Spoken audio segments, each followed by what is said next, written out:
Dark Revival. Written by Grace Hamilton. Performed by Andrew Tell. Chapter 1. "We have to keep moving," Megan hissed as they crouched in an overgrown field. "They aren't going to stop following us. Hiding is only delaying us getting back." She propped her head up to see if the NRU soldiers were still lurking in the street. Wyatt shot her a look. She knew he was frustrated with her complaints, but hiding instead of getting back to the lodge where her daughter was in danger was killing her. She wanted to sprint the entire way. Instead, Willow and the baby and those damn NRU soldiers were slowing her down. Seriously, they'd tried to explain they didn't know what they were carrying, but the powers that be at the NRU weren't exactly listening. As soon as the dust settled, it had been chaos. Between the yelling and all the guns pointed their way, they'd managed to make their escape when an adjacent building collapsed after the initial explosion. The soldiers went running for cover while Megan and her friends escaped. The gangs that surrounded the city buildings all but ignored them as they raced by. The area immediately surrounding what was left of the NRU looked like a war zone. Buildings had caved in from the force of the underground explosion. Megan tried not to react to the bodies littering the pavement, filled with shrapnel from God knew what had been inside the NRU. Wyatt pointed out they needed to grab what they could on their way out of the city for their journey home. They weren't given much of an opportunity to be picky. It was a grab and go. No time to search the bags they were stealing or to check any of the buildings for supplies. They were in an all-out run for their lives. Megan defiantly glared back at Wyatt, but stayed put, hidden by the tall grass. The soldiers were passing, and although she was angry, she wasn't about to reveal their location. Once they were far enough ahead, Wyatt motioned for them to get up and start moving. She nearly jumped up from her place in the grass. One look from Wyatt had her slowing down. Again. Megan stalked along, the stress and frustration with the situation boiling in her belly. It took them nearly a week to reach the NRU. Even moving double time, they were still at least 3 days away from the lodge. It was maddening. All she could think about was Caitlin. She'd left Caitlin with that monster. They'd been pushing themselves hard since the explosion yesterday afternoon. They only stopped moving for a few hours last night to get some rest. Even Willow was willing to keep going. She was extremely worried about Ryland. They all were. Everyone they loved and cherished was back at the lodge. "They'll be okay," Wyatt said, falling in step beside her. "Chase and Brenda are there to protect them. They aren't exactly powerless." "She's a little girl, Wyatt. Chase and Brenda aren't only protecting her. They have several other people to watch out for, not to mention the lodge, the garden, and the property. They're going to be stretched very thin." He reached out and put a hand on her shoulder. "Don't think worst-case scenario. We have our own situation to deal with. I need you focused on this, right here, right now. If the soldiers find us, they won't believe our story. We'll be held up for days or weeks." "Or worse," Brian added. Megan glared at him before agreeing with Wyatt. She got what he was saying and wanted to believe all would be okay, but the fire in her belly was still burning strong. As soon as she got back to the lodge, she was going to knock Neil on his butt with a very large stick. How dare he take advantage of them and put all of them in jeopardy? They saved his life. When they were about halfway home and well away from the city limits, Megan breathed a sigh of relief. Every mile they put between them and Ravenna meant they were a little safer, and she was that much closer to her daughter. The sun was setting, which was a blessing and a curse. They were critically low on water. She had a headache and could feel the cramps in her calves, indicating she was dehydrated. "Up ahead," Brian pointed out. "There's a lot of green trees and what looks to be a rocky hill. Water flows downhill, right?" he asked Wyatt. Wyatt nodded. "We'll check under rocks and can dig a little to see if the water is close to the surface.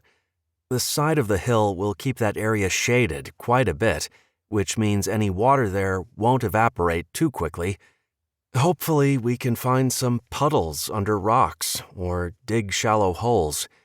We can't waste energy digging too deep, but we can dig down 6 to 12 inches and see what we can find." "We still have daylight," Megan pointed out, wanting to keep moving. Brian looked back. "Shh, they're coming.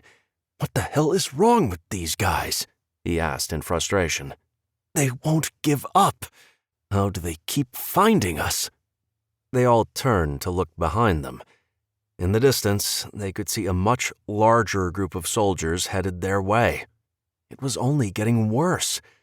Clearly, the troops at the NRU had regrouped and were sending out bigger search parties, which didn't bode well for them. "Move, now!" Wyatt ordered, sending them scrambling in the direction of the green trees. Brian made it to the area first, declared it was safe, and the rest followed. "We don't have time to look for water. They're gaining on us," Wyatt pointed out. "We need to find somewhere to hide." "How about up there?" Willow said, pointing up the hill. The rest of them looked to see where she was pointing. "A cave?" Megan asked, slightly unsure about the idea. "What if there are wild animals in there?" "We shoo them out," Wyatt said, already moving up the rocky incline. Brian stepped behind Willow as if he could catch her should she start to slip. Megan was surprised to see how nimble she suddenly became. Having a small army on your heels tended to make anyone a little more athletic, Megan supposed. When Megan reached the top of the hill where the cave was perched, Wyatt had already declared it clear. He was ushering everyone in, ordering them to get as far back as possible. It wasn't very big, but provided enough cover for them to shelter in. Megan complied with Wyatt's orders, squatting down on the cave floor, allowing her eyes to adjust to the darkness. She could smell the dampness mingling with a pungent smell she couldn't quite identify. She thought the ceiling was low, and it was hard to see much of anything. A noise outside reminded her of her current situation, and she quickly focused her eyes on the cave opening. "Shh," Willow was saying over and over to JJ while the baby made grunting noises. There would be no one popping out of the floor to save them should JJ start wailing at the wrong time. "They're right outside," Wyatt whispered, crouching next to Megan. Megan glanced around. There was no cover. Their clothing was dark, and the once khaki-colored pants they'd all been wearing were dingy and brown. She never thought she'd be so happy to be dirty. The dirty brown condition of their pants actually helped in this case, but if the troops looked in the cave with bright lights, it was all over for them. The backpack she'd been carrying shifted and snagged on the rocky wall, giving her an idea. "Take off your packs, rub them on the ground, and crouch behind them as best you can. We can form a wall of sorts, like the Spartans did with their shields." No one questioned her instructions and quickly did as told. They could hear a commotion outside.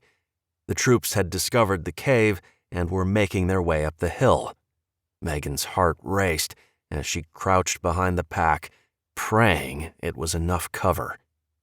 A beam of light, followed by another and then another, crisscrossed around the cave. None of them dared to breathe. The squatting position was extremely uncomfortable, and dehydration was making the situation worse. Megan's legs were cramping to the point she couldn't take it a second longer. Her heel slipped, driving her backwards into the wall. By reflex, her hand flew up to steady her body, smacking into the wall of the cave.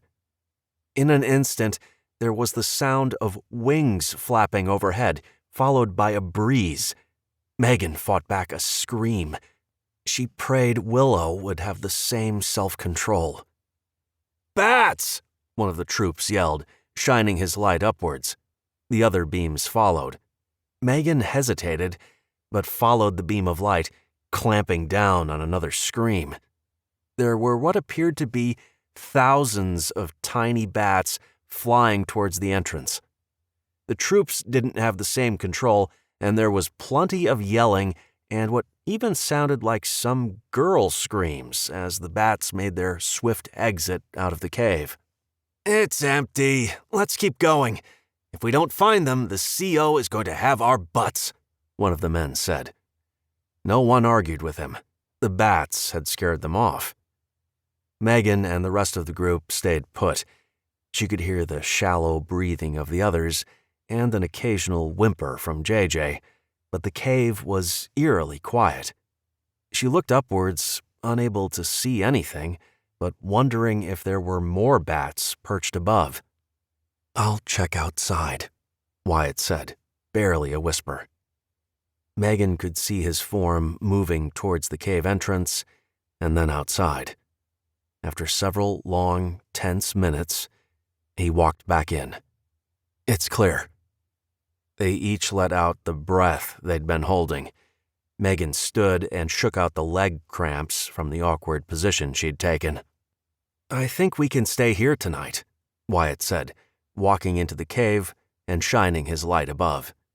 "Our bat hosts seem to have vacated the premises. They've already looked here and assumed we've kept moving. We need to rest for the night, and this is as good a place as any." "Isn't bat poop deadly or something like that?" Willow asked. "Yes, but we aren't going to be here more than a night, and it's deadlier out there. The sun is about gone. Walking in the dark would be treacherous, and using our headlamps would alert the NRU soldiers to our presence," Wyatt explained. Megan's instinct was to keep going. She had to get to her daughter. Every fiber of her was demanding she protect her child, but she knew better.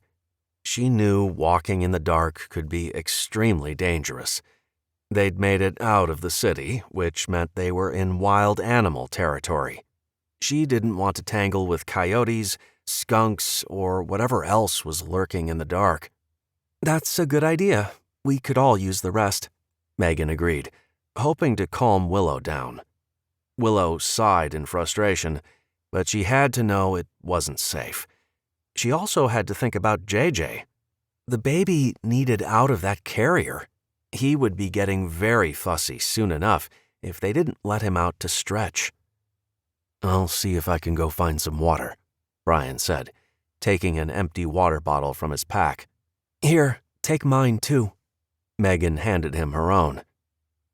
They did the best they could to make the hard ground a little more comfortable, but a cave wasn't exactly posh. The ground was rocky and hard, but it was cold, which provided some relief from the heat of the day. Megan did what she could to stuff a few of the plastic bags she'd collected on their journey with dry leaves and grass. There was no shortage of garbage in a world without trash services. It wasn't exactly soft, but it was better than nothing at all. Brian passed around the water bottle he managed to fill with water he collected from a puddle and purified with one of the last tablets they had found in one of the stolen bags. "This is when we need one of those filtering straws," Brian groaned. "I couldn't get all of the water in the small puddle because it was too shallow. One of those straws, and we could all have a nice drink." "We have to get water in our bodies," Wyatt said. "We can't go another full day without something to drink." Megan chuckled. "You aren't going to tell us we have to drink our own pee, are you?" Wyatt rolled his eyes. "You've watched too many of those survival shows." She scoffed. "Well, they did it." You don't want to drink your own urine unless you're hydrated and it's nice and clear or a faint yellow, Wyatt explained. Why? Willow asked. Urine is your body's waste product. Your kidneys filter out the stuff your body doesn't need and expels it. Drinking urine, especially dark urine, only makes your body work harder to clean what you ingested. That causes even more dehydration, he said, shrugging his shoulders. When you're dehydrated, one of the first signs is dark-colored urine. I mean, you wouldn't eat garbage or poop, would you? Ew, Wyatt, that's gross, Megan exclaimed, fighting back a shudder. We got it. We don't have to drink our pee, Willow laughed. What a weird conversation. We'll set up a solar still before going to bed tonight, Wyatt said, grabbing the last plastic grocery bag and the canteen. It isn't going to do much good overnight, but hopefully the morning sun and the heat in general will be enough. Really? Megan asked, intrigued to see what he was doing. I'll help, she said, following him back out of the cave. See if you can find a stick to dig a shallow hole, Wyatt instructed. He bent down and used his hand to clear an area before determining it was too rocky. He moved to another area and declared it would work. Here, Megan said, handing him the stick she'd found. She watched as he started digging. I need you to collect as many green leaves, grass, and weeds as you can find. Don't get the dry stuff. It won't work, he instructed, while still using the branch to hollow out an area in the ground. Once again, Megan returned with what he'd requested. Wyatt placed his canteen in the hole before taking the grass and leaves from Megan. She watched as he placed those around the container in the hole. Okay, now I'm going to stretch the plastic bag over the hole. I'll need a few rocks or branches to hold it down around the edges. Megan quickly grabbed what he asked for and helped him secure the plastic over the hole. Wyatt scanned the ground and picked up a small pebble. I'll put this on the plastic, directly over the opening of the canteen. The heat from the sun in the morning will warm the greenery in the hole, creating condensation. The condensation will cling to the underside of the plastic bag, slide down with the weight of the pebble, and drop into the cup. That is really cool. How much water will we get? Wyatt grimaced. Not much at all, but we can make a couple of these. Do we have any more plastic bags? I think Willow may have a couple in her bag. I know she had one of those Ziploc bags. I'll be right back, she said, dashing into the cave before returning with 2 more of the flimsy grocery store bags and a used but clean sandwich bag. Okay, we'll use these for water transpiration. Again, it isn't going to get us a lot of water, but every little bit counts. How do we do that? Megan asked, holding one of the bags. Wyatt walked around the cave entrance until he saw a short green bush. This will have to do. Place the branch inside the bag and tie it off. You want to make sure no air can escape or as little as possible. It's the same thing as the solar still. The heat will create condensation, which will drip to the bottom corner of the bag. We want the green stuff to sweat. Megan nodded, scanned the area, and found a short tree. She didn't know what kind it was, but it was green and leafy, which was what she needed. She quickly copied what Wyatt did before returning to the cave opening. Just as an FYI, never do this with plants or trees you know to be poisonous. You'd be drinking contaminated water, he added, as an afterthought before heading back into the cave. Megan followed him in. I'm beat. Anyone else ready to call it a day? They all agreed. We'll start early in the morning. Hopefully we can be back to the lodge by nightfall tomorrow, Wyatt said, doing his best to fluff the makeshift pillow. What about those troops? Willow asked. Don't we need to worry about them? Brian answered. I don't think so. It isn't as if they knew where we were going. They've already checked here. they'll lose our trail for the night and hopefully give up. Wyatt grunted in agreement. They were all beyond exhausted. Megan lay down next to Wyatt. It wasn't long before the entire group, including a very tired JJ, fell fast asleep. Chapter 2. Birds startled Megan awake. Sitting up, she groaned at the pinch in her back, courtesy of the rocky ground they'd slept on. Her stomach grumbled, reminding her she hadn't eaten since yesterday morning. None of them had. Wyatt moaned beside her. She was already dreading the mood he was going to be in. Hard ground, empty belly, and tremendous stress made for a very grumpy man. "Hey," she said, hoping to soften his mood. "We aren't moving until we get something to eat," he growled. "None of us are going to have the energy to walk the rest of the way. I didn't want to, but that dried meat that was in one of the bags is going to have to do. I have to get something in my stomach." "I know. I'll go out and see if I can find anything. I'm sure there has to be some rabbits or even squirrels around. If not, it sounds like there are plenty of birds to shoot," she added, not trying to hide her own crankiness. "I don't think it's a good idea to have a fire," Wyatt said. She could hear the hesitation in his voice. Megan thought about the risk. "You need food. We all do. Willow is breastfeeding, and if she doesn't keep her strength up, it isn't going to be good for JJ either. We have to eat. We can build a small fire in here." She heard him groan. It wasn't an agreement, but it wasn't a rejection either. Although she knew they could go days without food and still survive, their bodies would become too weak, their reflexes would slow, and they wouldn't be able to make good decisions. She was hungry and knew with Wyatt's bigger size and faster metabolism, he would be starving. "I would like to go," Willow chimed in. "I need to learn more about hunting. I have to be able to take care of myself and my kids. I refuse to be poor little Willow another minute." This new, determined woman surprised Megan. The trip to Ravenna had changed her, giving her confidence, and with that came strength she didn't even know she had. Megan knew Willow had it in her, and was happy to have another strong member on their team. "I'd be happy to show you. I think we should start with the birds. It sounds like there's an entire flock out there. It should up our odds of actually getting something," she said with a smile. Willow stood and handed JJ to Wyatt. "Be nice," she scolded. Wyatt scowled in response. The second JJ focused on him, his face softened. "Let's go, Willow. Hopefully we can get several birds."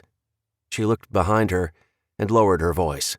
"He's going to need several himself to get his mood right." "I heard that," Wyatt growled. Megan and Willow both laughed at the same time. Willow picked up the rifle propped up against the wall of the cave.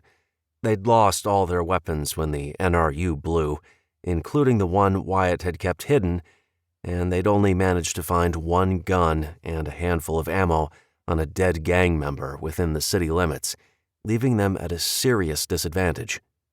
"You ready?" Megan asked. Willow nodded. "Yes. I know how to shoot, but I need to get better at it. I have to be able to protect JJ and Ryland. I mean, I know you guys are always there, but I have to step it up. I could never forgive myself if one of the boys was seriously hurt or worse because I couldn't protect them. Or maybe feed them." Megan swallowed the lump in her throat. She knew exactly how Willow felt. That mama bear instinct drove them on. She too had to change whom she was in order to keep her daughter safe. It wasn't only about protecting Caitlin. She had to protect herself as well in order to be around for her daughter. It was a welcome burden that she would never willingly give up. "Okay, well, let's sit down. That will allow you to brace your elbows on your legs. Standing is also an option, but I prefer to have my arms propped up on something. Guys like Wyatt and Chase can handle these bigger guns without worrying about the kick, but they still jolt me, Megan explained. Willow nodded. Got it. She sat down on the ground and held the barrel of the gun up. Like this? Megan nodded. Yep. Now we wait. This gun is a little big to be shooting small birds, but it will work from this distance. There's going to be some drop on the bullet, so you want to aim a little high, like 4 inches or so. They both sat quietly, waiting. A bird flew up from a tree, and Megan held her breath as Willow took the shot. She missed. Megan fought back the disappointment and frustration. She could have gotten it. There would be breakfast if she were the one using the gun. It's okay. You'll get the next one, Megan said, hoping she sounded positive. Look, what's that? Is that a bird? Willow asked, pointing under a bush. Megan grinned. Yes, that's a grouse, and that would make a very tasty meal. Those guys don't fly. Much easier to get. Willow aimed the rifle, pulled the trigger, but only managed to wing it. The bird hobbled off into the bushes. Megan groaned and stood up. I'll take care of it. No, Wyatt said from behind them. She hit it. I'm not going to let it suffer, Megan said with frustration in her voice. He shook his head. You're right. She hit it. She needs to finish it. There are some things you have to do yourself. No one else can do it for you. He turned to look at Willow. You have to go finish it off yourself. At first, Megan wanted to object. Willow had never killed anything. It didn't seem right she would have to get up close and personal with the injured bird. Shooting from afar was different than staring your victim in the eyes. Willow was a kind, gentle woman. She'd never hunted with them in the past. While she could pluck a dead bird, this would be a new experience for her. I'll do it. I'm fine, Megan, Willow said, handing the gun to her. I can do this. Megan gave her one last look before nodding her head. Okay, you're right. This is you learning to protect and provide. She stepped back and stood next to Wyatt. They watched in silence as Willow tracked down the injured bird and put it out of its misery. She carried it back, pinched between 2 fingers. One? I don't think this is going to be enough for all of us. No, it isn't. And I don't think it's a good idea for us to waste ammo shooting small birds. This was a good learning experience, but maybe when we get back to the lodge, we can work on improving Willow's hunting skills, Wyatt explained. Megan sighed. It was going to be a very small breakfast. They only had a few rations left. It was too dangerous to retrieve the caches they'd buried. Instead of worrying and complaining about the lack of food, she helped Wyatt collect the water from the bags, and still they set out. It wasn't enough, but it would give them all a cool drink now and enough for them to have later. I have an idea, Wyatt said, heading back into the cave. He pulled out a bandana from his newly acquired bag and tied it around his ankle. We're going to be walking through all that tall grass that's covered in dew. Tie a cloth around your ankle to absorb the dew. I know one of those packs had a cotton t-shirt in it. That'll do fine. Megan looked at him, questioning his motives. We don't have time to search for water. We have to get moving, and this is one way to collect water while we're on the move. We'll wring them out and get a few more drops of water, he explained. Hell, if we were in a critical situation, we could even take off our socks and tie them around our ankles. Megan turned up her nose at the gross idea. They were all desperate to get back to the lodge and were willing to push the limits to get there as quickly as they could. That meant skipping meals and surviving on the bare minimum of water. Wyatt had already told them in any other situation he wouldn't advise taking such risks. The only reason he was okay with it now was because of the promise of food, water, and shelter at the lodge, or at the very least, the mountain they lived on. They knew where the resources were and could find water and forage once they got to the mountain they called home. It was a quick breakfast, with each of them only taking a few bites of the bird Megan cooked over a small fire. The meager breakfast was enough to take the edge off, but it wouldn't last long. Anxiety had quickly replaced their appetites, and it didn't take them more than a few minutes to pack up their meager supplies. They were down to 3 backpacks and 1 gun. Each of them lamented the loss of their own packs, filled with the gear they needed the most. All they had was what they could scavenge. Megan hated taking from others, but it was her life or theirs. Willow was cradling JJ and whispering words of comfort as they started the trek down the hill. Each of them was absorbed in their own thoughts. The tension between them was palpable. Megan knew they each blamed themselves for leaving the lodge group. She suspected they probably blamed her as well for pushing the issue. It was a mistake she would regret for a long time, but she wasn't going to shoulder all the blame. Not this time, even if the trip had been a complete waste of time. Sadly, they hadn't really learned all that much about JJ's condition. Evan had been killed. Their presence may have resulted in 2 innocent bystanders being killed as well. Megan's journey and hope of easing her burden of guilt felt futile. She thought she'd managed to let some of it go, but now it was all weighing heavy on her mind again. She warred within herself, half of her wanting to believe it wasn't all her fault, and the other half telling her she was to blame. She thought back to what Brian and Wyatt had said to her. They'd made the choice to come. No one had been forced. Megan sighed. This was a battle she would be waging against herself for a long time. "They'll be fine," Wyatt said to her in a low voice as they stomped through dry grass and poky bushes. "I have complete confidence in Chase and the rest." She nodded, but didn't share that confidence. Deep in her gut, she knew something was terribly wrong. Chapter 3. "It's loud," Megan whispered as they got closer to the lodge. It was foreign to hear so much activity and noise. The lodge had always been so peaceful. Now all she could hear were voices and what sounded like the hum of machines. After the world was quiet for so long, it took her brain a few minutes to process all the sounds. It wasn't loud in the sense of old world loud, but in this new world, it sounded like she was next to a marching band. She didn't like it. It made it difficult to focus on her surroundings. Before, she could hear every bird song, the crack of a twig or the rustle of leaves. Now she had to work hard to filter out the hum of the machines and the racket of what sounded like construction. "They're not alone," Wyatt said with a grimace. "I don't know if our people are still here, but it's plain to hear there are way too many voices for it to be only them. And the machines, what the hell?" "We need to be careful," Brian added, dropping low to the ground.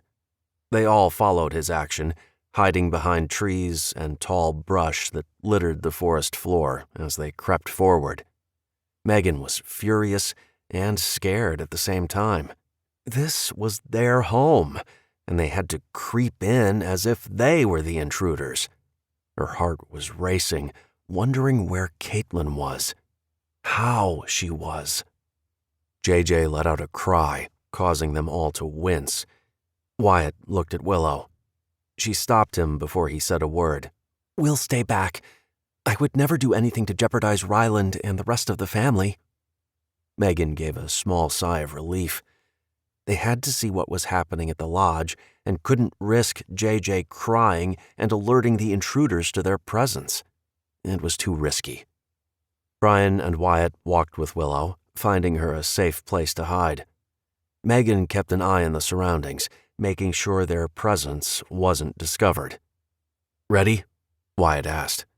She nodded, more than ready. She hated not having a gun. Wyatt was carrying the one and only rifle. They took the long way around to the orchard that overlooked the lodge property below. As they climbed the hill, they got a look at the outer perimeter of the lodge. There were men everywhere. "What is that?" Megan whispered, while pointing to a large structure being built. "Is that a barn?" She couldn't believe what she was seeing. It was a huge building. It was amazing how fast it had gone up. They'd only been gone a little over a week. Wyatt glared at the men trampling the ground as if they owned the place. They were using real lumber, which surprised all of them. They had boxes of nails and even drills to drive screws in. Megan shook her head, not believing what she was seeing. The three of them lay on their stomachs and peered over the hill. None of them spoke as they watched the men mill about. It was heartbreaking and infuriating at the same time. It was a violation. As they watched the scene below, Megan strained to see Caitlin or anyone she knew. "Do you see them?" Megan whispered. "No," Wyatt said, not offering a hint of what he was thinking. Her stomach turned. Their family was gone. Duke was gone. Everything they worked so hard to build over the past year and a half was ripped away in a week. It didn't seem real. "Do you see the goats?" she asked, knowing they weren't a priority, but wanting to know regardless. Wyatt shook his head. Megan cursed under her breath. It was as if they'd been evicted, animals and all. "Look!" Brian hissed, pointing to a figure coming out the back door. "It's that jackass, Neil." Megan had to fight back the urge to jump off the hill and clobber the guy. He'd fooled them. He'd used them. Now he'd taken everything they had and did God knew what to their family. "I want to kill him," she breathed out. "I want him dead." Wyatt nodded in agreement. "They're all wearing body armor. This is some kind of trained militia. How did they get the generators and the gas to run them?" he said, more to himself than expecting an actual answer. Megan looked to where Wyatt was pointing and saw the large box structures. That explained the humming noise she heard. She watched as Neil spoke with one of the men before strolling to the garden and plucking some of the cherry tomatoes that were growing. It was the final straw for her. They were going to demolish the garden they'd all worked so hard to grow. The men didn't care about food preservation. It appeared they were living in a pre-EMP world, while everyone else struggled to get the basics. "Let's go. We have to do something other than sit and watch these men destroy everything," she said, before scooting back down the hill. Every fiber of her being was demanding she kill Neil and his men.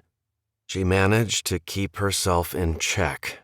No matter how angry she was, going in hot and not thinking about the consequences would surely get everyone she loved killed.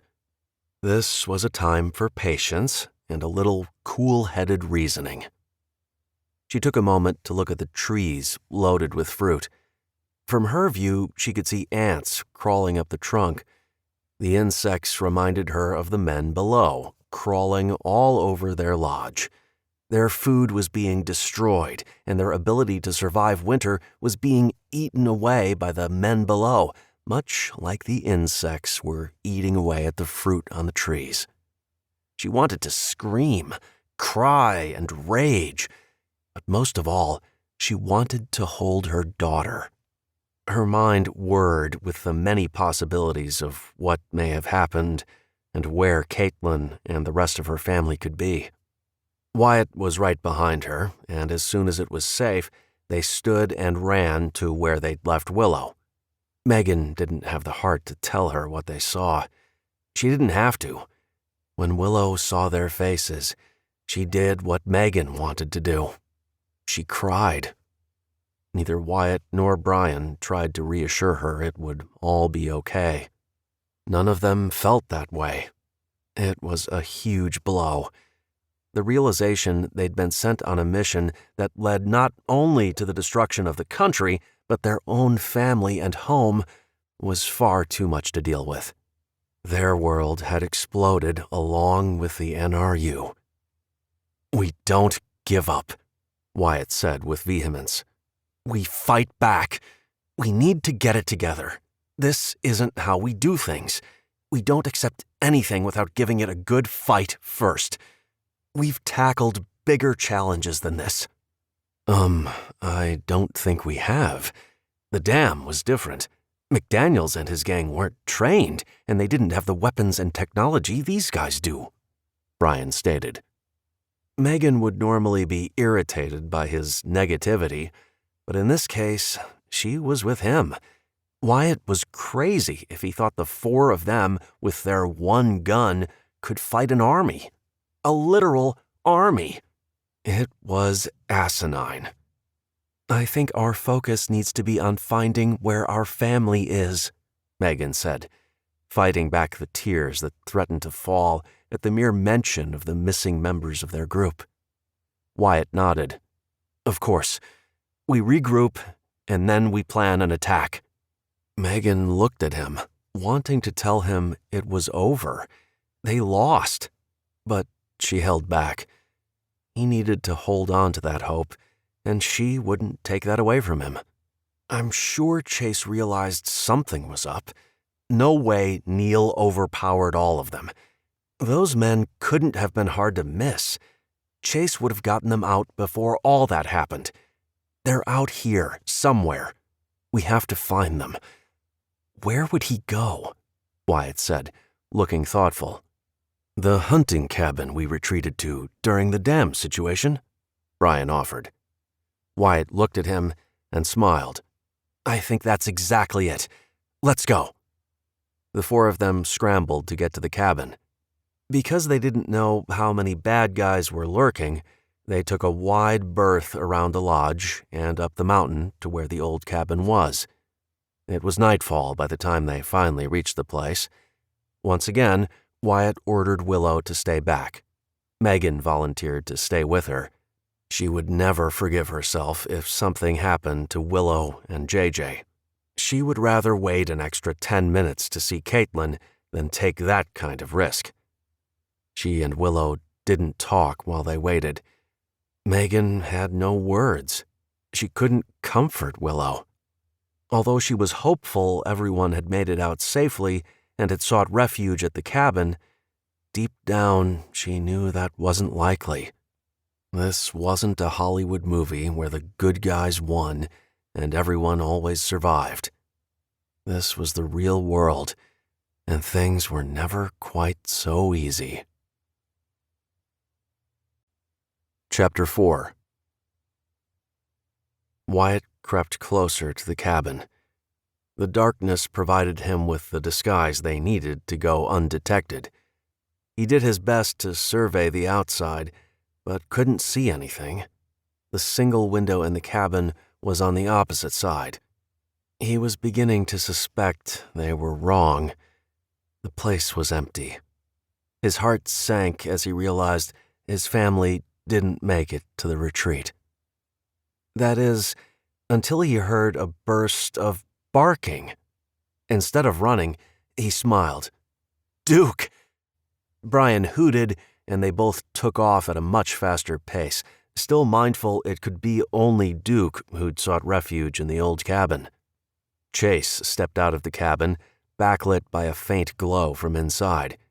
He had a gun aimed in their general direction. "Stop right there!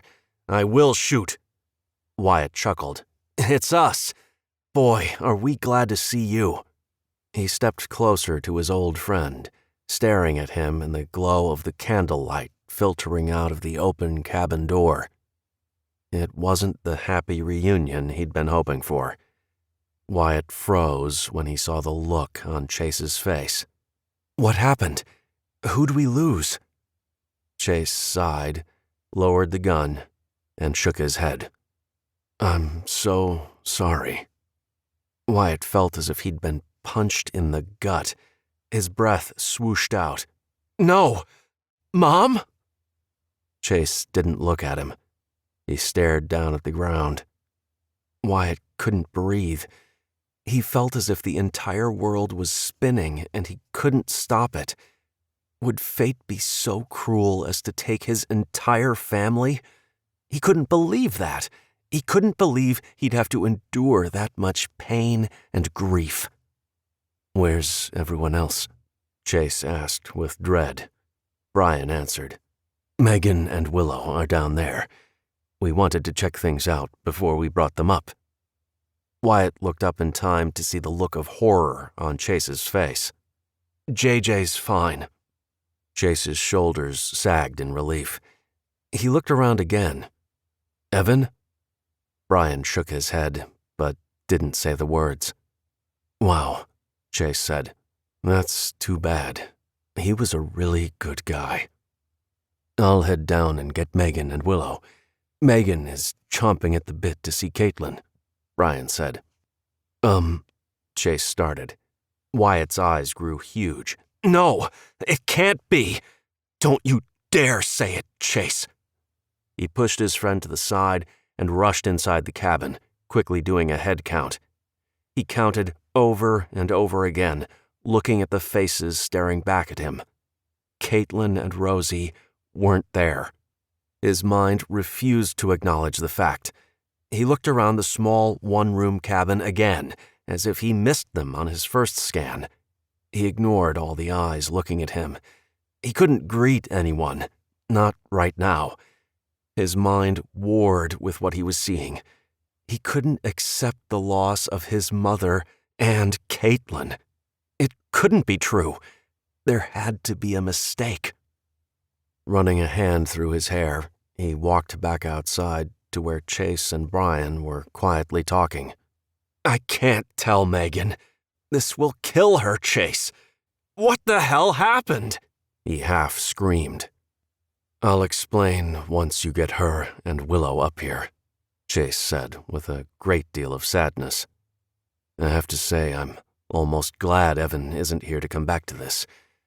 We lost Tara and Amy as well." Wyatt was shaking his head, refusing to hear the words. Right now, he felt like a failure. They'd left them alone. Hadn't Brian lectured Megan for doing exactly that? He should have told Neil to leave. He should have fought Megan a little more. So many wrong choices led them to this very moment. It was overwhelming, but he wouldn't break.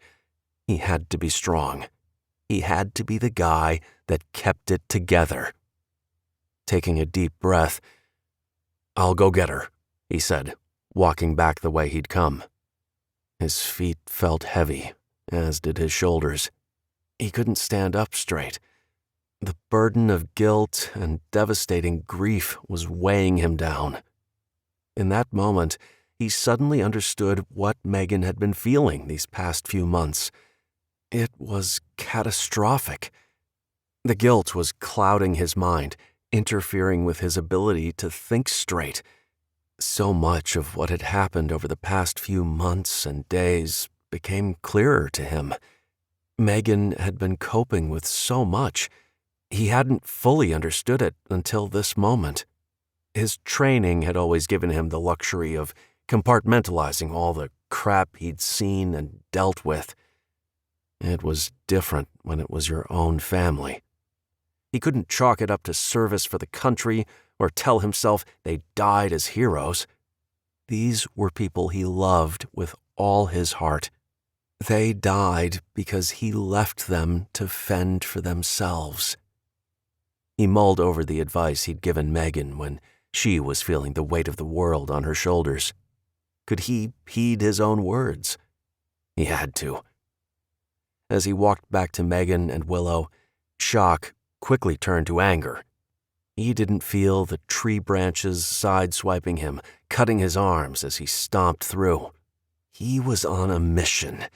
He would exact revenge. He may die doing it, but he would kill Neil and every single one of those men. "Megan," he called out, barely above a whisper.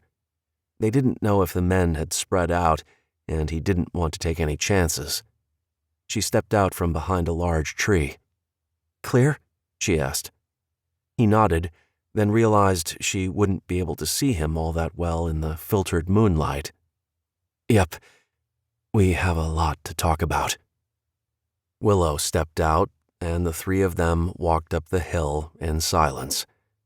Wyatt didn't know how to tell Megan her daughter wasn't with the others. He'd been too afraid to hear the answer to the question. Was she dead, kidnapped, or missing in general? He sensed she knew something was wrong. If she didn't ask, she wouldn't have to hear. He figured that was okay. It would give her some time to brace herself for what was coming. He wouldn't take that from her. Chapter 5. Megan took several deep breaths before approaching the cabin. Duke ran out to greet her, jumping and yapping and licking all at once. She reached down to scratch behind his ears while doing her best to calm him down. "Hi," she greeted Chase, who was standing outside the doorway. "I'm so happy to see you, all of you," he said, expressing his relief. She smiled when he reached out for JJ.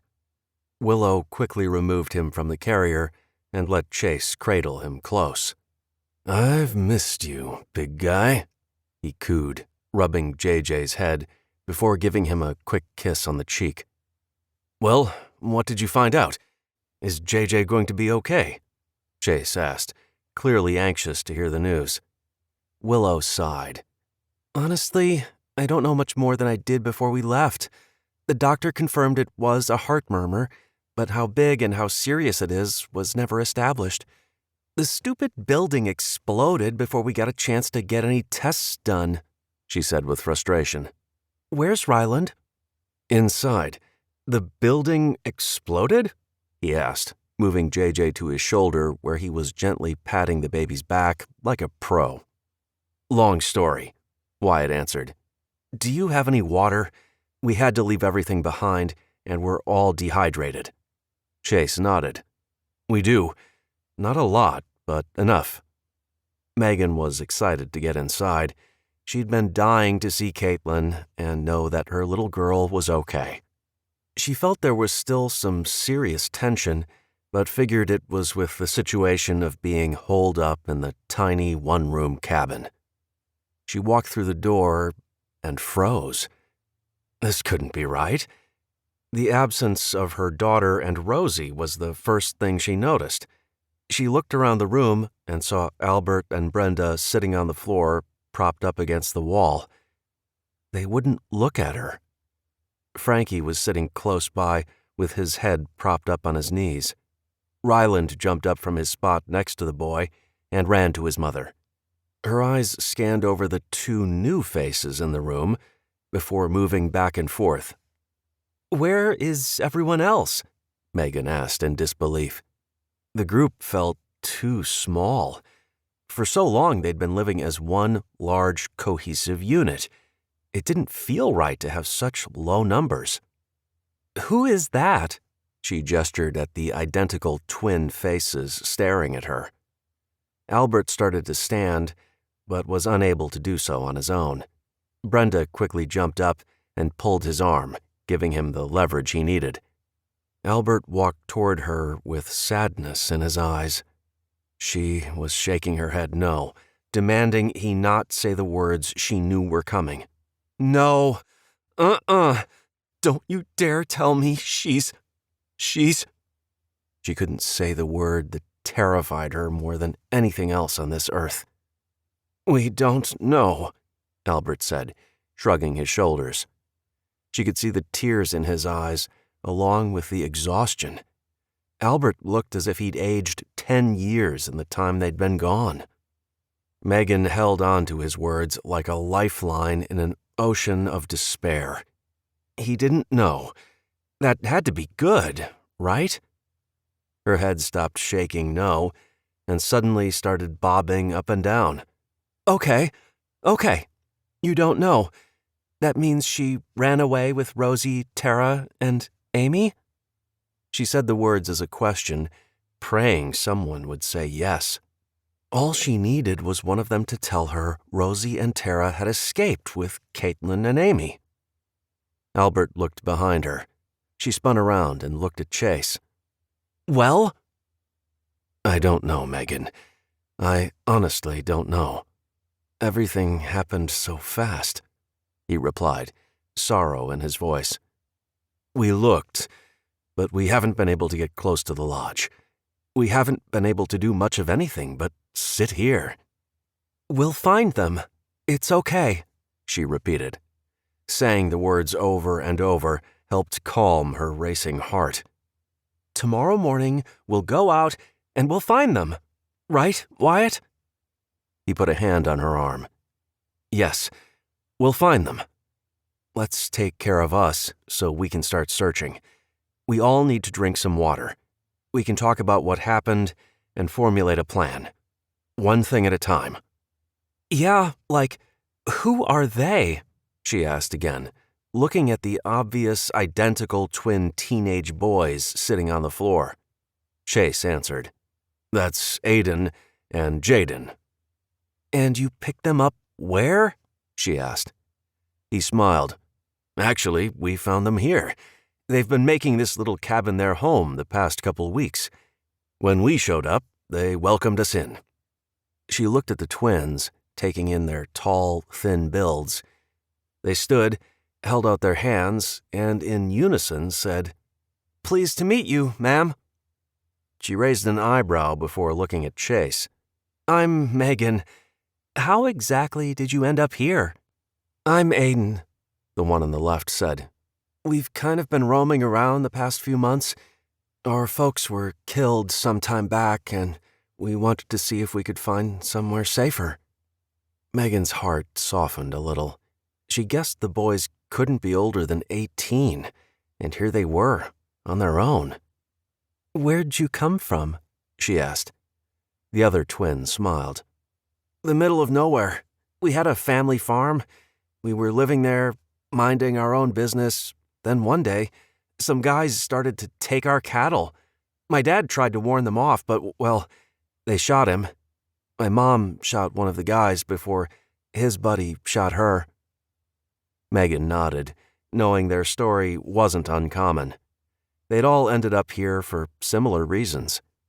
It was hard to imagine young, innocent kids going through such horrible tragedies. This stuff happened in third world countries, not the United States. Or that's what she kept telling herself. I'm real sorry to hear about your parents. Cattle, huh? I bet that was nice, she said, with only a hint of jealousy. Are you boys planning on sticking around, or are you passing through? Chase answered. We kind of took over their home, Megan. They've been working on making this place sustainable and livable. We encroached on them, he stressed. They've been kind enough to let us stay here and have been helping us out. Again, Megan raised an eyebrow, questioning him without saying the words. Technically, this cabin wasn't theirs, so why she felt they had a claim to it, she didn't know. But she felt as if the twins were in her territory. Clearly, Chase felt otherwise, and in this matter, she accepted he had the final say. The boys hunt, fish, and have been raised on a ranch their whole lives, Albert said. They have a lot of know-how and are handy to have around, he said with a smile. Especially when it comes to guns. They told us they've been shooting since they were old enough to hold a gun. Megan understood the motivation behind keeping them all together. They could always use more people who knew their way around a gun. The fact they could hunt was another huge bonus, and once things settled down, would take a lot of pressure off of her. That was assuming their lives would return to the new normal to which they had become accustomed. Aiden and Jaden both had that "aw shucks" look about them. Their shaggy brown hair made them appear much younger than they actually were, she suspected. They were thin and looked as if they hadn't had a proper meal in some time. "How old are you?" she asked, not caring if it sounded harsh or forward. "We'll be 18 next month," the one with the green shirt answered. This could be problematic. "Great. How am I to tell you apart? You guys take identical to a whole new level." She chuckled, trying to make up for her earlier rudeness. "Jaden is a hair taller than me," Aiden replied. Megan looked back and forth between them. There was no way to see that unless one had a measuring stick. "You'll figure it out. Our friends always did. Jaden is shy. He doesn't talk a whole lot. I tend to do most of the talking for us." If he was talking about Jaden, that would make him Aiden, she surmised. "Okay, well, I guess you'll have to correct me when I'm wrong so I can learn who's who," she said with a smile. "Don't change your shirts. That's about the only way I can tell the difference between you two for now." "How about some water now?" Albert said. Megan smiled, pushing down the lump in her throat. With the introductions out of the way, her mind went back to the fact her daughter wasn't in the cabin. The twins could definitely be a great addition to their group, but that wasn't what she was worried about at the moment. Right now, it was about getting their missing members back. A plan. That was what she needed. Planning her daughter's rescue gave her something to focus on. She was barely holding it together. It felt as if a million needles were stabbing all over her body. She didn't know whether to cry and wallow in misery or run into the night screaming for her daughter. Nothing felt right. Her skin felt too tight. Wyatt gestured for her to take a seat on the wood floor, but she refused. She had to keep moving. He pushed her down, demanding she sit. She wanted to argue and fight back, but once she sat, she didn't think she could get up. Brenda poured cups of water for each of them, instructing them to drink it slowly. She added a little salt and sugar to the water to help replace the electrolytes they'd surely lost in their mad dash to get home. When Megan questioned her about the additions, Brenda explained. "This is some of the stuff we left up here. The buckets kept it dry." Megan remembered they'd taken almost everything from the cabin, but after a small debate, had decided to leave some basic emergency supplies, just in case. They'd hoped never to need the stuff, but now she was grateful it was here. The exhaustion set in as she thought back to the breakneck speed they used to get back home. They'd managed to cut a week-long expedition in half. The heat had been extreme. It wasn't until they were closer to the mountain that they got any relief from the temperature. They were all sunburned, which earned them a lecture from Brenda. Megan shrugged. There was nothing to be done about it. None of them was willing to sit in the shade and wait for the sun to set when they knew their family was in jeopardy. The longer Megan sat, the more tired she felt. Her body felt the need to remind her of the punishing journey she'd put it through. Every muscle ached, and her feet felt as if they were swollen to twice their normal size. She could feel the blisters on the sides of her feet and her heels. When Brenda saw the condition of her feet, which was probably the same condition as Wyatt, Brian's, and Willow's, she was going to be irritated. Once they replenished themselves with salad foraged from wild plants and more water, Chase began to explain what happened while they were gone. Megan's blood ran cold as she listened to him describe the events that led them to being forced to seek refuge and leave everything they had behind. He snapped. One minute we were playing cards, and the next he had a gun on Albert and was saying all kinds of crazy things, Chase told them, running his hands through his hair as he spoke. He'd been doing great, helping out and being normal in general. I should have known it was all a game. You and me both, Wyatt agreed. I had a gut feeling the guy was off, but I wanted to believe there was a chance. Megan looked down at her hands. I pushed you both to ignore your judgment. I guess I still wanted to believe there are good people out there. There are good people. We all agreed to help him and let him stay. No matter how much crap we've gone through, we keep falling back on all those manners our parents taught us. Being respectful, kind, and generous are good traits, and I'm glad we've managed to hold on to that part of our humanity. I don't think that's a terrible thing, but we definitely need to assume the worst in people from now on. Let them prove us wrong, Wyatt added. What caused it? Brian asked. I mean, why did he snap? Did you guys say something or hint at kicking him out? I heard him talking to someone on the radio, saying something about the lodge was the perfect place to set up, and then I heard him say something in Russian. When I confronted him, he pulled a gun I didn't know he had. Chase saved my butt, Albert confessed, shaking his head at the memory. Chase nodded. We soon figured out what that something was. I managed to get the gun away from Neil. We locked him in the longhouse, but it was too late. The next morning, his team arrived. I thought we were safe with him locked down. Boy, was I wrong. We had no warning at all. His army flew in, literally, dropping out of the sky from several helicopters. Others came up the mountain in army jeeps. Albert shuddered at the memory. There were so many of them coming from every direction. It was an invasion. I didn't know anyone still had the means to fly. I think we were all in shock as we watched the choppers come in. We grabbed as much as we could and ran before they could follow us.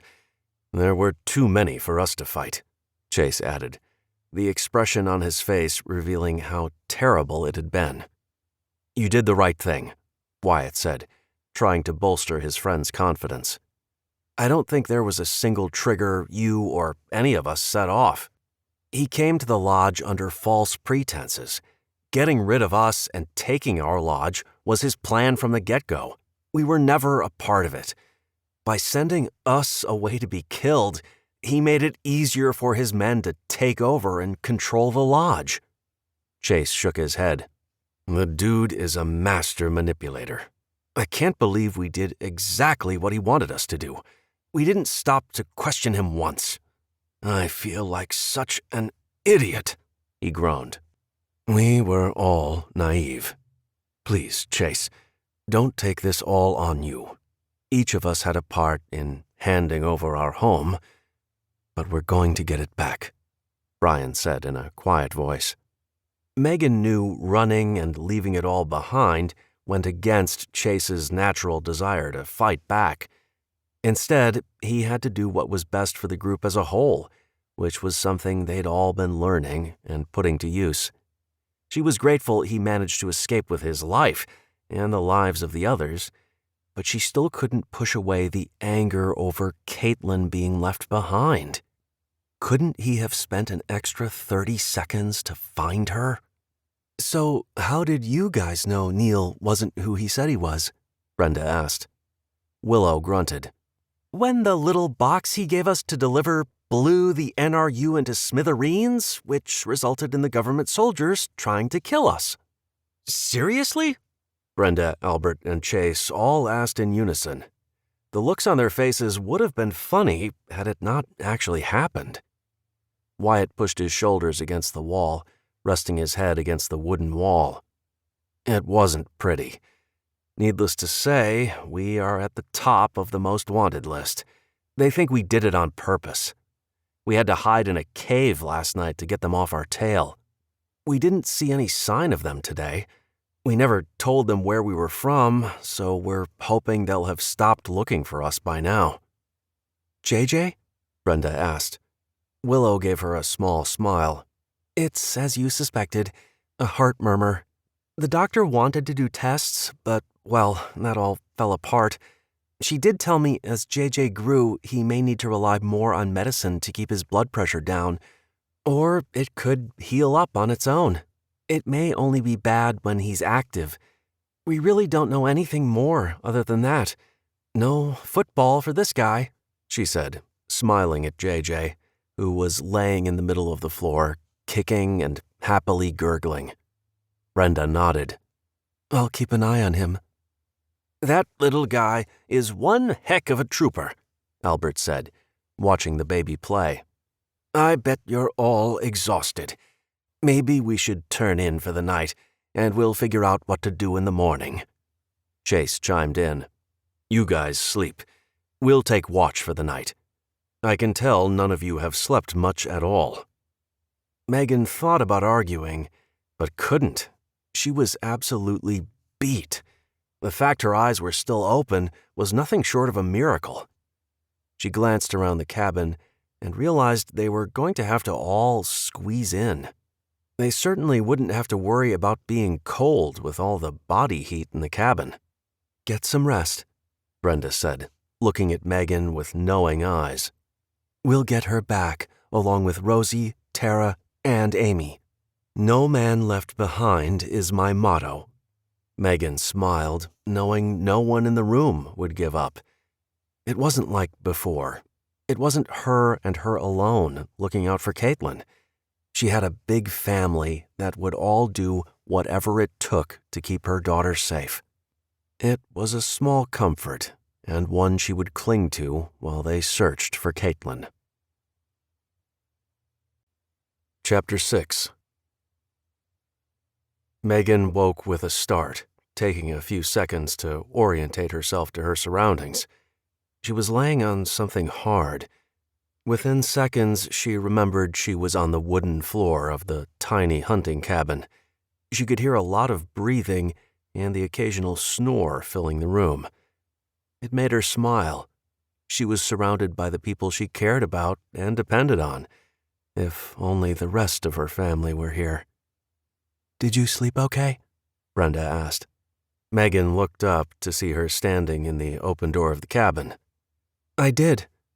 She moved her arms to stretch and was suddenly reminded of all the muscles she'd used and abused. Ow! You need more water. I'll get some, Brenda said, spinning on her heel and leaving. Megan slowly sat, stretched, and then stood. Her feet felt a lot better, but the thought of putting on those boots made her cringe. It didn't matter. She had to have her boots on so she could look for Caitlin. A few raw blisters were a small price to pay to find her daughter. It wasn't long before the rest of the group woke. The twins were off to one side, the separation between the group and them obvious. Ryland was snuggled against JJ's back, with one hand protectively covering the baby's thigh. Willow didn't move, but Megan could see she was awake. They look so peaceful, she whispered. Megan smiled at the scene. Chase came to stand beside her, smiling as well. Ryland is growing into a fine man. Jack would be proud. I get to hold JJ as soon as he's up, Chase told her, staking his claim on the first cuddles from the infant. Megan chuckled softly. Did you miss him? Chase turned to look at her. I did. Something fierce. I know he isn't mine, but he feels like mine. I kept checking the crib to make sure he was okay, only to remember he wasn't there. I have to say, I'm glad he wasn't there when the men showed up. I don't know if I could have dealt with the stress of trying to protect him. I'm glad he has his Uncle Chase to look out for him, Willow told him, touching the baby softly. Chase beamed at the words. They'd all been dubbed honorary uncles, aunts, sisters, and brothers, while Albert took on the grandpa role. JJ had a small village to watch out for him. In this primitive world, it truly did take a village to raise a child. Did you check those traps yet? Albert called out, groaning from his little corner in the cabin. Not yet, Chase answered. Aiden and Jaden were going to head out first thing this morning. They were confident they'd found a good game trail and would have something. Megan looked at him, raising an eyebrow in question. They're excellent hunters. Their family was self-sustainable, and both boys have the skills needed to live off the land for the foreseeable future. I kind of feel bad for interrupting their plans to live up here. Did you guys get any guns? She asked, wondering why they were trapping, which could be a tedious and not always productive method of hunting for food in a survival situation. Only the ones we had on us at the time, but we don't want them to know we're out here, so no guns. We're using some of those traps you showed us how to make. The boys already had some set. Apparently, you aren't the only trapping guru in town, he said with a wink.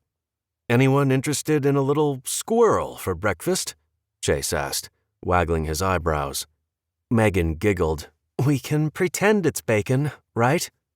Whatever works for you, he said, heading out the door.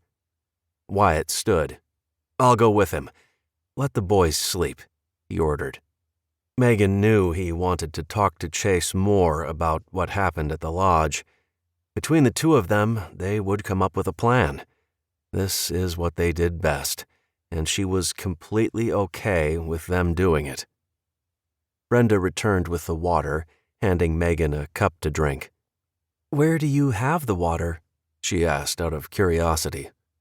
We dumped the sugar that was in one of the buckets left here into several small bags so we could collect water from the stream. The boys also had a lot of small containers that they'd been using to store water. Megan stopped drinking, realizing she didn't smell bleach. I built a small fire to purify it. The boys have a fire pit behind the cabin in those thick trees. It's a lot of work, but if I stand there and fan the smoke, by the time it drifts up through the trees, it isn't so obvious, Brenda explained. Again, those boys thought of everything. We didn't even know they were up here all this time. Megan shook her head, looking around the bleak cabin. I can't imagine starting all over from scratch. I don't see how we can, really, with no food or water supply. I don't even want to think how cold it will be this winter. Brenda shrugged. It's going to be a lot of work, and it certainly won't be as fancy as what we had at the lodge, but we can make do. Now that you guys are here, we can get this place into shape in no time. Do you think we have to stay here permanently?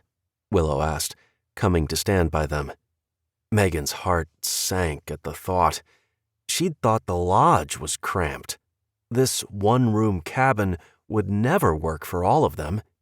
Would they have to go their separate ways? Would the twins ask them to leave? They seemed to have staked a claim on the cabin. It was a lot like the Wild West. If you found land, you established your home, and it was yours. No deeds needed.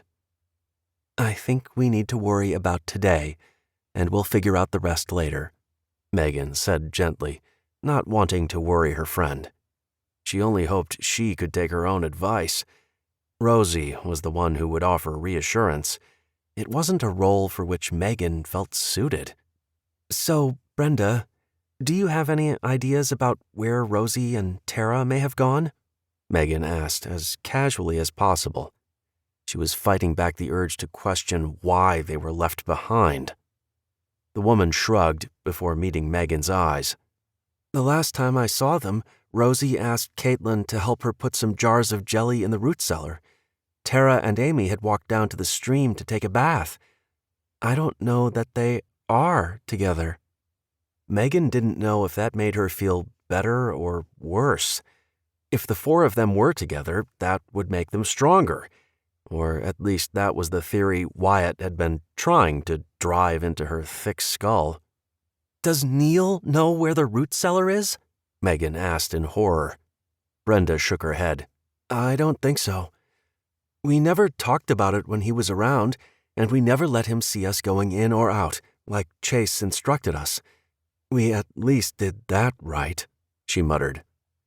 Megan knew the wood that concealed the opening into the cellar wasn't exactly in the best shape. If the men were traipsing all over the wooden door, it would eventually give way, exposing the cellar, and possibly her daughter and Rosie's location. Long ago, they'd used some old silicone they'd found to glue pine needles and other debris to the door. This would prevent the wind from blowing away the natural cover and exposing the door. It wasn't something they paid a lot of attention to on a daily basis. Was the camouflage still there? Megan couldn't remember the last time she'd inspected it. "Do you think they could still be in the root cellar?" Willow asked, eyes wide. Brenda hesitated. "Albert and I think that's probably the most likely scenario. We tried to go back, but there were too many men." She shook her head. "Albert thinks Rosie would have slid the door into place and hunkered down." Willow was shaking her head back and forth. "They're in a very precarious position. That door—" She stopped when she saw Megan looking at her. "I'm sorry," Brenda offered. "That's okay.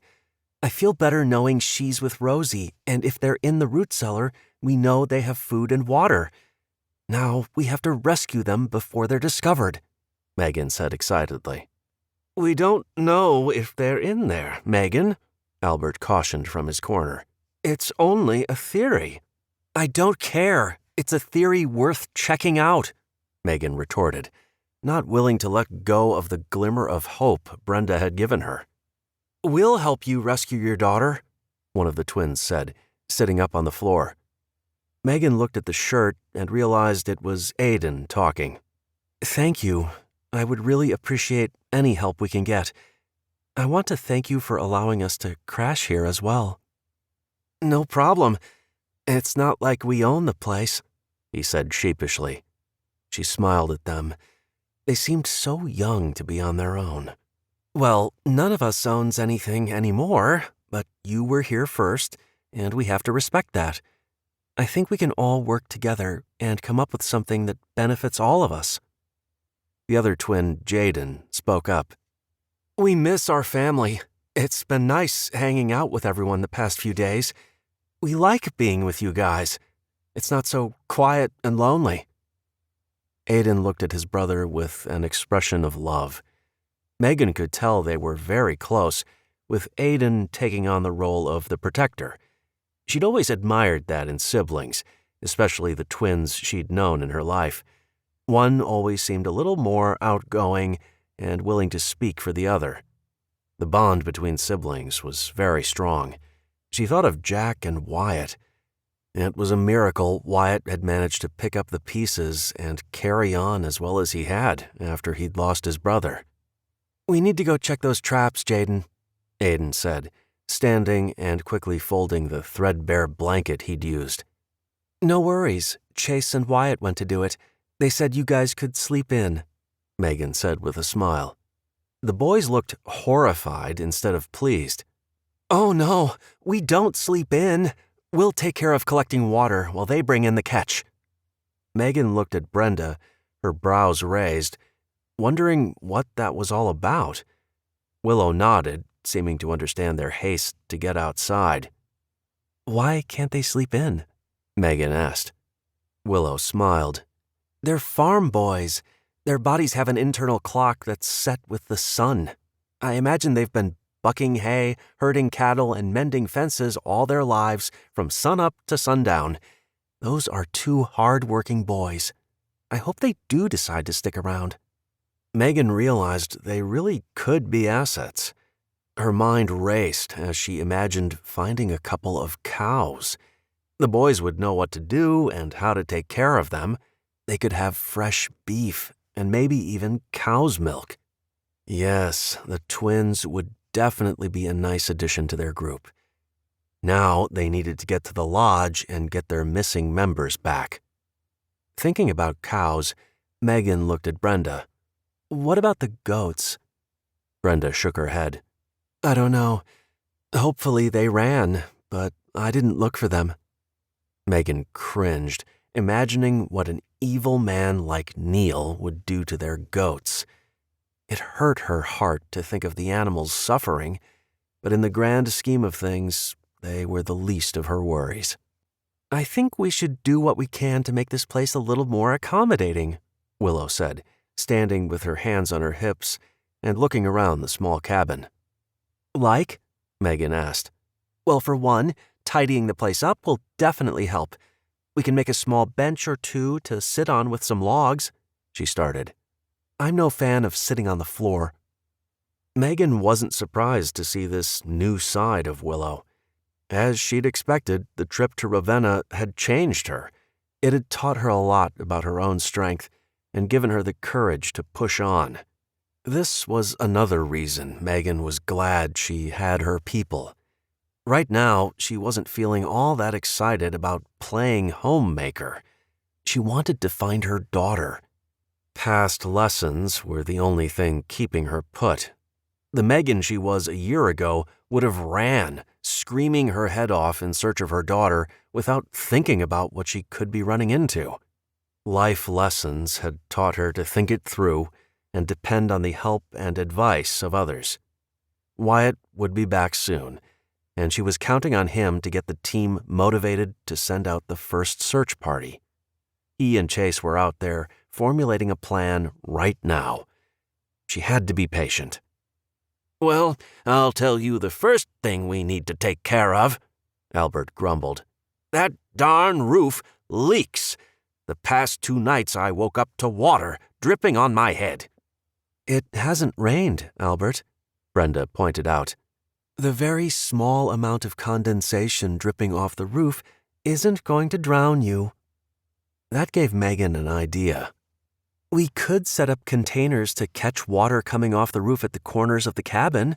The heat of the day and the cold at night will create condensation. It will slide down the roof, and we can harvest the water.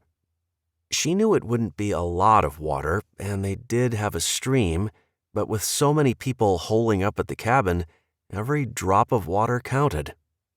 We can make some of that cement stuff we made to build the cob bricks to patch the roof. Maybe one of those nimble boys can crawl up there and see what we're dealing with. I don't see any obvious holes, Willow said, her head back and looking at the bare wood ceiling. What about bathroom facilities? Megan asked, realizing nature was calling, loudly. Albert shrugged. Well, we don't have a nice little house to take care of business. It's all natural out here. I think we should maybe do something about that as well, Brian said, coming in the door. We don't know if or when those guys may decide to scout out the area. We can't venture out alone to find the perfect bit of privacy away from the camp. I saw a shovel out there. I'll dig a latrine. It won't be fancy and we won't have a seat, but it will keep things relatively clean and sanitary. Why bother digging anything if we don't have a seat? Willow asked. I mean, it's still peeing in the woods. Brian laughed. Yes, but I'm going to dig a long, shallow trench. I'll use sticks, branches, and whatever else I can find to create a wall around the trench for some privacy.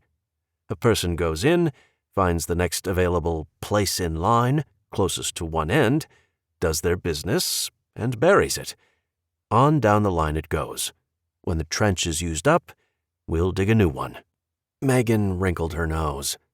It's what they did back in the old days of war. Probably still do when they're in the field, right, Brenda? Albert asked. She blushed, nodded, but didn't say anything. Okay, I got it. So, Brian, you're on poop duty. The twins will be taking care of the roof. Willow, you're okay in here making it a little homier? Megan asked. Willow smiled. Yup, I'm a little excited to do it. How sad is that?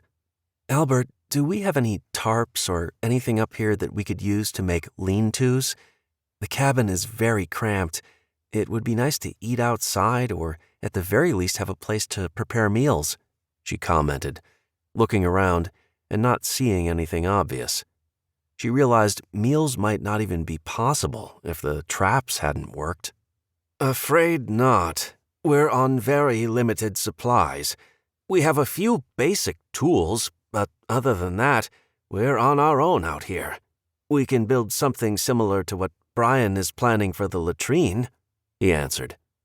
Megan nodded. They'd built shelters on the way to Ravenna. They would do the same thing here, but on a larger scale and a little better built. There were plenty of downed trees around the area. The boys could help drag in the smaller trees. They could break them down by propping one end up on a rock and jumping in the middle. It wasn't going to be exact, but without an axe or saw, it was all they had. "I'll go out and gather some edibles. Hopefully Wyatt and Chase will be back soon with a bunch of small game. I'm really hungry," she declared, feeling her stomach grumble from the lack of food. Muffled voices in the trees made them all freeze. Willow glanced around, her eyes landing on Ryland holding JJ, and she visibly relaxed. Megan was a little angry she didn't get that same feeling of comfort knowing her child was in view and safe. Chase and Wyatt broke through the trees, each carrying several squirrels. It wasn't a lot of meat, but it was something. Willow grimaced, but didn't completely freak out over the idea of processing the animals to get the meat. "I'll take care of it," Brenda volunteered. Megan and Willow both sighed in relief. Brenda had the ability to disconnect. Maybe it was her training, or maybe it was her personality. Megan didn't know, but she was certainly grateful for it. Between her and Willow, they collected enough wood to start a fire to cook their breakfast. It was going to be very slim pickings with the number of people they needed to feed. The twins each carried in a load of logs in varying sizes and dropped them a few feet from the fire pit they'd created. "Thank you," Willow said. "Can I send Frankie and Ryland with you to collect more?"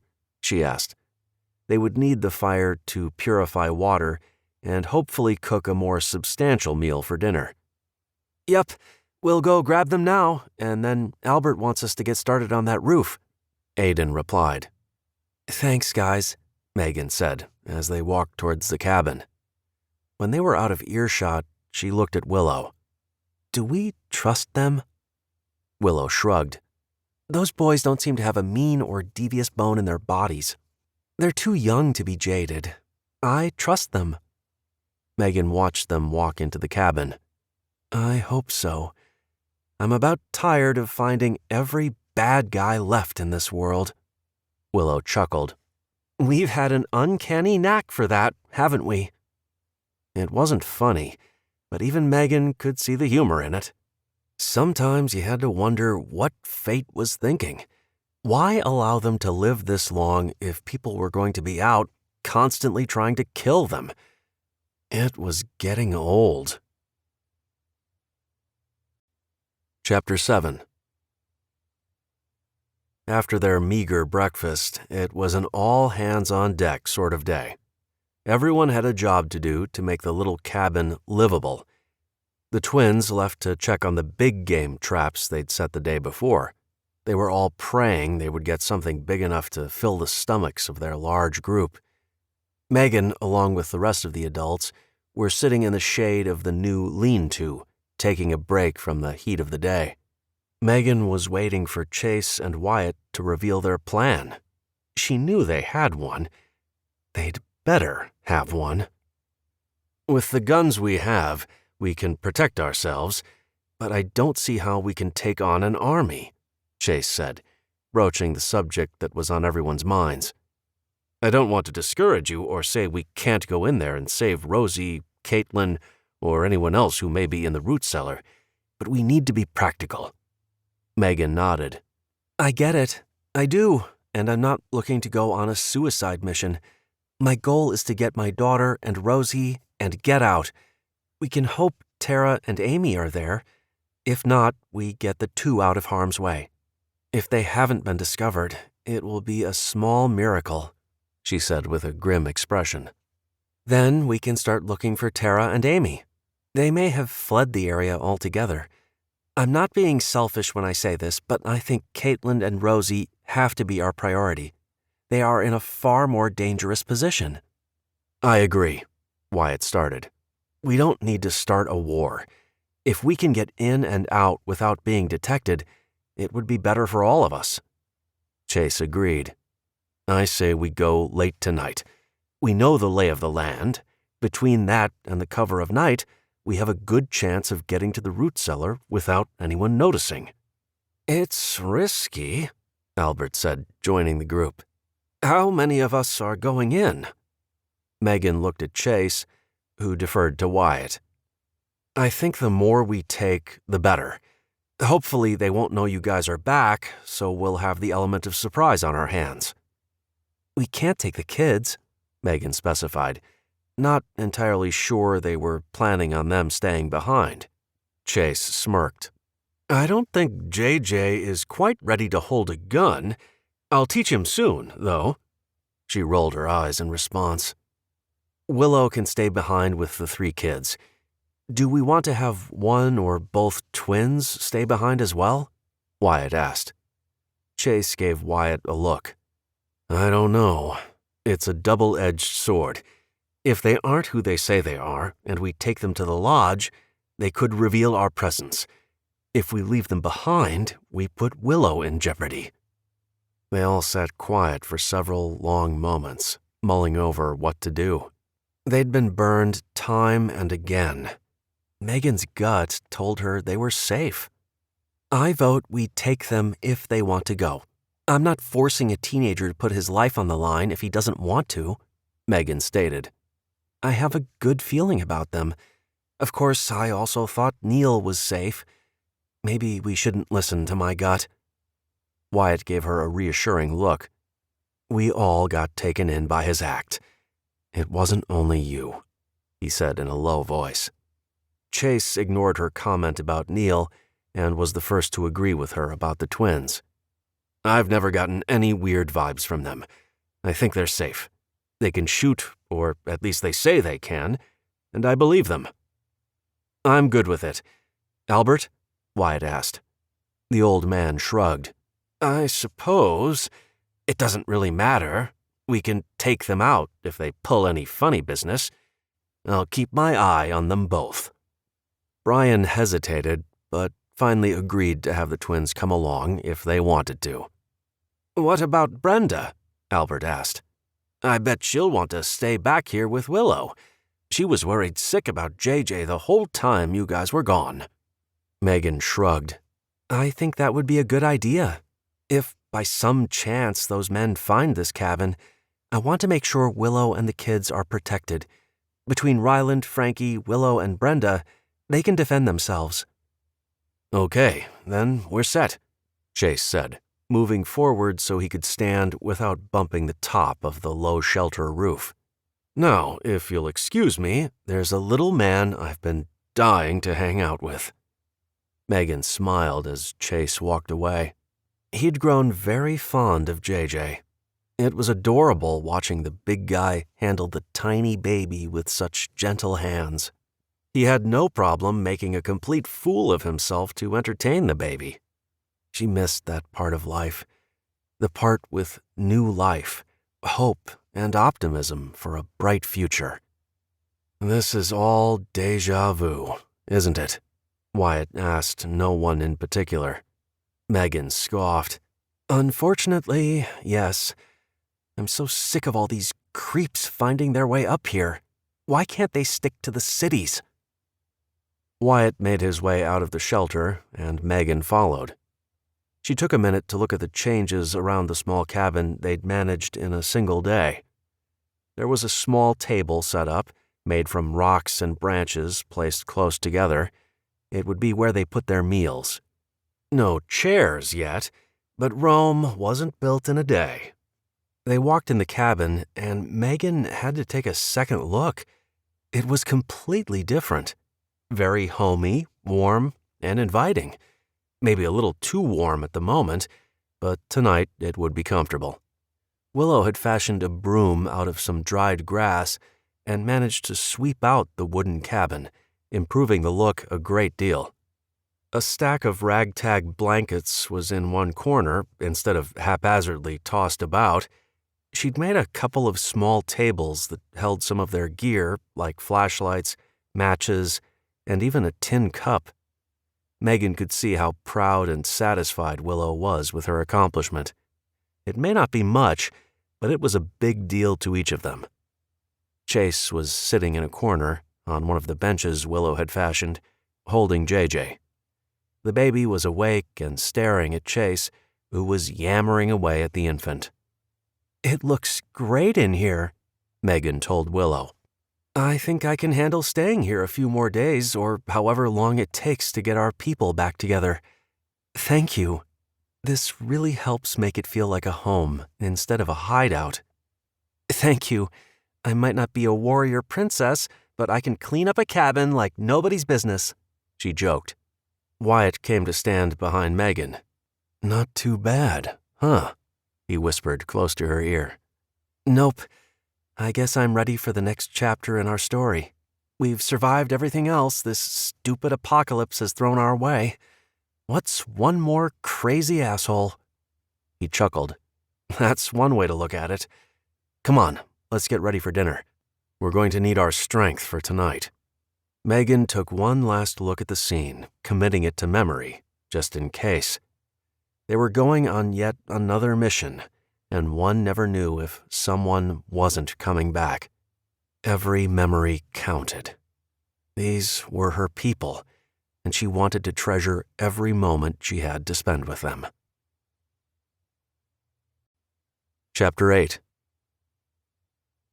Megan was ready. She felt amped as they slowly made their way down the mountain to the lodge. She, Wyatt, Aiden, and Albert were taking a wide berth and coming up from the stream. It was heavily treed, and the one place the perch in the bird's nest couldn't see. They would have to stick to the trees as much as they could. Chase, Jaden, and Brian were approaching via the orchard. This would give them a good vantage point of the root cellar and the back door area. They had no communication devices, which was risky for them all, but this mission was a necessity, regardless of the risk. It was difficult to navigate the area without using their flashlights, but they managed. Fortunately, they knew where all the traps were placed and could skirt around them, even in the darkness. Megan and her group were making their way towards the lodge where they'd seen the large generator. "Wow," Megan whisper-shouted. "Look at that!" The entire lodge was glowing. The outside and surrounding area was flooded in light. She'd never seen it that way.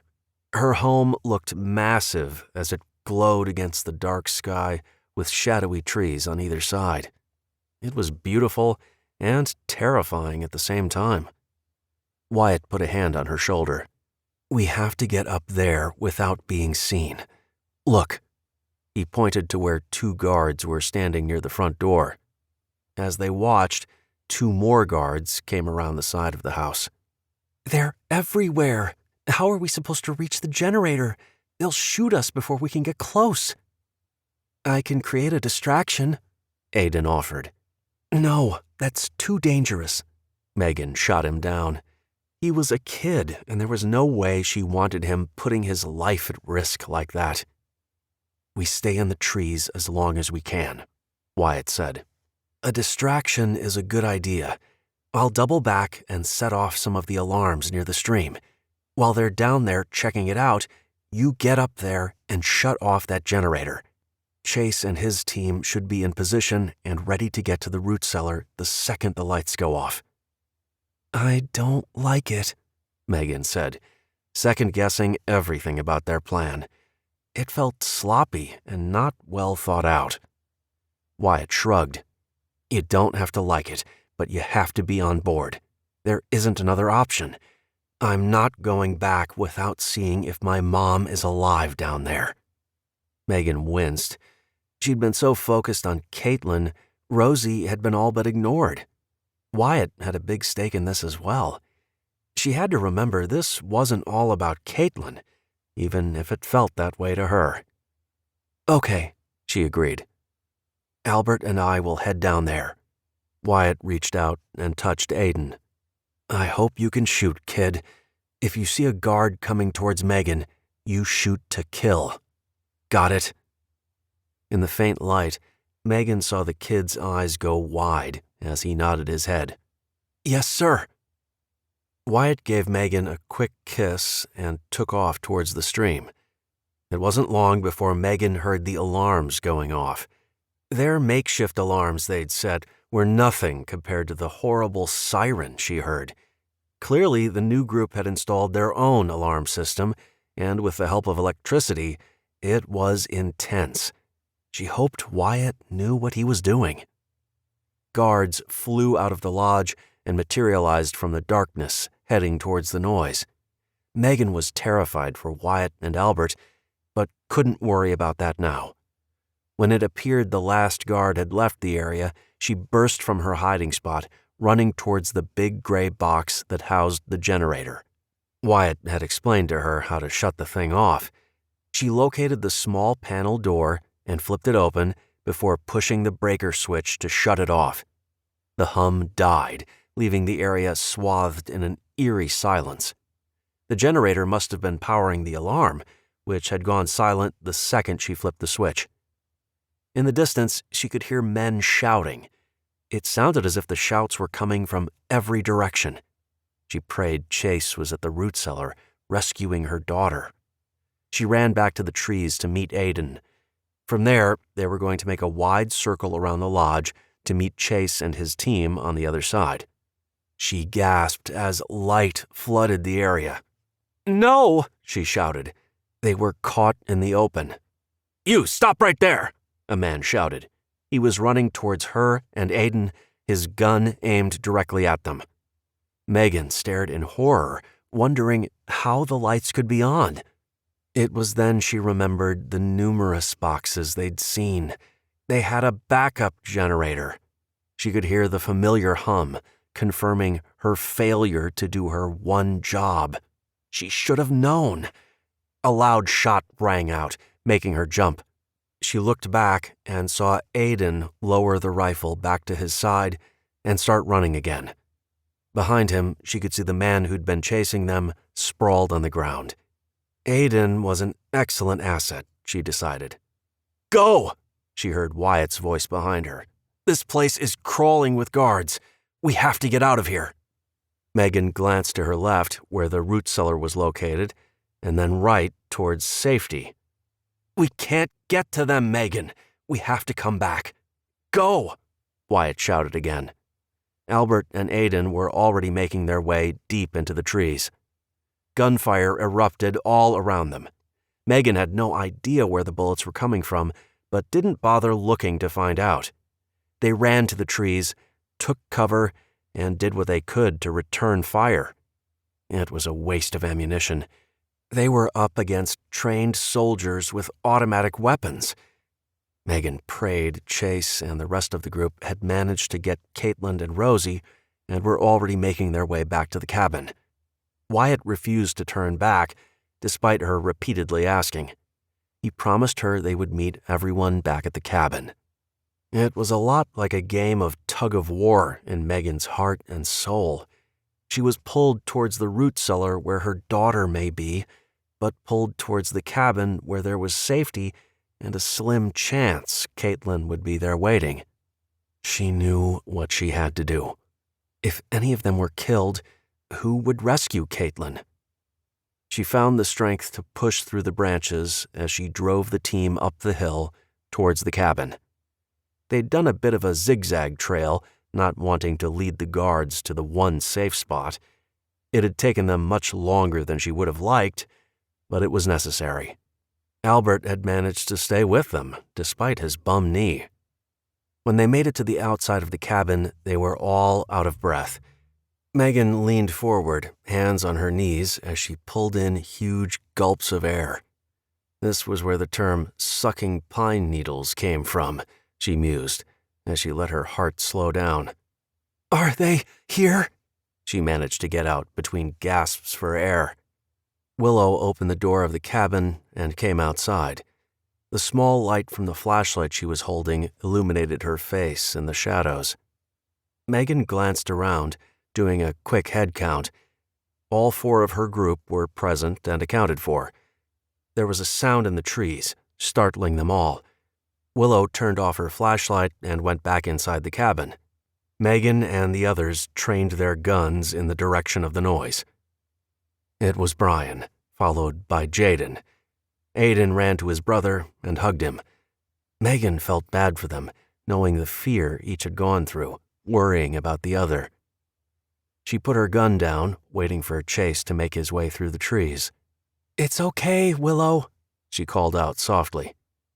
Willow opened the door, Brenda right behind her. Brenda went to Albert. Megan could hear her asking if he was okay, but the sound faded to a buzz as her mind slowly started to process something wasn't right. She stared at Brian, the buzzing noise growing louder and louder. It sounded like a hive of bees had taken up residence in her head. She was shaking her head back and forth to quiet the noise and reject what Brian was telling her without saying a word. She turned to look at Wyatt. She saw the moment he understood. His body jerked as if he'd been physically hit. He spun around and looked at the night sky. Willow was crying. "It can't be. Please say it isn't so." "Caitlin?" Megan murmured, afraid to hear the worst. "We didn't get that far," Brian said in a soft voice. "We were about 10 feet away from the root cellar when the lights came on. We didn't stand a chance. His voice broke. He pushed us behind him and told us to run." Wyatt cursed. It was the same word over and over. Megan knew this was another harsh blow. Losing Evan and Garrett had been terrible, but Chase had been his best friend for decades. They were as close as brothers. Chase died saving others. Somehow that made it a little easier to deal with. He died a hero, even if the only people who knew that were standing right here. She walked to Wyatt and put her arms around him, but he shrugged her off. She understood. He needed time, and she would give it to him. Brenda and Albert were embracing. Albert and Chase had been close as well. She watched as Albert's shoulders shook with his sobs. They all loved Chase. He was the guardian. Aiden and Jaden looked as if they'd lost their big brother. They casually slipped away from the group, while Aiden comforted a visibly upset Jaden. Megan looked back at Willow, who'd sat down on the ground. She went to her, dropped beside her, and wrapped an arm around her. Willow was quietly sobbing. Megan could feel the tears welling in her own eyes, and before she knew it, they were spilling down her face. Willow shut the light off, allowing them all the privacy to mourn. Chase's death was a staggering blow to them all. They'd lost the lodge, the chance of rescuing Caitlin and Rosie, and one of their family. Megan felt as if her heart was broken. It physically hurt with all the loss they'd endured. After some time, Megan wiped her face, stood, and went to find Wyatt. He was sitting on a stump, staring into the dark night. "Hey," she said softly. "Sorry about earlier," he said. "No, don't be. I understand. I won't bother saying sorry for your loss because I know it doesn't help, but I want you to know I'm here for you. Grieve any way you want to. No judgment from me." He nodded his head. "When is it going to stop? I have to wonder why we keep fighting when it seems like we're all going to die anyway." Megan winced, but knew he was only saying what was on his mind. She'd gone through similar emotions. It sucked. Every time they thought they were getting ahead, a major blow cost them dearly. "We're going to find your mom and Caitlin," she said with such conviction, she surprised herself. "You're not alone. You have me and the others." He scoffed. "I'm sorry, but that isn't all that comforting. We're dropping like flies. Chase, he was strong. He was a force to be reckoned with. and they took him out. His loss is a major hit, Megan. I feel more alone than I have since this all started." She looked at him. "You have me. You have all of us." He shook his head. "Not like that. I mean, alone to shoulder the responsibility of keeping you all safe. Before, it was me, Jack, and Chase. Then it was me and Chase. I still felt pretty confident knowing he had my back and I had his knowledge to fall back on. Now, it's only me." "I get it. Wyatt, remember when you told me I needed to start trusting others?" He nodded his head. "You need to start trusting us. Brian, the twins, Albert, and so on. We can all offer ideas. No, we don't have the experience like Chase, but you aren't alone. We all have your back," she said, squeezing his hand. "I know. I do.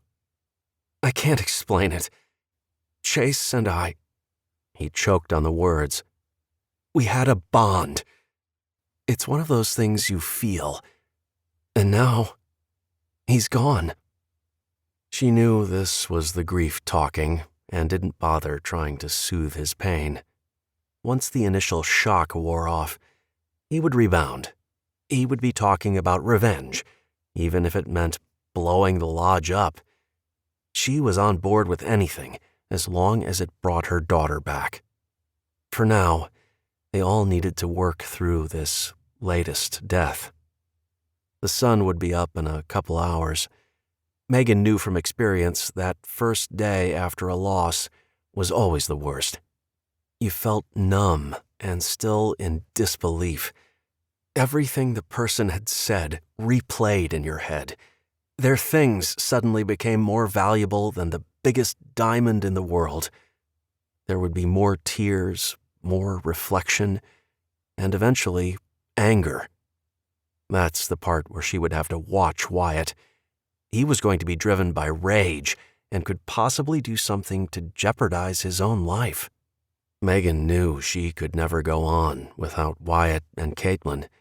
If they were both lost to her forever, there would be nothing to keep her going in this terrible, dark world filled with evil. She vowed to keep him safe, even if she had to tie him to a tree for a week while he got it together. Chapter 9. Megan lay on the hard floor of the cabin, staring up at the ceiling. She knew Wyatt was awake beside her, but didn't say anything. The deep breathing all around them indicated the others had finally managed to find some peace after living through yet another traumatic experience. "Want to go for a walk?" she whispered. "Yeah," he said, slowly sitting up. They walked outside, Megan inhaling the fresh, brisk air. No matter how much death and destruction occurred, the mountain air had a way of making everything feel fresh and clean again. Together, hand in hand, they strolled towards the stream. Megan remained silent, giving Wyatt the opportunity to speak if he wanted or simply to be. These were the moments she appreciated having a companion. She had someone to be with in times like these. Words and displays of affection weren't needed. Having one another for company was enough. "We have a big problem on our hands, don't we?" Wyatt said, exhaling a long breath.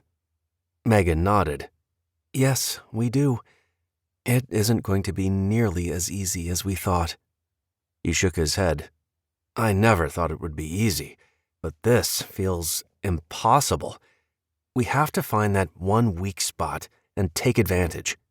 The problem is, I can't find that spot. I've thought about it and played out a million scenarios in my head, and I can't figure it out." She put a hand on his arm. "We'll figure it out together. All of us will put our thinking caps on and work through it.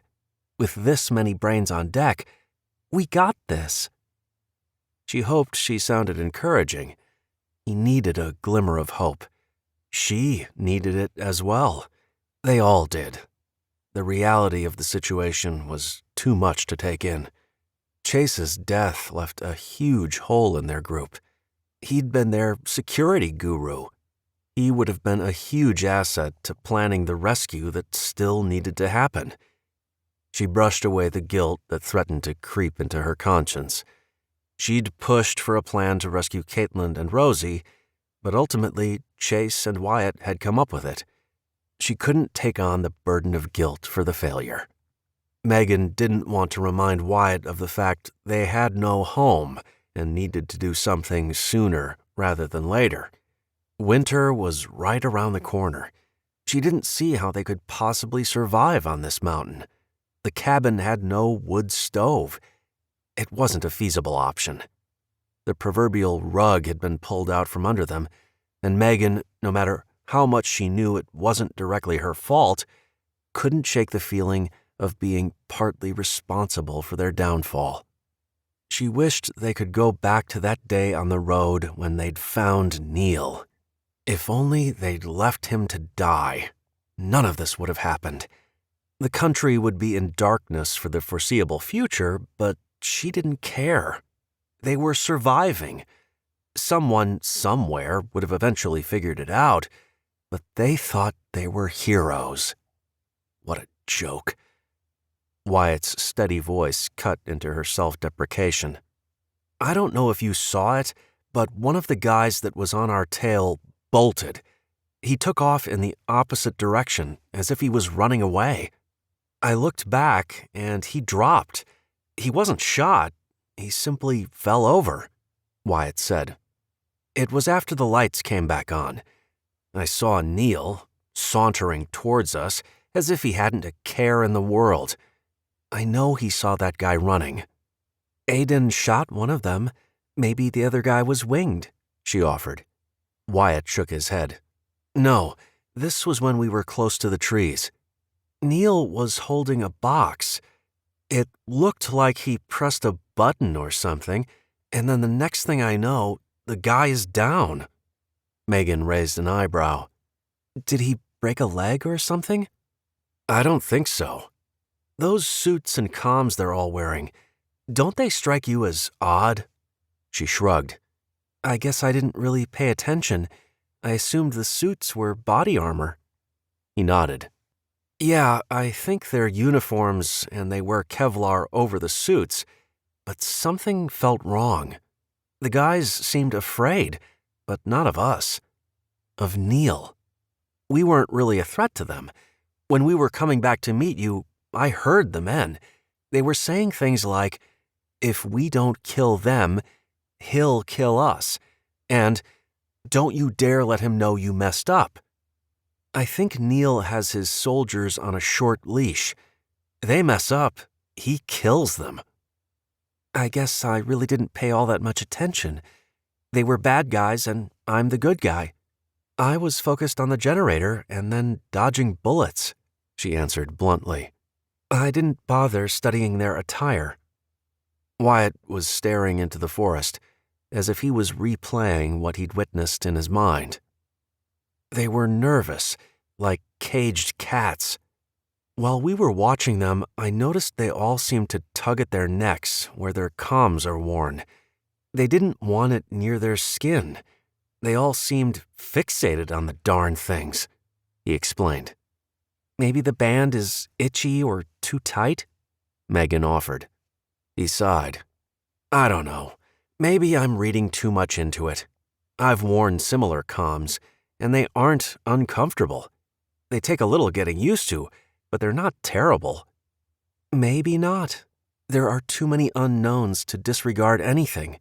Neil is a wicked man. He may very well be killing his own soldiers, Megan told him, rubbing his back. I don't think we can rule anything out. He nodded. Ready to head back? He asked. Yep. This was the turn in Wyatt she'd been waiting for. He'd shaken off the initial stage of grief and was ready to take action. Focusing on all the little details that happened last night would help take his mind off Chase's death.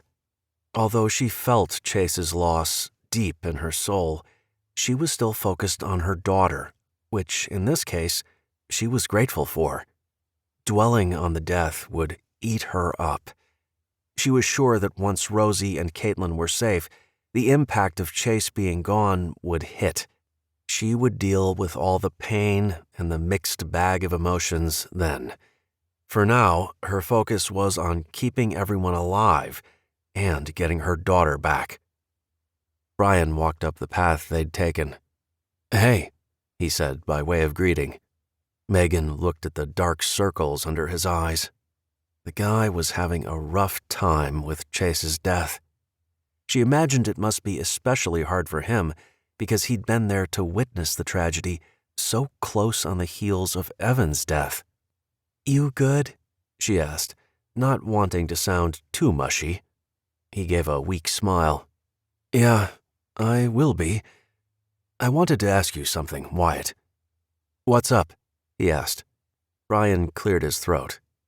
"While we were waiting for the lights to go out, we had a real good vantage point and could see and even hear some of the soldiers talking. Chase, he said he was going to tell you about their two-way radios. You know, the thing they all wear around their necks." Wyatt nodded.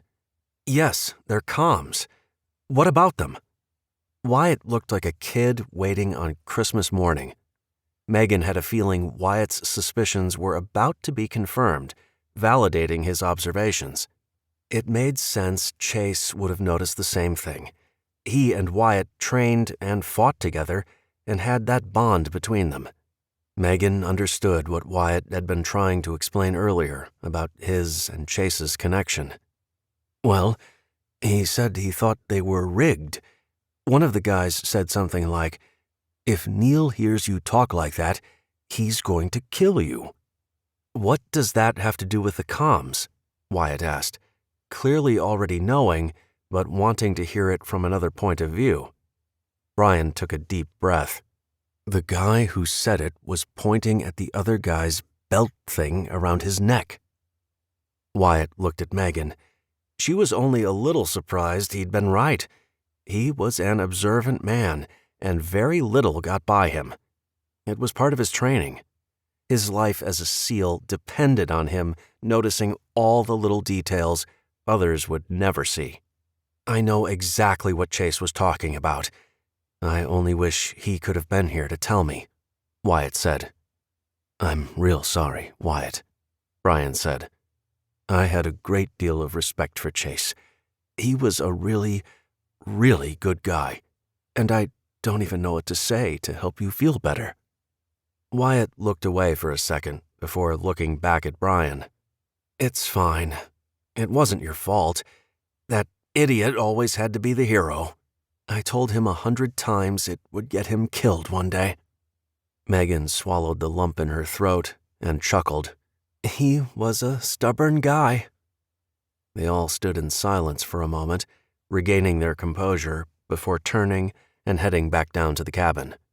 "I don't think we can simply go in there and rescue Caitlin and Rosie. It's too heavily guarded. We don't stand a chance against their numbers and their weapons," Megan stated before they reached the cabin. Wyatt and Brian both stopped walking and turned to look at her. "What are you saying?" Wyatt asked, with a hint of anger. "We aren't abandoning them." She gave him a look. "Seriously? As if that was ever an option. No, I'm saying we do like we did with McDaniels. We cut the head off the snake and watch the rest of them scatter like the vermin they are." "You want to kill Neil?" Wyatt asked. She vehemently nodded her head. "Slowly, preferably, but yes.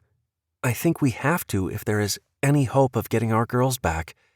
It isn't a matter of want, but must. He's never going to go away." Brian raised his eyebrows with a mixture of shock and questioning. "How do you propose we do that? We couldn't even get close to the root cellar, let alone find the leader and kill him." She shrugged. "I don't know, but if we want our home back and our people safe back with us, that's what has to be done. He knows too much. If we were somehow able to scare him off, he would keep coming back until he successfully killed us all. He has to die," she said matter-of-factly.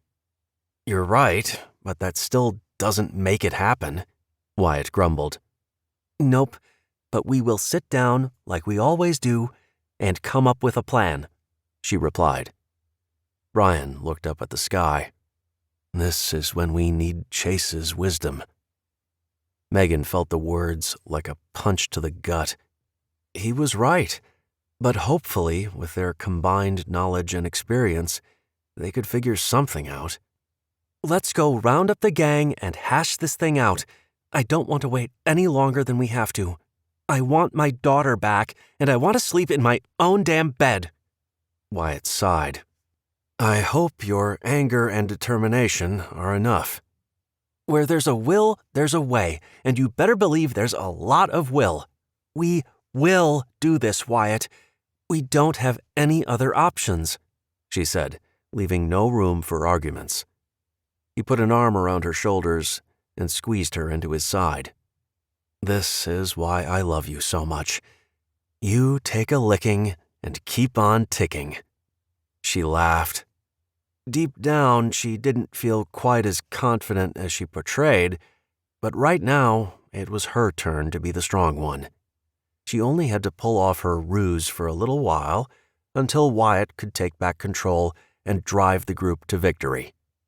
She had all the confidence in the world that would happen. Chapter 10. "Feel like going hunting?" Megan asked Wyatt as they sat outside watching the sun set. It had been the first full day of life without Chase. As she'd predicted, the day had been spent moving his things to one corner of the cabin, talking about him, and, of course, many tears were shed. He shrugged. "Now?" Megan chuckled. "No, in the morning. We need food. It will do us some good to get out and away from the sadness clinging to this place. We can also do some scouting to see how widespread the cancer that is Neil has spread." He nodded. "I'd like that. If we see any of them or the devil himself, I get to kill them. Deal?" She giggled. "Absolutely. I would never deny you that pleasure." Megan stopped giggling and took a moment to examine the conversation they had. "I can't believe how bloodthirsty I've become. Will I get worse? Will I start killing people at random because I don't trust anyone?" Wyatt let out a long breath. "Combat vets go through a similar thought process. Some of them don't get over it, and everyone looks like the enemy. You have to keep yourself grounded. Remind yourself of your humanity. Sure, you can't help but be a little more jaded and distrusting. I used to say that wasn't a good thing. In this world, it's a very good thing.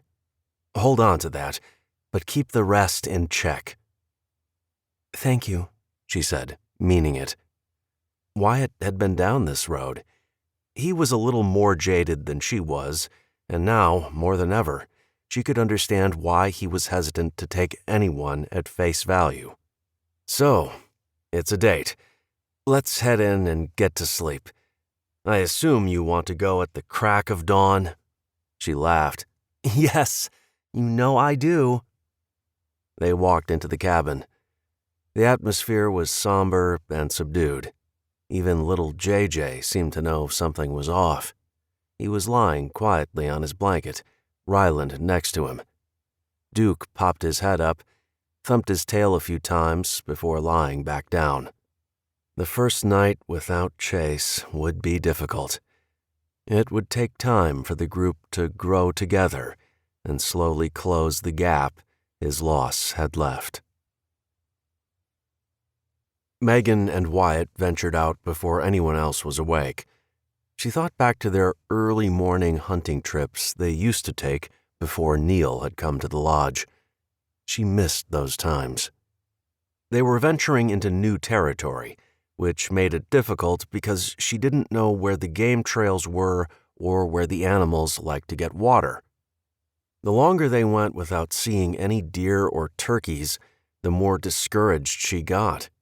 A branch snapped under her foot, making a loud cracking noise. "Shh," Wyatt hissed, his hand on her back. She rolled her eyes. They'd been stomping through the forest for more than an hour. If there was anything out here, it had already made itself scarce. Then she heard a noise and spun around to meet Wyatt's eyes, who was giving her the "I told you so" look. She used her eyes to question him. Who or what was it? He shrugged in response and used his head to gesture her off their course and into a thick stand of trees. Once they were concealed, they crouched and waited. It was men's voices, and they were getting closer.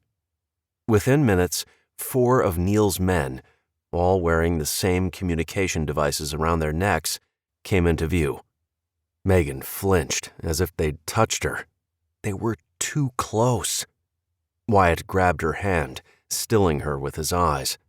She gave a slight nod, took a deep, silent breath, and watched as the men looked side to side, chatting about what they were going to eat when they got back to the lodge. The men stuck around the area for what felt like forever before finally moving on. Wyatt and Megan stayed put, not wanting to alert them to their presence. "They're looking for us?" Megan hissed, half asking, half stating. "We need to follow them. If we can take them by surprise, we can even our odds a bit, but we need to do it farther away from the cabin. When the rest come looking for the men, and they will, we don't want them found anywhere near where we're holed up," Wyatt whispered. "How are we going to kill all 4 at the same time?" she asked. He shrugged. "We can't, but we can get pretty close. You take 2, I take 2. She mulled it over. "What about their comm things? What if they're on an open mic?" He shook his head. "They wouldn't have been talking about lunch if that were the case." She nodded. "Okay, I'm game. 4 down is better than 4 more against us when it's time to take Neil out. Let's follow them a ways. Maybe we can pick up some intel." He gave her a serious look. "Follow my lead. If I tell you to run, do it. Don't give me any crap. Do it." Although her initial reaction was to argue, she zipped her lips and nodded in agreement. They started slowly moving forward, with Wyatt in the lead. "I can't make out what they're saying," she whispered. "Do you see those patches on their arms? They all have a different number. What is that about?" Wyatt looked at her and gave her the look to be quiet. Apparently, Wyatt wasn't in the mood to answer all her questions, or he couldn't. The voices ahead were muffled. She managed to pick up a word here and there, but nothing that made sense. It wasn't long before she recognized the area they were in. They were near the stream that fed the garden. "We're not far from the lodge," she hissed. "Shouldn't we turn back?" He turned and scowled at her. "No." A loud, atrocious sound rent the air. "What the hell is that?" Megan said, a little too loudly. The men stopped walking. Wyatt grabbed her and pushed her to the ground. "Did you hear that?" one of the men asked. "I thought I heard something, but look, the shipment has arrived. We better get back," another man answered. When it was clear they were gone, Megan and Wyatt stood up, looking up at the sky. "Oh my God, that's a helicopter," Megan said, clearly dumbfounded. She imagined this would be what it would be like for a time traveler landing in the 21st century. It was a silly thought, but it was the only way she could make sense of what she was seeing. It was surreal. "What is it carrying?" Wyatt asked. Megan looked away from the helicopter and focused on the huge box it was carrying from several heavy ropes. It was one of those Army helicopters, a Black Hawk, if she remembered her terminology correctly. It had 2 rotors instead of the cursory single one. There were soldiers visible in the large doors on either side of the helicopter. "I don't know.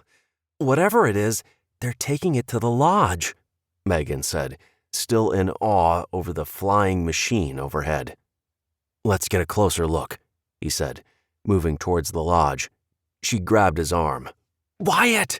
We can't go down there. It's only the 2 of us. We don't stand a chance." "We aren't going to the lodge.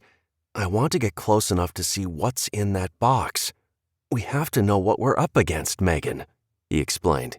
"It could be a tank or a whole new batch of soldiers." She growled. "Fine. Let me repeat some words of wisdom someone once told me. If I say run, do it. Don't argue." He grinned. "Got it. Now, let's go." They crept through the trees, stopping whenever they heard movement too close. They arrived at the ridge above the lodge in time to see the helicopter hovering over the roofless building Neil's men had constructed. "What do you think is in that box?" Megan asked, knowing Wyatt was as clueless as she was. "Whatever it is, it can't be good. I think anything that man has a hand in is going to be bad for us and the entire country. He clearly has an agenda, and keeping the United States in the dark is only part of it," Wyatt stated. They watched as the box lowered from the sky. With the box closer to the ground, it became a little easier to make out a shipping container. "That's one of those boat containers," Megan pointed out. "I used to see those for sale all the time. People turn them into tiny homes or even bunkers. I wonder if he's building a shelter or if the container is full of supplies." She shook her head. "The possibilities are endless." Wyatt nodded. "You're right. I have a feeling he's building himself a safe room in case his little hideout, our home, is discovered." She winced. "If his location is revealed, the lodge will become ground zero. The government will probably drop a bomb on the mountain." "We need to get back," Wyatt said. They practiced as much stealth as they could, returning the same way they came in case there was a guard on patrol. It took them longer than it should have because they were constantly jumping into the bushes at every noise they heard. They couldn't risk being caught. Chapter 11. Neil stood in the clearing of the lodge he'd made his home, watching the helicopter coming in. He smiled, revealing his perfectly white, straight teeth. His dark hair and movie star features were disarming, which he used to his advantage. It got him here. One look at Megan, and she was his for the plucking. A little play acting had won her over to his side. His injuries were healed, and he was ready to carry out the rest of his plan. Taking out that military convoy was easy. He had enough firepower with him to take out the town they were holed up in, but the question remained as to how to get his Hollerith card to the NRU. When he'd spotted Megan and her friends running away from the building, a plan was already forming.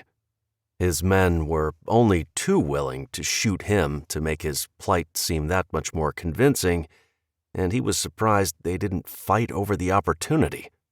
His men were trained well enough to know where to hit him to avoid any serious injury. A gunshot in general looked terrible, and with his superior acting skills, he had played it up enough to win her sympathy. He smirked as he remembered her boyfriend arguing with her about whether to save him. A little groan, and she fell for his near-death condition, hook, line, and sinker. If he had a conscience, he would probably feel bad for screwing them over so bad after they took him in. He grinned. He didn't care about any of them. It was all about him and his successful rise to the top of the food chain. The delivery of his emergency bunker had taken some time, but it was finally happening. This was the final step to secure his safety if he was ever found. There was no doubt in his mind the entire remaining United States military would be looking for him. Although it would take a small miracle for them to find him up here in this remote area, one could never take chances. His ability to think ahead and plan for every contingency is what made him superior to the rest. He deserved his place at the top.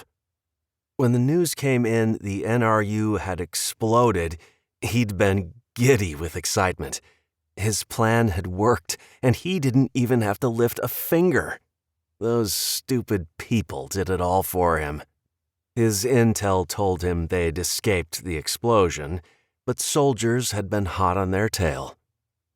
"Tell them to set it straight down," he ordered via the two-way radio system. "Yes, sir," one of his many men responded. It made him happy to have so many men willing to do his bidding. For too long, he'd been a pawn. Now, he was the chess master. He called the shots. He controlled who lived and who died. In fact, with the push of a button, any or all of his men would instantly drop dead. Another one of his men cautiously approached him. "That's pretty big." Neil raised one of his dark, bushy eyebrows, causing the man to pale. "If I'm to live in it, I want to be able to move around. I can have anything I want. Why would I choose anything smaller?" He smirked. The man nodded briefly before taking steps to back away. Neil didn't remember his name, nor did he care to. They were numbers to him. This was number 12, easily identified by the patch on his shoulder. "Yes, sir. You're right, sir," the man stammered. Neil looked at him, making the man squirm. "Tell them I want it set up like I ordered." The man nodded. "Yes, sir," and quickly left Neil's presence. The power made him heady. Growing up an army brat, he'd bounced around from base to base, always feeling out of control and helpless over his own destiny. Not anymore. He was the one in control, calling all the shots. "You!" he called out to one of the men standing nearby, watching the container lower to the ground. The man looked around, realized he was talking to him, and scrambled to get closer. "Yes, sir." "Get a team together and start placing those explosives around the building. Follow the diagram I drew up last night. No mistakes. Do you understand?" His dutiful soldier nodded. Neil looked at him, waiting for the words. "Yes, sir," the man said, before quickly leaving his presence. He turned back, using one hand to rub the scruffy beard he was growing. He would miss that Tara girl. She'd been an excellent barber, even going so far as to give him a nice, clean shave when he feigned weakness. He hadn't shaved since. If he found her, he may consider keeping her around. Her brat would have to go, though. A small thud echoed over the area as the shipping container hit the ground. He clapped his hands together, relieved he would have somewhere to hide should things get ugly. The bunker would be set up to sustain him and him alone. Everyone else was collateral damage. He turned and started back towards the lodge. Several of his men were already carrying out his plan, placing explosives at each corner of the lodge.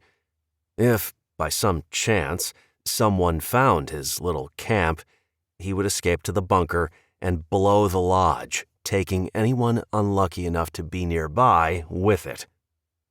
He walked into the lodge and smelled a delicious aroma. "What's for dinner?" he asked the cook he'd recruited from some fancy restaurant back in Chicago with the promise of food and shelter. "Potato soup, sir," the cook answered. It hadn't taken long for the guy to learn the rules. To make sure he stayed in line, Neil had outfitted him with what he lovingly referred to as a shock collar. The soldiers wore them to communicate with him and one another. The cook wore one because Neil trusted no one, especially the guy in charge of cooking his meals. He wasn't taking any chances. On occasion, he used the little button to take one of the men down in order to keep the others in line. It was a genius method designed by some scientist he'd met long ago. To take out one of his men, he punched in their number and click. The injection of tetrodotoxin was sent into the jugular of the wearer of his special collars. Death was quick, and he liked to think merciful. He'd stumbled upon the poison while working as a dishwasher in an upscale restaurant years ago. The poison came from the puffer fish. Rich people loved the danger involved when they ordered the delicacy. Would they die with one bite? It hadn't taken him long to find a source on the dark web that would sell vials of the extremely deadly poison. He could take out his entire army and then some if he needed to. He smiled as he thought of the little black box tucked safely away in case of emergency. "I'll eat in my room," he ordered, climbing the stairs to take the room that had once been occupied by Rosie. It was the biggest and had the nicest bed. He was the king of this castle and deserved the best. Chapter 12. Wyatt was shaking his head and mumbling under his breath as they approached the cabin. "What is it?" Megan asked, tired of waiting for him to tell her what had him so upset, beyond the obvious. He growled, "Look around. Do you see anyone trying to stop us from getting near the cabin?" She hesitated, not entirely sure what he wanted her to say. "No," she said slowly. "Exactly. We're sitting up here, licking our wounds, and not thinking about security. If Chase were here, he would be kicking our butts for being so damn complacent," he said with a great deal of frustration. "This is ridiculous. We can't sit here and wait for something to happen to the rest of us." Megan nodded, not interrupting his tirade. She knew he needed to get it out, and doing it away from the rest of the group was for the best. "See? Do you see?" he shouted. Megan wasn't sure what he wanted her to see. "I don't know what you're getting at, Wyatt. What can I do to help?" she asked. He rolled his eyes and turned back to look at the area outside the tiny cabin they were calling home. His hands were on his hips as he surveyed the area. "This isn't going to work." "What? What isn't going to work?" she asked. "If we're going to stay here, we have to do something about our defenses. I don't know that this place can be defended," he said, exhaling a breath. "We don't have a lot of options. It isn't as if we can pick up and move without your mom and my daughter. I get this isn't an ideal place, and it isn't nearly as safe as the lodge was, but we lived there for more than a year. There was more of us and more to work with.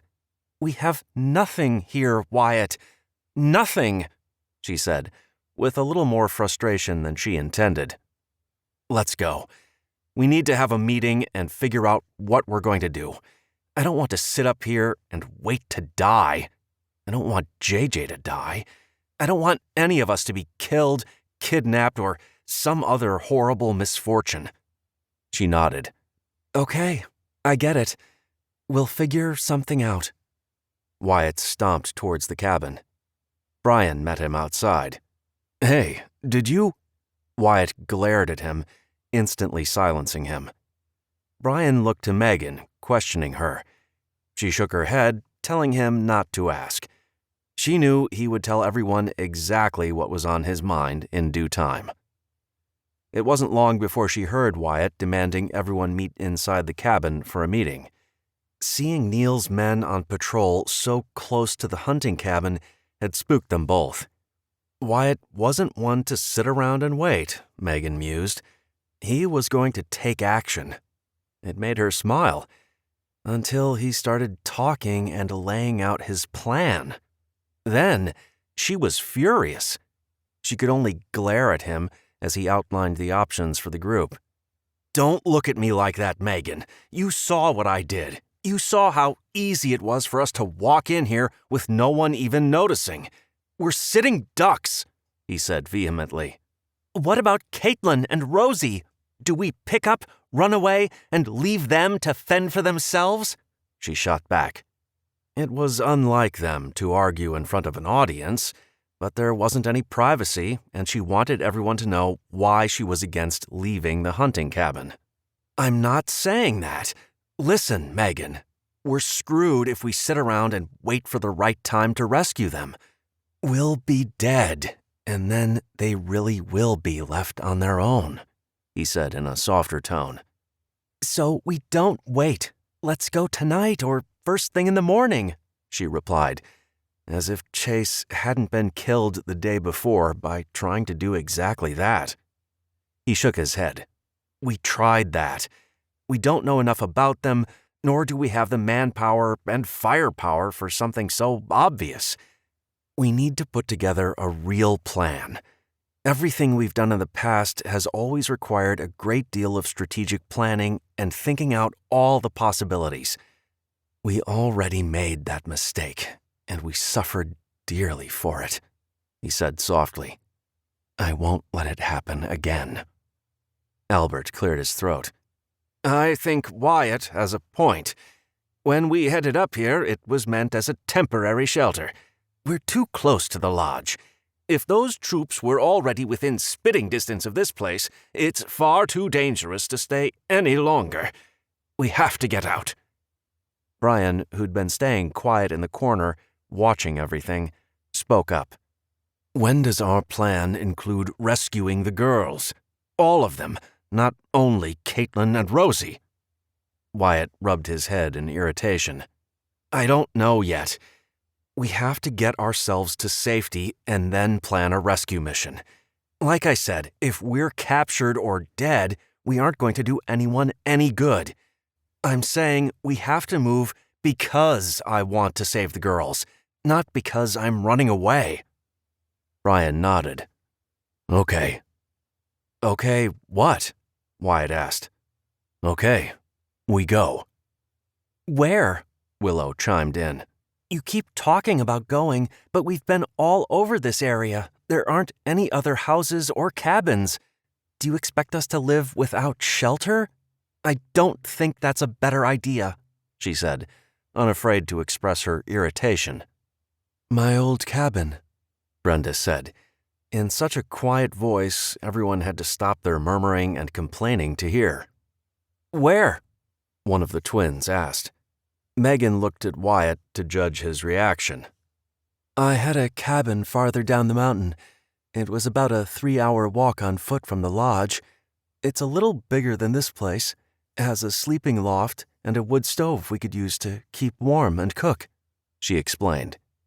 Wyatt was slowly nodding. It was close to the meadow, making hunting easy. There was also a stream nearby. Water wouldn't be an issue. Didn't it get trashed by McDaniels's men?" Megan reminded them both. Brenda shrugged.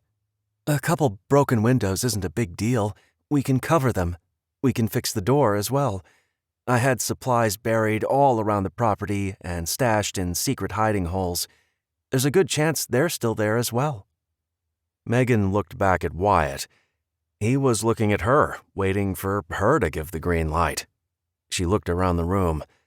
Everyone was buzzing with the excitement of moving to a bigger cabin that offered more safety and security. She wanted to scream at them. She couldn't stand the idea of being so far out of reach from her daughter. It felt like she was leaving the country and leaving Caitlin all alone, with no one to call for help. What if she and Rosie managed to escape and ran for the hunting cabin only to discover they'd been abandoned? "Megan?" Wyatt asked. She looked at him, unable to give him the answer he was looking for. If we're at the other cabin, we can come up with a plan to retake the lodge while rescuing Caitlin. We need some time. We won't have that luxury if we stay here. Our energy will be focused on fending off the scouts that are sure to keep coming. She looked him in the eye. It feels wrong. He nodded, softening his earlier demeanor, and squatted low in front of her. It's up to you. Only you can say if we should stay or go.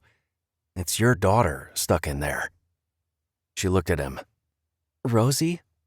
He smirked. She's a tough cookie, a lot tougher than she lets on. I'm not too worried about her. Megan sighed, mulled over the options, and finally made the decision. Let's go, she mumbled. Willow looked at her with softness and understanding. She would know the war Megan was battling. Megan gave her a small smile, assuring her she would be okay. She hoped she would. Right now, it felt as if her heart were breaking in two. Okay, we'll pack everything we can tonight and we leave at the crack of dawn. We need to take a wide berth around the lodge. Those scouts will be out in the morning, I'm sure of it. I don't want to risk running into any of them, Wyatt said, seeming full of energy now that they had a mission. Megan wished she shared his enthusiasm. She was going along with his plan, but her heart wasn't in it. Chapter 13. It was exactly dawn when they began the long hike down and to the east. Because they were terrified Neil's troops would be out looking for them, they chose to stay off the game trails, which would have made their hike easier. Sticking to the thick trees, they made slow progress on the treacherous ground. Each of them endured scratches to their arms and faces, with more than one person dealing with a twisted ankle, or in Albert's case, an angry knee. Considering they only had a handful of supplies to carry, their burden was light. "Did you hear that?" Ryland said in a low voice. Duke was beside him, standing stock still, his ears perked up and his head cocked to the side, intently listening. Megan looked around, but didn't see anything. Wyatt looked at the dog, and then in the direction he was staring. We listened to the dog. Duke hears something, and I trust his senses a lot better than ours. What do we do? Willow asked, slightly panicked. We hide, Wyatt said, pointing deeper into the trees. The group moved at once. Shh, Albert hissed. The sound of crunching branches and heavy footsteps reverberated throughout the area. Megan almost laughed at the absurdity of their attempt to hide. It was like trying to hide an elephant in a room. They weren't thinking clearly. They weren't organized, and if they didn't pull it together, they would walk right into Neil's men, making their capture a little too easy. He's right, Megan said, loud enough to be heard over the various conversations and stomping through the forest. We need to be quieter and move in an orderly fashion. With a group this big, we're too obvious, even if we're avoiding the game trails. Wyatt came to stand next to her. We'll walk single file. I'll lead. Albert, you get behind me. From there, I want Jaden and Aiden, Willow, Ryland, Frankie, Brenda, and Brian, you bring up the rear. What about me? Megan asked. A little perturbed, he excluded her. He looked at her with a look that said she was dim-witted. By me? I need your eyes and ears. She nodded her head in understanding. She liked that he spoke of them as one unit. Fighting back a smile, she helped everyone get in line, giving each of them instructions about how to step lightly, holding the branch for the person behind them, and so on. Wyatt gave them a quick tutorial on the hand gestures they would use to communicate in case the enemy was near. Megan felt better with everyone on the same page. Their rush to get away from the hunting cabin had led to these basic skills being overlooked. "Ryland," Wyatt said, walking back to him in line. "Keep Duke with you. If you see him start to act funny, alert me. Dogs have very powerful senses. He'll know long before we do that someone is near. You know him best, and I'm counting on you to keep a close eye on him." Ryland's chest puffed out with his new responsibility. "I will, Uncle Wyatt. You can count on me." Megan looked to Willow, who was beaming with pride. Her little boy was growing up fast and was a real asset to their merry band of misfits. With the group in proper formation, they started moving again. Megan and Wyatt watched the area carefully, constantly scanning the ground for traps. They had no idea how big of a perimeter Neil would have demanded. They couldn't take any chances. It was midday before Wyatt held up his hand, telling the group to stop moving without saying a word. It had warmed up quick, leaving them all a little cranky from the heat. The water they'd packed was nearly gone. Megan was still a little sore from their rapid return home from Ravenna and could feel her almost healed blisters rubbed raw again. "We're close," Brenda called out from her new position next to Wyatt at the front of the line. They'd decided she knew this area better than the rest of them and had asked her to lead the way. She and Megan had switched places in their formation once they got closer to the general area of Brenda's old cabin. Megan looked around and realized she knew where they were as well. This is how they'd come to find Brenda. They were on the opposite side of the meadow, which meant to reach Brenda's cabin, they had to walk all the way around or across the open field. "We'll stick to the base of the cliff.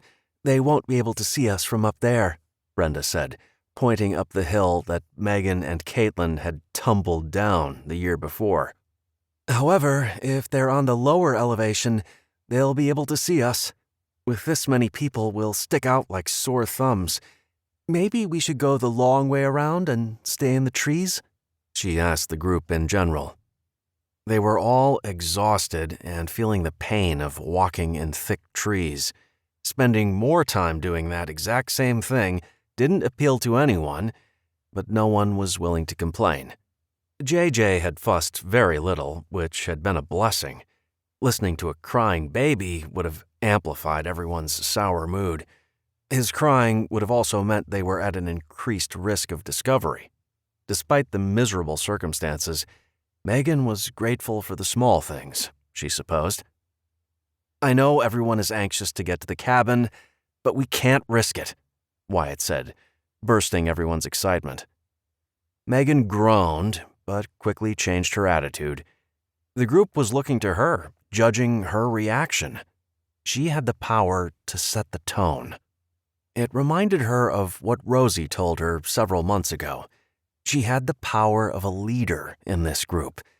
How she chose to use that power was critical to everyone's survival. She had to stay positive, even if she wanted to kick and scream while thrashing around on the ground like a 2-year-old. "Okay, let's go. We'll collect some edibles as we go," she said, trying to sound upbeat as they veered to the left. "We can eat a scrumptious salad when we get there," she said, laughing a little as she said it. A wild, edible salad wasn't exactly filling, especially with the amount of energy they'd expended so far today, but it was all they had. It took close to an hour for them to make their way around the meadow and up to the cabin. Brenda, Wyatt, and Megan went ahead to check it out, while the rest remained a safe distance away in the protection of the forest. "Anything?" Megan whispered. The three of them had formed a semicircle, allowing them to cover 3 sides as they approached. "Nothing," Wyatt called out. "Clear," Brenda answered. When they decided there was no one holed up in the cabin, they approached it. "Wow," Megan said, staring at the dilapidated cabin. The windows were all broken. The front door had been completely removed and was now lying out front. Inside, the few cupboards had been left open and the furniture turned upside down.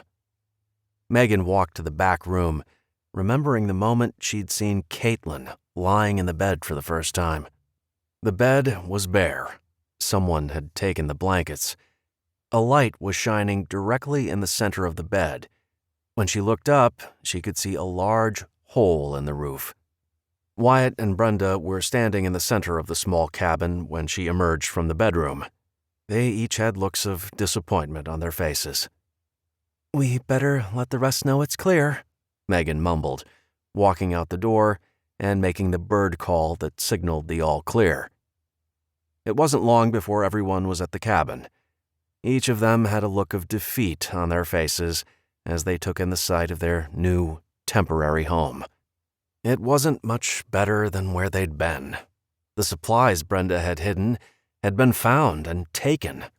The only positive was the cabin was larger, had a stove, and there were various tools scattered around that would make it easier to make repairs.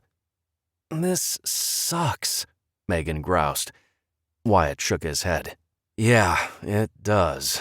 But I feel safer knowing we have some distance between us and the lodge. We didn't see any of his men on the way here. That's a good sign." She shrugged, still feeling disgruntled. "I guess." He closed the distance between them, put his hands on her shoulders, and looked her in the eyes. "This place puts us in a position to win. It has a strong foundation. We have resources all around us that will keep us going until we can take the lodge back." She stared at him, hearing the words and letting them sink in. "You're right. It's such a letdown. I was hoping to find a nice cabin that needed a little work. Now we have to spend a lot of time fixing it so we can stay here instead of planning an attack. It's frustrating," she whined. He agreed, squeezing her shoulders lightly. "Yeah, it is. But we should have known it would be this way. This apocalypse business is no joke. Nothing is easy. We're constantly being tested, and this is another one. We're going to be all right. We'll figure out a way. We always do," he reassured her. She looked over his shoulder, staring at the cabin that looked as if it would topple to the ground with the first strong wind. "We need to get that roof fixed first. We can take care of the rest later. But I don't want squirrels dropping in for a visit or tossing pine cones at us," she laughed. He turned and looked. "I'll get on it.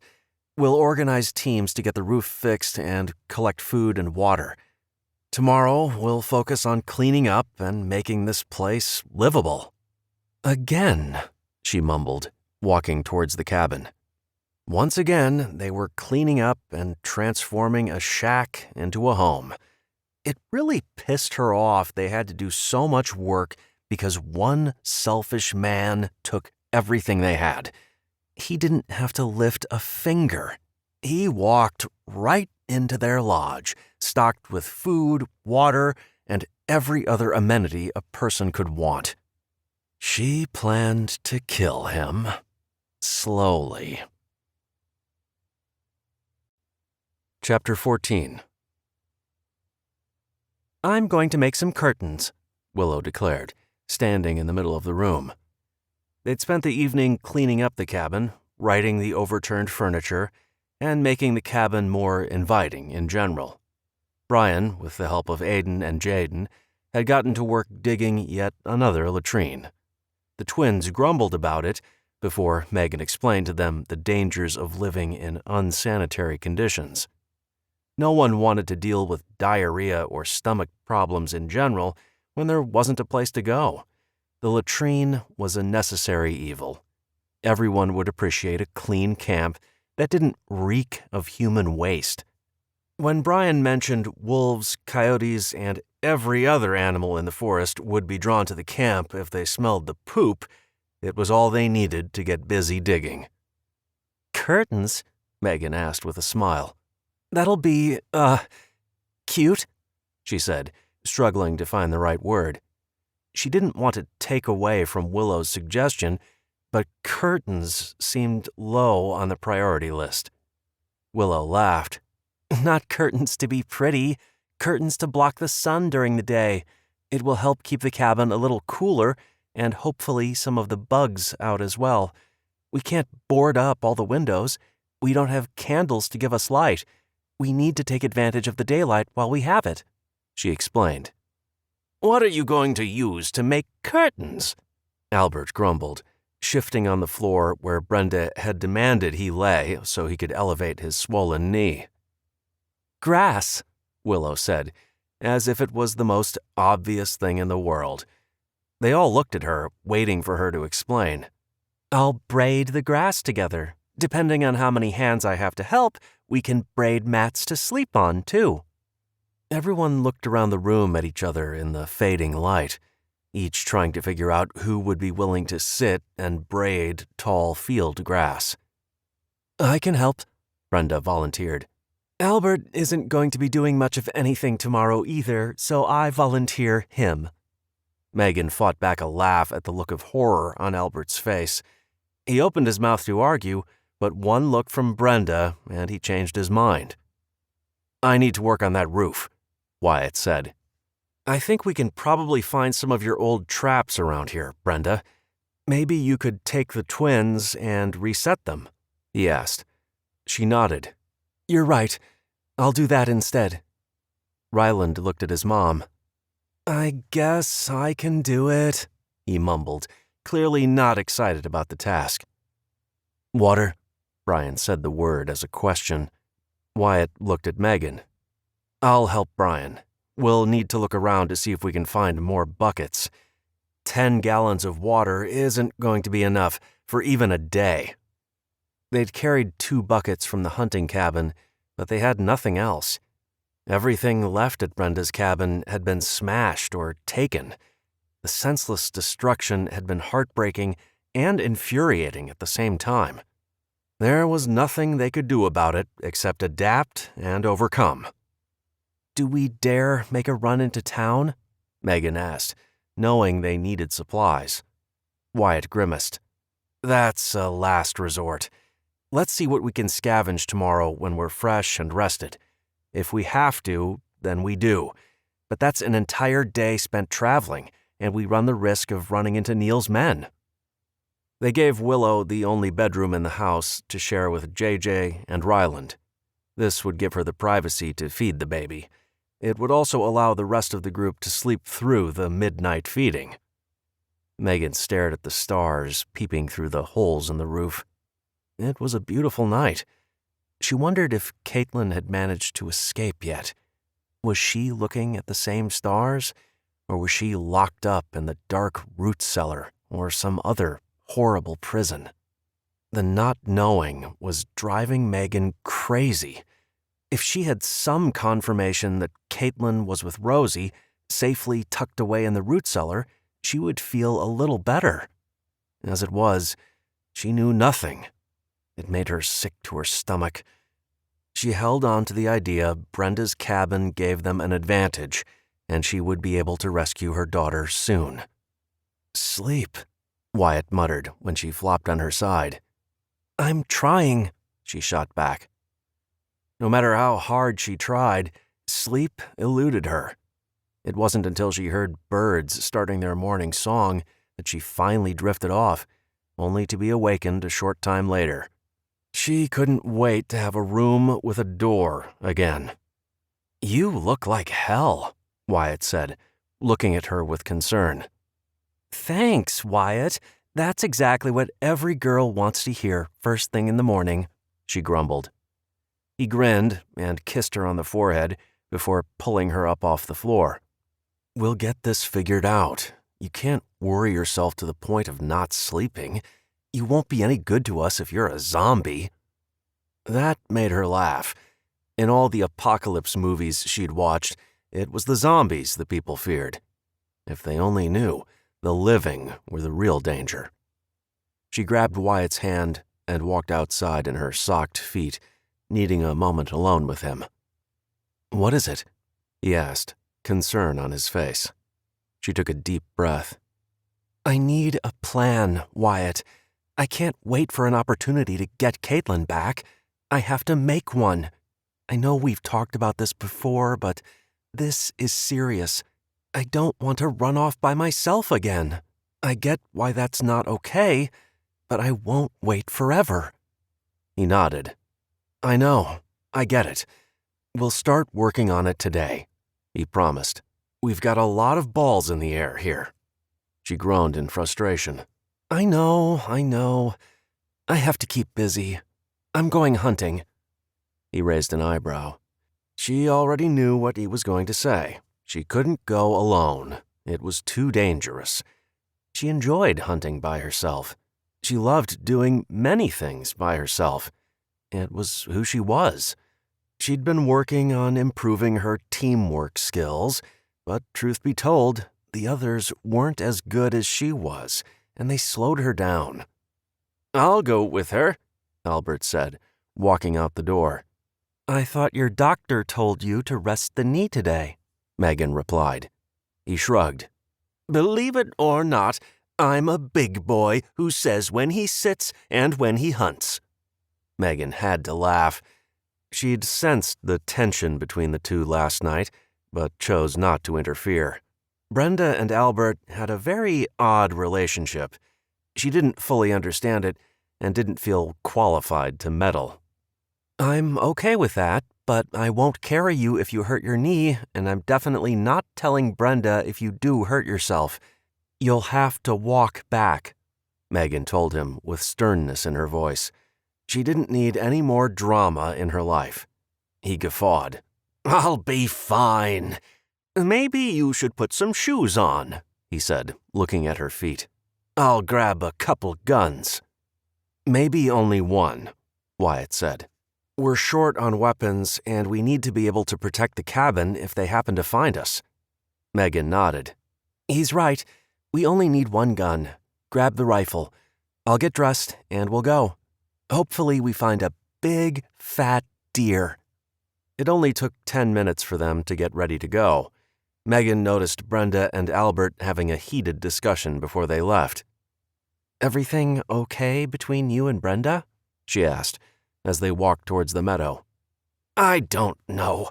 That woman is infuriating." Megan laughed. "Why? You guys seem to be getting along pretty well." Albert sighed. "We do most of the time. It's been a long time since I felt this way about a woman," he confided. "I think you know I tend to keep most people at arm's length. Safer that way. Brenda, she managed to get close to me. Well, I got close to her, but I don't know if she feels the same. I thought she did, but she is real closed up." Megan had to laugh at the irony. Albert wasn't exactly the kind of guy to welcome anyone with open arms. She herself was probably in the same boat as Brenda. In fact, Albert and Brenda had a lot more in common when it came to opening up to new people than he probably realized. "I know what you're thinking, but she isn't like that all the time. Sometimes when we're alone, that woman won't stop talking," he said with surprise. "She's told me a lot about her time in the army, but it's always from a distance, like a narrator telling her life story." Megan knew exactly what she was talking about. Brenda had that way about her. She wasn't cold or mean-spirited, but she tended to be an observer, except when it came to medical emergencies. That's when the other side of Brenda came out. When she didn't say anything, Albert got very serious. "Do you think you could talk to her for me, Megan? See if she feels the same about me as I do her?" Megan shook her head. "No, Albert. That's a conversation the two of you need to have. I can't fix your love life.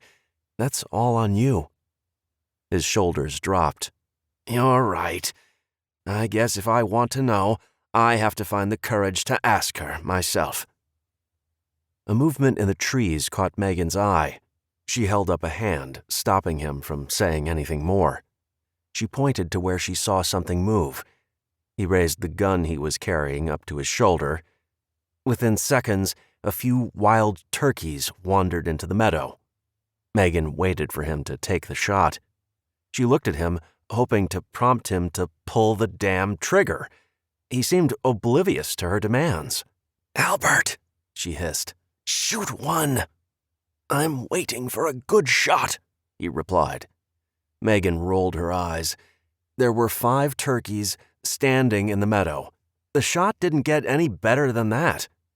"Give me the gun," she whispered, not wanting to disturb their potential dinner. "I got it," he said, with all the confidence in the world. Megan wanted to scream and then slap the old man. He didn't have it. He didn't have anything but a case of the shakes. She was convinced he had to be the worst hunter in the world. If she were alone, she would have been able to take at least 2 by now. Damn Wyatt for insisting she bring someone along, and damn Albert for being a horrible hunter. "Albert, take a shot or give me the gun," she said, putting a slight threat in her voice. He pulled the trigger. His shot went wide, and the turkeys ran into the trees. She groaned in frustration. "If you would have held your horses, I could have gotten one. You don't have to be so hasty, Megan," he growled at her. She shook her head. "Whatever. Let's head in that direction. Hopefully they'll come back out. It's my turn with the gun," she said, holding her hand out. She was hungry, and if she had to wrestle the gun from Albert to ensure she got a meal, she wouldn't hesitate. Thankfully, he handed it over without a fight. She could tell he was a little hurt and a lot angry by her demand for the gun, but he would have to get over it. They needed food. She didn't have time to tiptoe around his pride. "When we have more time, we'll work on it," she said, hoping to soften the blow. "But right now, we're all starving. I know I can do this, and it's best if I do this part on my own. No hard feelings, Albert." He shook his head. "You're not alone. You may be doing the shooting, but I'm still here. Being all alone isn't all it's cracked up to be, Megan. Don't get too hasty and start pushing us all away again." She looked at him. "I'm not." "Yes, you are. You did this last time Caitlin went missing. You have to lean on us. We need each other, especially in times like this. You may feel like you're all alone, or only you can do this job, or only you can save Caitlin. But you're wrong," he said with sincerity. She took a moment to ponder what he said. He wasn't saying it to lecture her. It was coming from a place of love. She realized in that moment she was doing exactly what he said. He was repeating what Brian had told her less than a week ago. "Thank you, and you're right. It's hard to break old habits," she said with a smile. He nodded. "As long as you understand, we're all in this together." She smiled. "Yes, but, Albert?" "I'm a better hunter than you. I'm going to hold on to the rifle because I really want some turkey." He chuckled. "I'll give you that. Now stop talking and get me some dinner." Chapter 15. Megan proudly carried both of the turkeys she'd managed to shoot back to the cabin. Although it seemed like a lot of food, there were many mouths to feed. The 2 turkeys would be enough for today only. She would need to go out again tomorrow and hopefully score something bigger or get more turkeys. It was close to grouse season. Those birds were big and stupid. They stuck to the ground, making it easy to shoot them. If they could get 10 or so, that would feed the whole group for at least one meal. Hunting every day did not appeal to her. They needed one big kill to sustain them for a few days so she could concentrate on the rescue mission. "Those look great," Willow said, taking the birds from Megan. "I'll get some water boiling." "You're going to boil them?" Megan asked, horrified. Boiled turkey meat didn't sound appealing. Willow laughed. "No, I'm going to dunk the birds in the boiling water. It will make it a lot easier to pluck them. We can cook them on a spit over the fire or make kebabs." Megan sighed in relief. Okay. She looked up and saw Wyatt on the roof, along with the twins. The day was humid, which meant there was a storm headed their way. They had to get the roof fixed, or the rain was going to soak the inside. There were already signs of rot inside the cabin from the leaking roof. If they were going to make this place a home, they needed it to be dry. He looked down, noticed the turkeys, and gave her a thumbs up. She smiled in return before heading in to clean up with minimal water. That was her next chore. They needed to figure out how to get some water stored close to the cabin.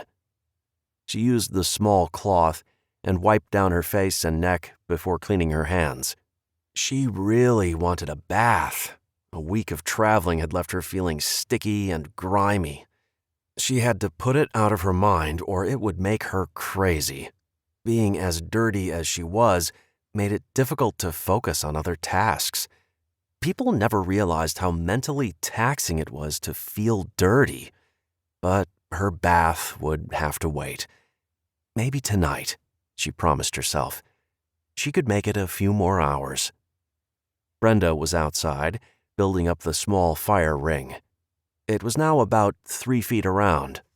Thick logs were standing up around the edges, leaned into each other to form a triangle. Megan instantly recognized what she was making. A few wire hangers were lying on the ground nearby. These would be unwound and used to form a series of hooks. They would hang the one heavy pot they had over the fire to purify water and cook meals.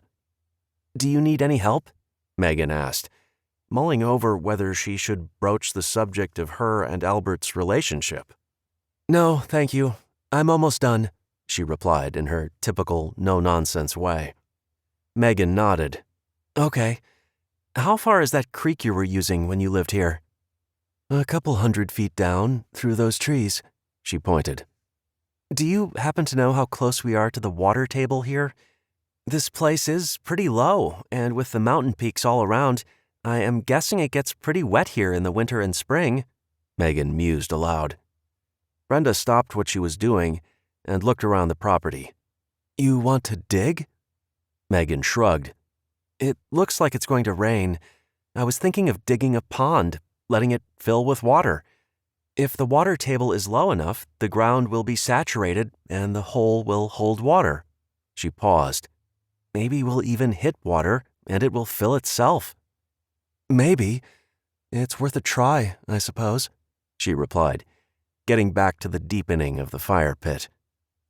Megan headed towards the old barn. The sight of it brought back horrible memories. The barn was in even worse shape than she remembered. Ryland and Duke walked out of the barn, nearly scaring her to death. "What are you doing?" she half yelled at the boy.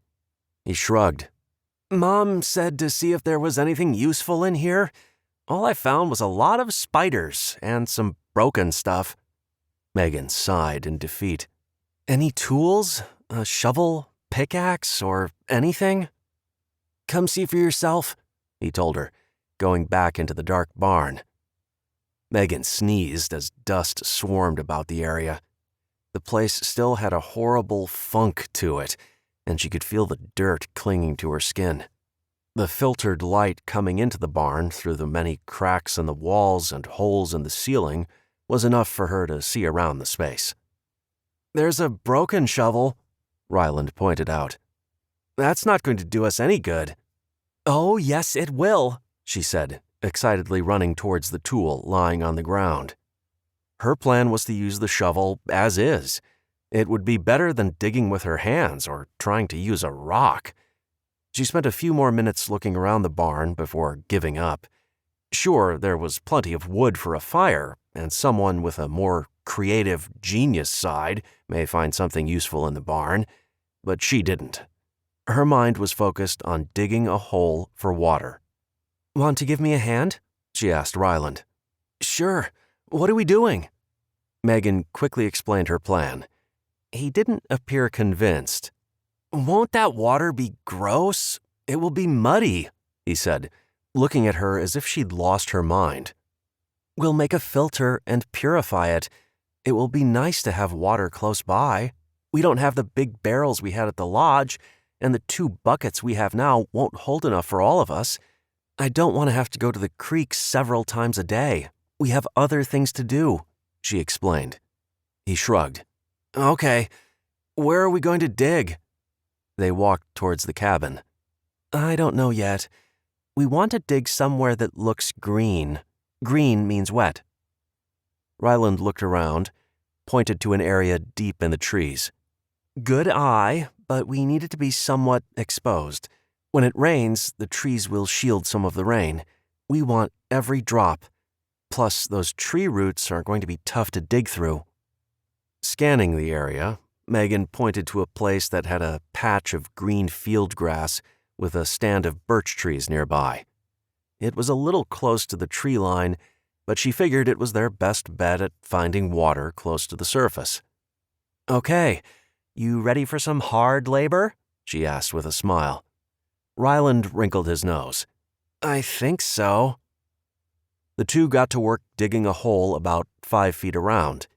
When they reached about 2 feet down, Megan hooted with glee. "Look!" she exclaimed. "It's getting muddy! A little more and it will be soupy, which is what we want." Ryland wiped sweat from his brow and took the shovel head from her to take his turn digging. Megan stepped out of the hole and looked up. The dark clouds were rolling in. The rain was coming. She hoped it was a downpour. Wyatt had come by earlier to say they'd fixed the holes in the roof and were ready for the rain. "I think this is good enough, Ryland. Great job." Ryland climbed out of the hole. His feet were muddy, which made Megan very happy. They would hopefully have a nice pond by tomorrow morning. Together, with Duke beside them, they walked back to the cabin, both exhausted from their hole digging. Wyatt met them by the fire pit, where he was adding logs to the fire. "Judging by the amount of mud you're both wearing, I would say your experiment was a success?" Megan laughed. "No idea yet, but I hope so. If not, we have a ready-made trap." Wyatt nodded. "That needs to be at the top of the list tomorrow. We need to start fortifying this place. There's a chance we can't take the lodge back. We may need to hole up here for a bit. With Neil and his men roaming about, we need to have a far better security system than we did at the hunting cabin." Megan agreed. "I hope we can take back our home. I can't believe how easy we had it up there. No wonder everybody wants to take it from us. We had it all: water, food, shelter, tools, and other resources. I will never take buckets, cookware, or an outhouse for granted again." Wyatt chuckled. "I don't think any of us will. We put in a full day's work and barely made a dent in what needs doing if we have to live here for any period of time." "I'm going to check on JJ," Ryland said, leaving the 2 of them alone at the fire. "It sucks. I mean, absolutely sucks to start over from nothing. I honestly don't know if we can do this, Wyatt," she said, feeling the strain of the day. She was hot, and standing near the fire wasn't helping. "I need a bath. Do you think you could go with me and keep watch? If I don't get this grime off me, I think I'll have a nervous breakdown." He smiled. "You have to take care of yourself, mentally as well as physically. People always think survival is all about building fires and shelters. It's mentally taxing as well. If your head isn't on straight, the smallest tasks are going to feel too hard. You struggle and eventually give up." "I'm not there yet, but you're right. I need some time to relax. I can't think straight. All the little things, compounded with Caitlin and the lodge. It's a lot. I feel like I'm going to snap at any given moment," she explained. "Got it. We don't have soap, but a good scrub with your t-shirt will get the dirt off and wash your shirt at the same time," he said with a smile. "I haven't seen this creek, but if there is sand, you can use that to get the dirtiest parts, like your feet, arms, and legs. It's a little rough, but it's invigorating and you will feel clean." "I'll try anything. Let's go," she said, more than ready. By the time they made their way back to camp, Megan felt like a new person. Wyatt had ended up getting in the creek as well, unable to pass up the refreshing water. When they arrived at camp, Willow was pulling sticks with chunks of turkey meat out of the fire. It smelled delicious and would be the first real bit of protein any of them had eaten in days. They all sat around the fire, eating in silence, all of them far too concerned with food to worry about conversation. Once finished, Aiden started to hum. "What's that song?" Ryland asked. "I think I know it." "Amazing Grace," he replied. "My dad used to play the guitar by our campfires. We sang a lot of hymns, but that one has always been my favorite." Jaden nodded his head and started humming. It wasn't long before Albert joined in. Willow started to sing the words. Megan smiled and let the sounds of the impromptu concert wash over her. It was calming. She missed her daughter like crazy, but in this moment, she felt a renewed sense of strength and clarity. The simple act of bathing, eating, and now enjoying some music had cut through all the stress and left her ready to tackle the world. After an hour of campfire songs, they decided to turn in. Tomorrow, Megan and Ryland were going hunting. The rest of the group would begin to work on the defenses, as well as make weapons. They were ready to take back their lodge. Chapter 16. Aiden and Jaden had gone out with Brenda the day before and reset some of her traps she'd left behind when she moved to the lodge. Before they wasted ammunition, she and Ryland were going to check the traps first. They heard a noise coming from the area Brenda had said they put a trap. "Shh," she told Ryland, as they crept closer to the area. They peered through the trees. "Look," Ryland said a little too loud. "We got a real bear." "Shh," Megan said, staring at the scene before them. There was a black bear and her cub, making some horrendous noises. Megan felt a twinge of guilt for the trap, but in this world, food was too important to feel guilty about it. Megan was thanking her lucky stars they'd decided to bring along the .338 Remington instead of the .22 they'd used the day before. She was anticipating getting something big, and the smaller rifle wouldn't cut it. It proved to be a smart move now that she was looking at the backside of a very angry bear caught in their trap. "Megan!" Ryland screamed a split second before she realized what scared him. The bear wasn't in the trap. The bear had been feasting on the deer caught in the trap. Ryland's scream drew the bear's attention. 100 thoughts flashed through Megan's mind as she looked at the cub and back to the angry mother bear. Things were about to get very ugly. "Go, Ryland!" she screamed, planning to follow behind him. She looked around, hoping Wyatt or someone else had heard his screams and were coming to help, but it was impossible. It had been mere seconds, and they were a good 15 minutes away from the cabin. It was up to her to save Ryland and herself. They couldn't outrun it, and trying would only encourage the enraged bear. Megan didn't hesitate. She brought up the rifle, prepared herself for the monstrous kickback she was about to endure, aimed, and fired. The bear was charging her, but the bullet rang true and nailed the bear in the head. Megan knew it was a risky shot, but she didn't have time to think. She got lucky. Her shot penetrated the skull, and the bear dropped almost instantly. The kickback from the gun had knocked her on her butt. If her shot had been off even a centimeter, she would be staring down the throat of a bear. Ryland, who'd run ahead, came back. "Are you okay?" he shouted. Megan, still dazed by what happened, slowly nodded, coming to a stand. The poor cub had run off, frightened by the gunshot. The regret she felt for orphaning the cub was minimal compared to the relief she felt to be alive and in one piece. "I'm okay. Stay back," she warned when he started towards the bear. "Is it dead?" he asked. "I hope so.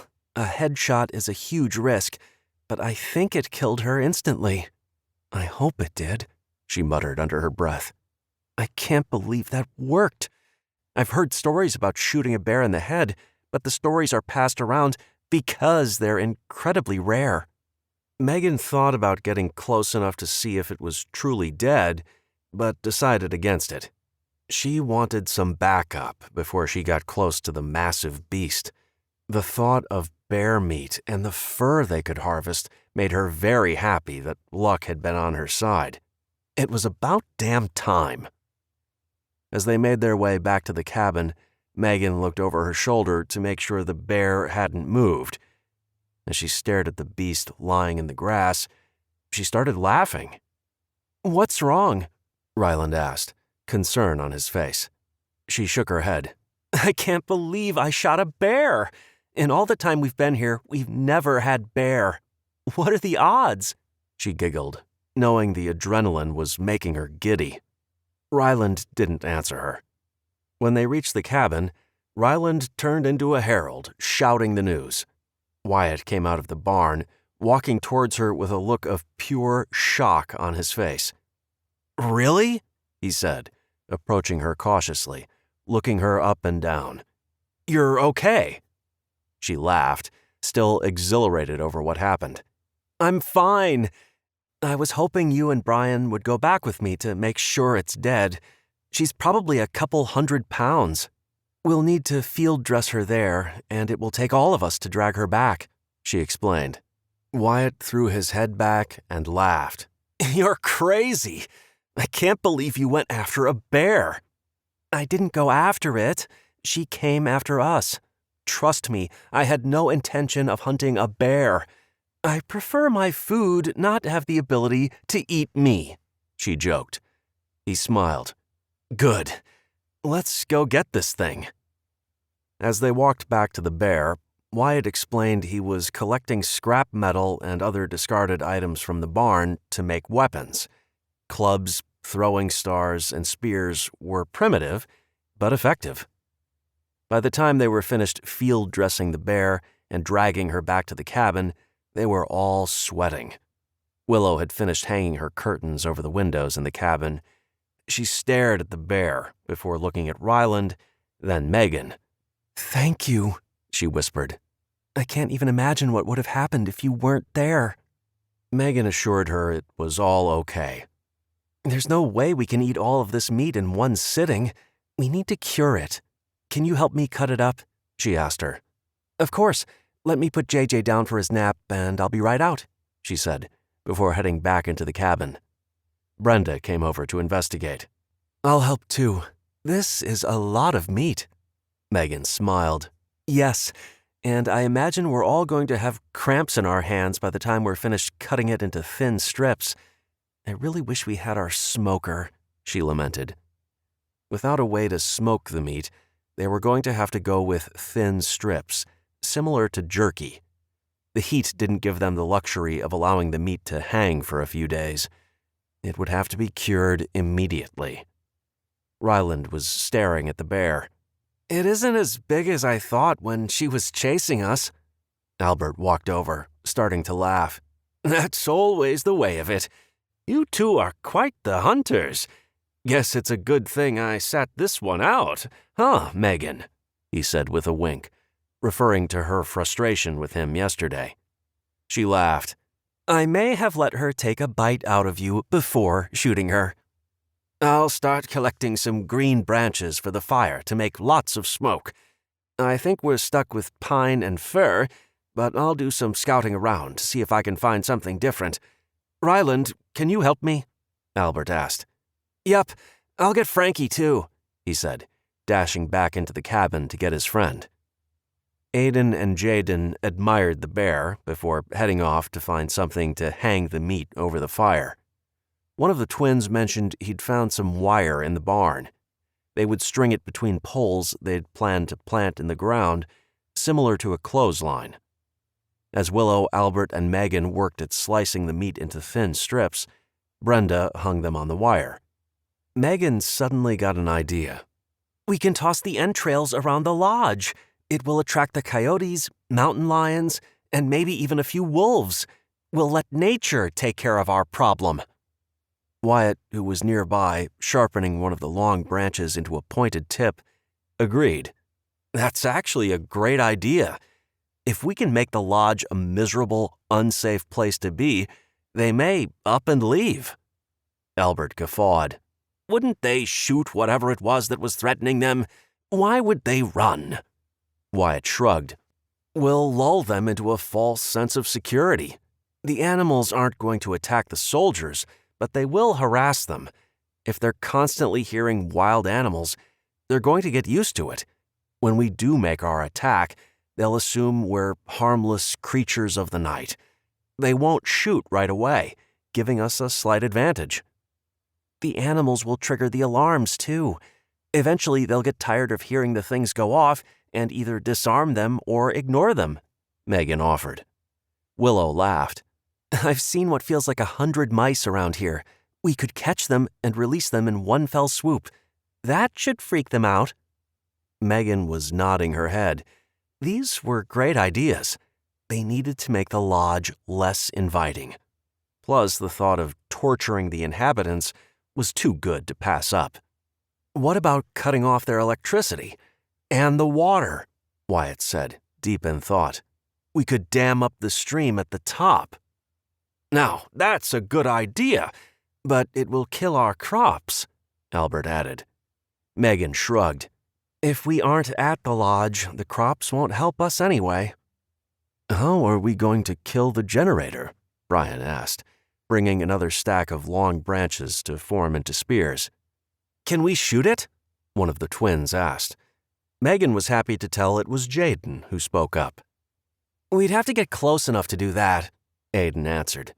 I can hit a mark at 300 yards, or I used to be able to.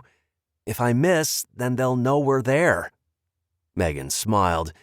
The kid was thinking like one of them. She liked it. It's worth thinking about.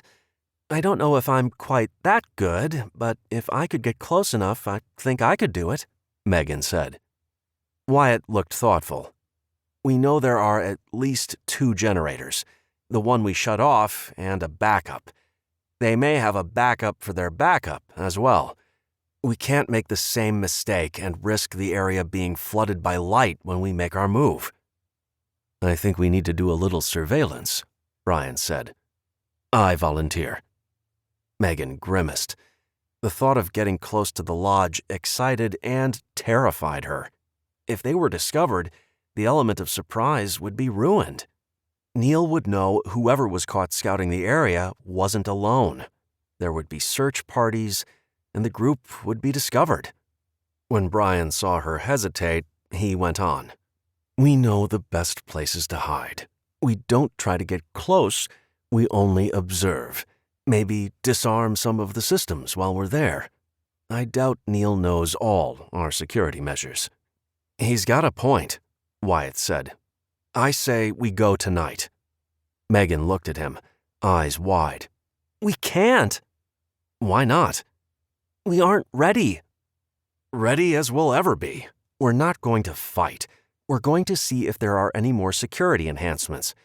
We have to know what we're dealing with before we can plan any kind of rescue mission or try to take back the lodge.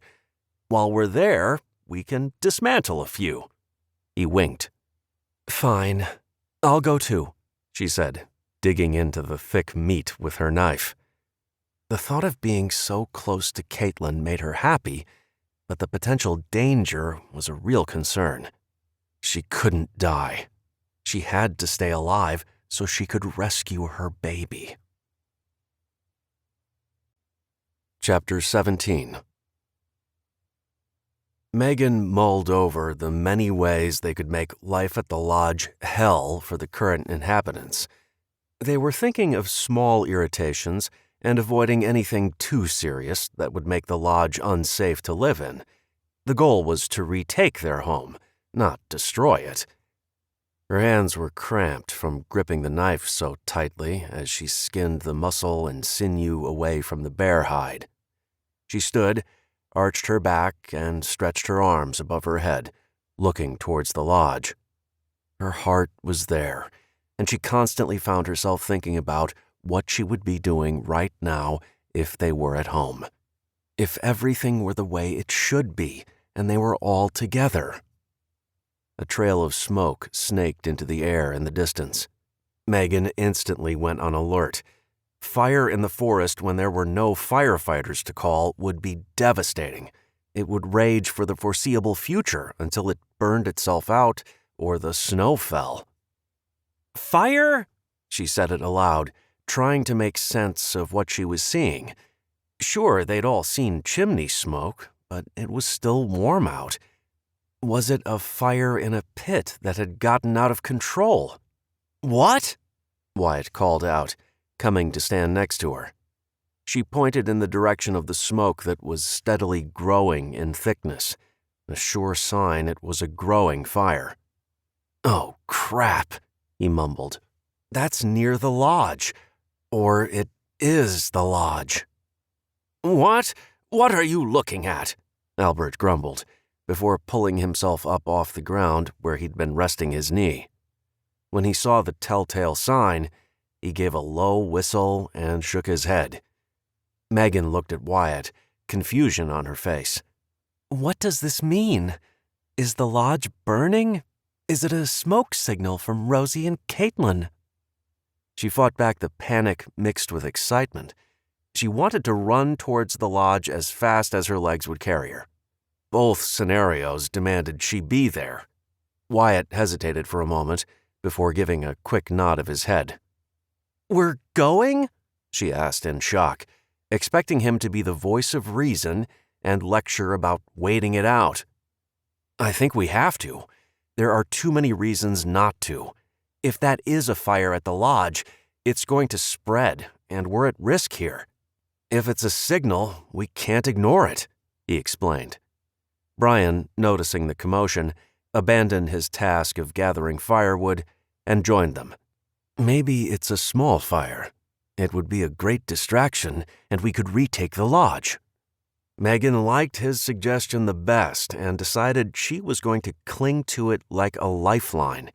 That would be the best outcome. Maybe the fire would have all of Neil's men running for their lives. They could defend the lodge if they could get inside. "Who's going?" Albert asked. "I hate to say it, but I'll volunteer to stay here with Willow and JJ. I would be more of a hindrance than a help." Wyatt shook his head. "We could really use your help on this one.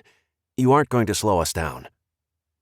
Megan looked at Albert's face and watched as he seemed to grow a little taller and his chest puffed out. He'd felt like a burden for too long. They needed to restore his confidence. Brenda looked at Albert and then at the group. She was struggling to make a decision. "Go," Albert said softly. "You sat the last one out. You can keep an eye on me," he told her with a small smile. She nodded, not hesitating a second. "I'll go with you," she said to Wyatt. "I want to go too," Ryland volunteered. Megan automatically wanted to say no, but she realized he was quick, a good shot, and could prove useful in this situation. She looked to Willow, who was bouncing JJ softly on her shoulder. Willow sighed and then nodded her approval. "Okay, Brian, you in or staying?" Wyatt asked. "I'll go," he answered. The twins were standing off to the side, still struggling to find their place within the group. Megan assumed if one went, the other went. When Aiden spoke, she was shocked. "Jaden will stay here, and I'll go with you guys." "Really?" she blurted out. He smiled. "We don't have to do everything together." "I think that's a good idea. We could use the extra manpower here," Wyatt said, clearly happy with the decision. Albert clapped Jaden on the shoulder. "I know you'll do fine." "Willow, we need to set up a rally point in case you have to retreat. If this is a forest fire, don't wait until you see flames. If it looks like it's headed this way, Get them out of here, Wyatt ordered. She nodded. Okay, where? Wyatt paused. Willow hadn't made any trips to town. She didn't know the area. Albert started to speak, but Wyatt shook his head. Head down the hill towards the main road. There's an old barn. Stay there, and we'll find you. Got it, she replied, with all the confidence in the world. Wyatt looked around at the small group. Sounds good. No one be a hero. Got it? He asked, making eye contact with each of them. Everyone murmured in agreement. They had too many heroes to mourn already. They couldn't afford to lose another person, hero or not. Leave Willow and Jaden 2 guns, preferably a handgun and the .22, Wyatt directed. We'll take what's left over. Their lack of weapons was frightening. Megan looked at the spears Wyatt had been fashioning. It was better than nothing. If she happened to run into one of Neil's men, this would keep them at arm's length. The thought of actually stabbing a man to death with a crude weapon made her stomach churn, but she would have to get over it. She grabbed one and handed another one to Ryland. Wyatt raised an eyebrow in question, but quickly realized a weapon of any kind was better than going in empty-handed. They quickly said their goodbyes and headed towards the lodge. It wouldn't be long before the sun set, and they were going to be left traveling in the dark. The darkness would prove useful if they managed to get close enough to the lodge, but dangerous if they found themselves making a quick retreat. The smell of smoke is getting stronger, Megan whispered as they rushed through the trees. It's definitely trees burning. I can smell the pine and fir. We need to be ready to run the other way. If the fire comes towards us, we skirt it and run behind it. Behind it? Aiden asked, slightly out of breath. We want to be where it's already burned. We don't want to be in its path, which is everything in the area. It's been dry this summer, putting us in a giant tinder bundle, which is probably how the damn thing got started. Those morons weren't paying attention and lit the forest on fire, he grumbled. They managed to make the hike to the lodge in an hour. It was a testament to how committed they were to getting to Rosie and Caitlin, giving Megan more confidence than ever that they were a great team, capable of anything. We'll approach from this side, Wyatt said, pointing in the general direction of the hill where the orchard was perched. We should be able to see the root cellar from up there. We'll know if it's been exposed or not. Megan's stomach lurched at the thought. As they climbed the rocky path up the hill, her heart raced. She silently chanted, "Please let them be okay. Please let them be okay." "Get down!" Wyatt whisper shouted, causing them to all drop to their knees. "Crawl!" he ordered, leading the way. When they reached the fruit trees, Megan couldn't stop herself from trying to inspect them. She had put so much time and energy into those trees. They felt like part of her family. She could see small fruit hanging, but knew the ants would be making quick work of the harvest. If they managed to take the lodge today, they could still save the trees. She hoped. Wyatt was lying flat on his stomach at the edge, flanked by the rest of the group. Megan crawled to join them and couldn't believe what she saw below. The lodge had been completely transformed. It was unrecognizable. "What is that?" she hissed, not specifying what she was referring to. Wyatt didn't need her to say the words. It's metal siding. A bullet isn't getting through that stuff. They're preparing for a war, and this is their fortress. They all stared at the site below, illuminated by the bright security lights positioned all around the property. The entire area was awash with light. "Look over there!" Aiden pointed. The fire was at the bottom edge of the lodge property, near the stream. It was a giant slash pile. "They're clearing the area," Wyatt said in disgust. Neil must be planning to build something. They're burning the trees they cut down. They could see men milling about. One of them was carrying a hose in the direction of the fire. None of them looked to be overly concerned. Megan assumed they figured the lodge was impenetrable, with the metal roof and siding to protect it from embers. They clearly had never seen or felt a forest fire up close and personal. "They're guarding that barn as if it's worth more than anything else," Brian pointed out. Megan and Wyatt looked at each other before Megan explained. "That's where we saw the helicopter carrying that big shipping container to. That's probably Neil's bunker. Coward. He hides in there while his men risk their lives." "Wow," Aiden said with sincere awe. "This is a prepper's dream. Can you imagine living here? We would never have to fear being attacked by bad guys." Megan rolled her eyes. "Guess what? In this particular scenario, we're the bad guys. We are the ones who want to break in and attack." "Oh," he answered. They watched the men below for several long minutes, taking in the security systems that had been installed. A digital keypad was mounted by the front door, and red lasers shot across the darker areas of the property. Ryland was lying next to Wyatt. "How are we ever going to get in there? Those guys are like real live army guys," he said in awe. Wyatt grunted in response. Megan wanted to laugh at the absurdity of the situation. They were all in awe over the new installations all around the lodge and the property. It was very exciting to see, but the fact they were the ones that had to go against it was beyond intimidating. It felt like an impossible feat. She could hear Albert and Brenda quietly talking to each other. They too were taking in the new and improved lodge. "I have an idea," Megan said, watching the dancing flames in the distance. The fire wasn't all that big. There was a lot of smoke, but she assumed that was the green pine needles burning. "What?" Wyatt asked. She pointed to the fire. "That! We make that bigger and more threatening." Brian winced. "Isn't that a little risky? What if it gets out of control and takes out everything?" She shrugged. "I think they have the capability to get it in hand. If not," she put a hand up. "Oh well, we can't move into the lodge with them in there." "What's your plan to make the fire bigger?" Wyatt asked. She pointed beyond the garden area.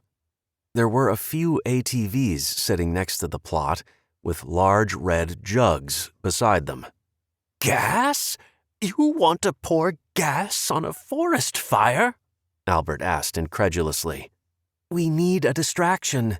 The only way those guys are going to leave their posts is if there's something major going down. I want to make sure no one is left behind to see us," she explained. "See us doing what?" Aiden asked. "Saving my daughter and Rosie," she said, as if he were a simpleton. Wyatt shook his head. "None of us can get down there fast enough and back to safety. It's too risky." "I can run faster than all of you," Ryland said with a grin. "I'll be in and out of there before those guys ever see me." Megan said. "No way. Your mother would kill me if anything were to happen to you."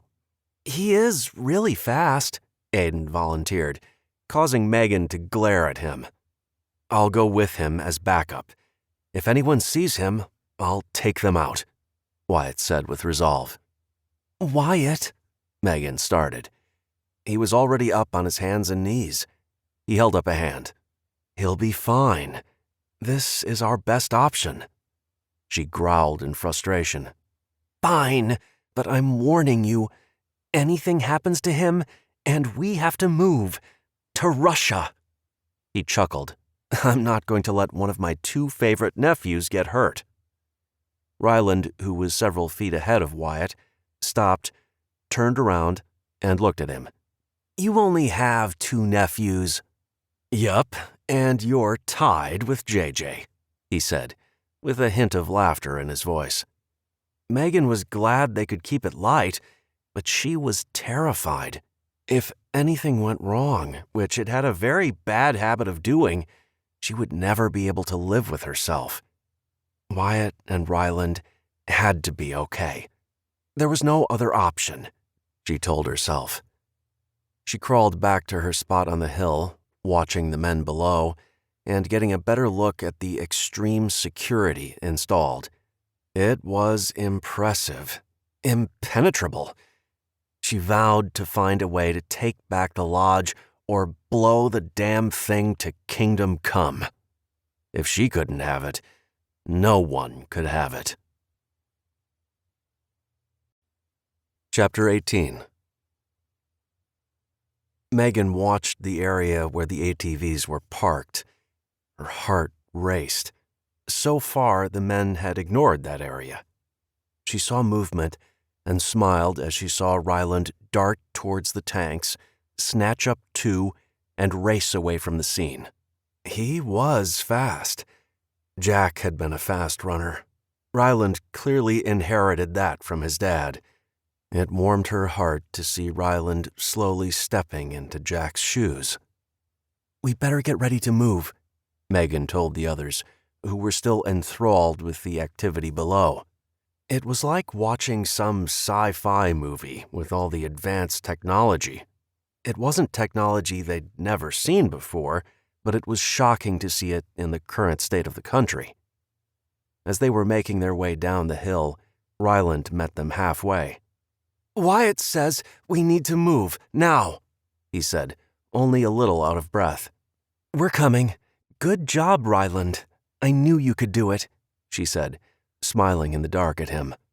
Away from the glaring lights that flooded the lodge area, it took a few minutes for her eyes to adjust to the moonlit night.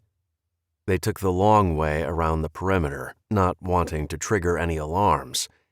Wyatt brought the group to a halt, halfway between the orchard and the area where the fire was burning, so they could hash out their plan in relative safety.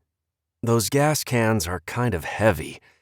We can't get close enough to pour the gas near the fire, which means we need to toss one in," he explained. Megan lifted one of the 2-gallon containers and knew right away she didn't have the upper body strength to do what he was asking. She looked around the group and questioned whether any of them did. "I'll toss it," he said. She raised an eyebrow in question. He shrugged. "Swinging an axe and playing ball with the kids all summer has kept me in good shape." She laughed. He grinned in response. He had a point. "Okay, let's do this before they get that fire out," she said, ready to see her daughter. "Wait," he called out. "When this can hits that fire, it will go up quick. We need to be ready to get out of the way."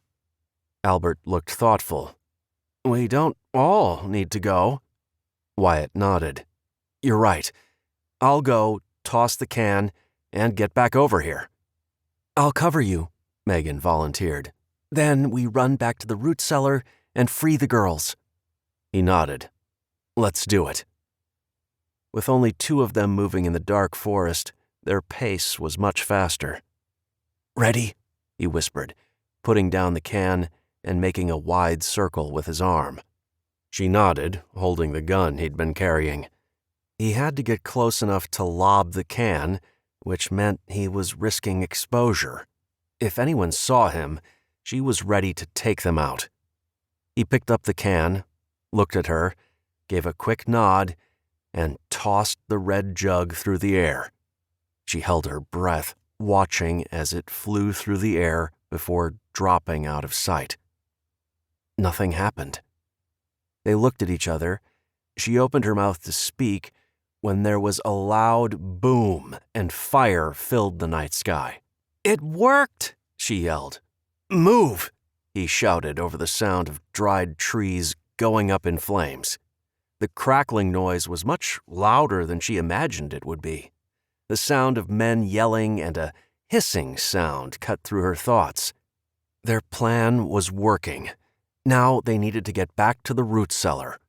Wyatt took the gun as they ran towards the rest of the group. "There's the bastard!"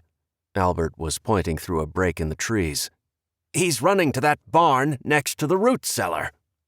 They made their way closer, trying to find a way to get to the root cellar door without being seen. They could see Neil shouting at several men who were following behind him. There was another man standing at the door that led to the barn structure. Neil was holding up the same black box they had seen him use earlier. Within seconds, the man at the door dropped. "What the hell was that?" Albert asked. "Long story. We need to move," Wyatt said, undeterred by what was happening in front of them. Megan grabbed Wyatt's arm. "Look, he's going in the barn. We can use that other can of gas to set the barn on fire. We'll lock him in, and that takes care of all of our problems." "What about getting Rosie and Caitlin?" Ryland asked. "We won't have to worry about rescuing them if Neil is dead. I have a feeling these men are going to abandon ship once he's dead. We can take back the lodge. 2 birds with 1 stone, she said, with a great deal of satisfaction. "Sounds good," Brenda chimed in. Megan turned to look at her in the glow of the fire. Her face had a determined look on it. She was in soldier mode. "How are we going to get close enough to pour the gas on the barn?" Ryan asked. Wyatt looked around before snapping his fingers. "The rope!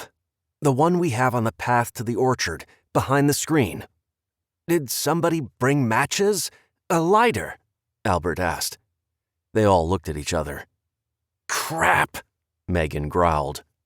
"We'll use the rope as a long wick. The fire is spreading this way. We soak the rope in gas, put one end in the path of the fire and the other end close to the barn. We'll soak the barn with whatever gas we have left," Wyatt explained. Looking towards the fire the men were struggling to bring under control. "If you think that'll work, let's hurry," Megan said. Ryland once again volunteered to use his speed to retrieve the rope. With most of the men concentrated on the other side of the property, Megan wasn't too worried. "Hurry," she said, and he took off racing towards the hill. They watched closely, counting the number of men. So far, the men had appeared to abandon the barn guard duty in favor of fighting the fire. As expected, they'd rigged a hose to one of the tanks and were now using a pump to push water through the hose. They were making progress, which wasn't good news for Megan. Ryland returned, and they quickly got to work soaking both ends of the rope with gas and dropping gas along the length of the rope. "Hold this end." He handed the end to Brian. "Stand right here. When it goes tight, I'll know to stop," he directed, walking towards the fire with the other end. They all waited for what felt like eternity. When the rope pulled tight, Brian gave a small tug to let Wyatt know he was out of length. Wyatt jogged back. "Hand me the gas," he directed Ryland, who quickly obliged. Wyatt reached for the rope, but Brian shook his head. "I'm going with you." The two of them walked towards the barn, crouching low. Megan and Brenda each had a gun, ready to shoot any of the guards who may notice the 2 intruders. Wyatt and Brian worked fast. Now it was a waiting game. Megan began to have doubts about her plan. They should have rescued Rosie and Caitlin and forgotten all about Neil. He could have the lodge. Her daughter was far more important. "This is a good plan," Wyatt reassured her when he got back. She wasn't so sure. A gust of wind blew her hair into her eyes, which she quickly brushed out of the way. A cloud of smoke washed over them, sending them all into coughing fits and burning their eyes. "This is a little dangerous, don't you think?" Aiden asked, clearly unsure about what he was doing. "Yes, it is, but it's our best option," Brian assured the kid. "Look, the fire is headed in the direction I placed the rope. Get ready," Wyatt ordered. They were all crouched and poised to jump, like racers on a starting line, waiting for the gunshot that would trigger their bodies' reflexes into moving. "Oh no," Brenda groaned. What is it? Megan looked about frantically, trying to find what had upset Brenda. The lodge, she said with profound grief in her voice. A collective gasp from the group could be heard. The lodge was on fire. The shift in the wind had brought the fire to the lodge, despite the defensible space they'd worked so hard to maintain all summer. Megan fought the urge to run towards it in an attempt to put out the fire. It would be a fool's errand, she knew it, but watching it burn tore at her heart. She had to remind herself the lodge wasn't her home anymore. It belonged to her enemy, and if burning him out was the only way to get rid of him, so be it. Here it comes, Wyatt said, in a low voice of warning. Goosebumps popped up on Megan's arms, despite the heat of the fire wafting over her. She felt as if everything went into slow motion as she watched the fire trail, leading straight for the barn. They're putting it out, Brian said, pointing to where about 20 men had gathered around the lodge, focusing their efforts on saving the house, rather than worry about the forest burning beyond. A pat on Megan's arm drew her attention. It was Ryland. He was silently pointing out the barn. A small fire was burning near the barn. The new construction had left the ground disturbed and free of vegetation, which was making it difficult for the fire to gain any traction. Wyatt cursed under his breath. Give it a second, Megan said, having faith the gasoline would do the trick. Within seconds, there was another gust of wind, which blew the flames towards the barn. It was all that was needed. Flames spread out across the wall, covering it with dancing blue and orange colors. They watched as the barn burned. Megan couldn't hide the smile that spread across her face. Death by fire was ugly business. It was a horrible death for a horrible man. No way! Albert gushed when one of the walls fell away. Are you kidding me? Megan couldn't stop staring at the container in the center of the barn. It was blackened, but not burned in the slightest. Neil was tucked away in his bunker, safe as could be. No wonder the men weren't running to put out the fire. They knew their leader was safe. Now what? She groaned. They'd risked it all, based on the theory that once they killed Neil, everyone else would go away. Their plan had backfired.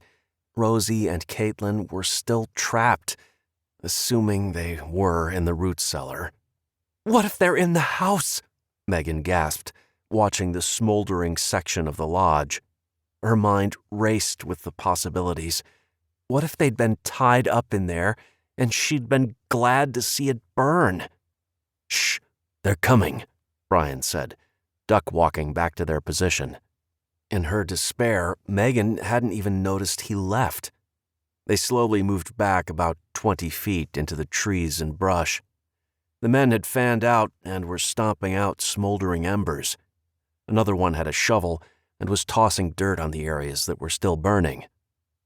Look at this, one of the men called out, holding up a charred piece of the rope. Uh-oh, Wyatt said. His words were foreboding. It didn't take long for an alarm to start screeching. The men went from casual firefighting mode to soldier mode. They were ready to kill. We need to get out of here, now, Wyatt hissed. They all scrambled, doing their best to stay low and out of sight. It didn't work. Beams of high-powered flashlights crisscrossed over the area, catching the fleeing intruders in their light. The sound of gunfire had them all jumping to their full height and running as fast as their legs would carry them. There was no rhyme or reason to their flight. It was an all-out, run-for-your-life scenario. Megan caught a glimpse of Ryland up ahead, which gave her some comfort. He would be safe, she told herself. A bullet whizzed by her head, causing her to duck instinctively. A grunt and then a thud stopped her in her tracks. She turned to see Brian's figure, face down on the ground. "No." Wyatt grabbed her arm when she turned to go back. "You can't help him." She choked back a sob and continued running, the sound of automatic weapons propelling her forward. Neil's soldiers were pulling back. The gunfire was slowing, and she could tell they were putting some distance between them. A single rifle shot rang out a split second before she heard Albert yell out in pain. "Sniper!" Wyatt yelled, causing them all to drop to the ground. Megan and Wyatt both crawled to where Albert was writhing on the ground, trying to grab his leg. Brenda was beside him, deflecting his hands and murmuring in a low voice. "My leg! He hit my leg!" Albert moaned. A soft voice cut through the darkness. "Should I go back?" It was Ryland. The relief washed over Megan, knowing he had made it out alive.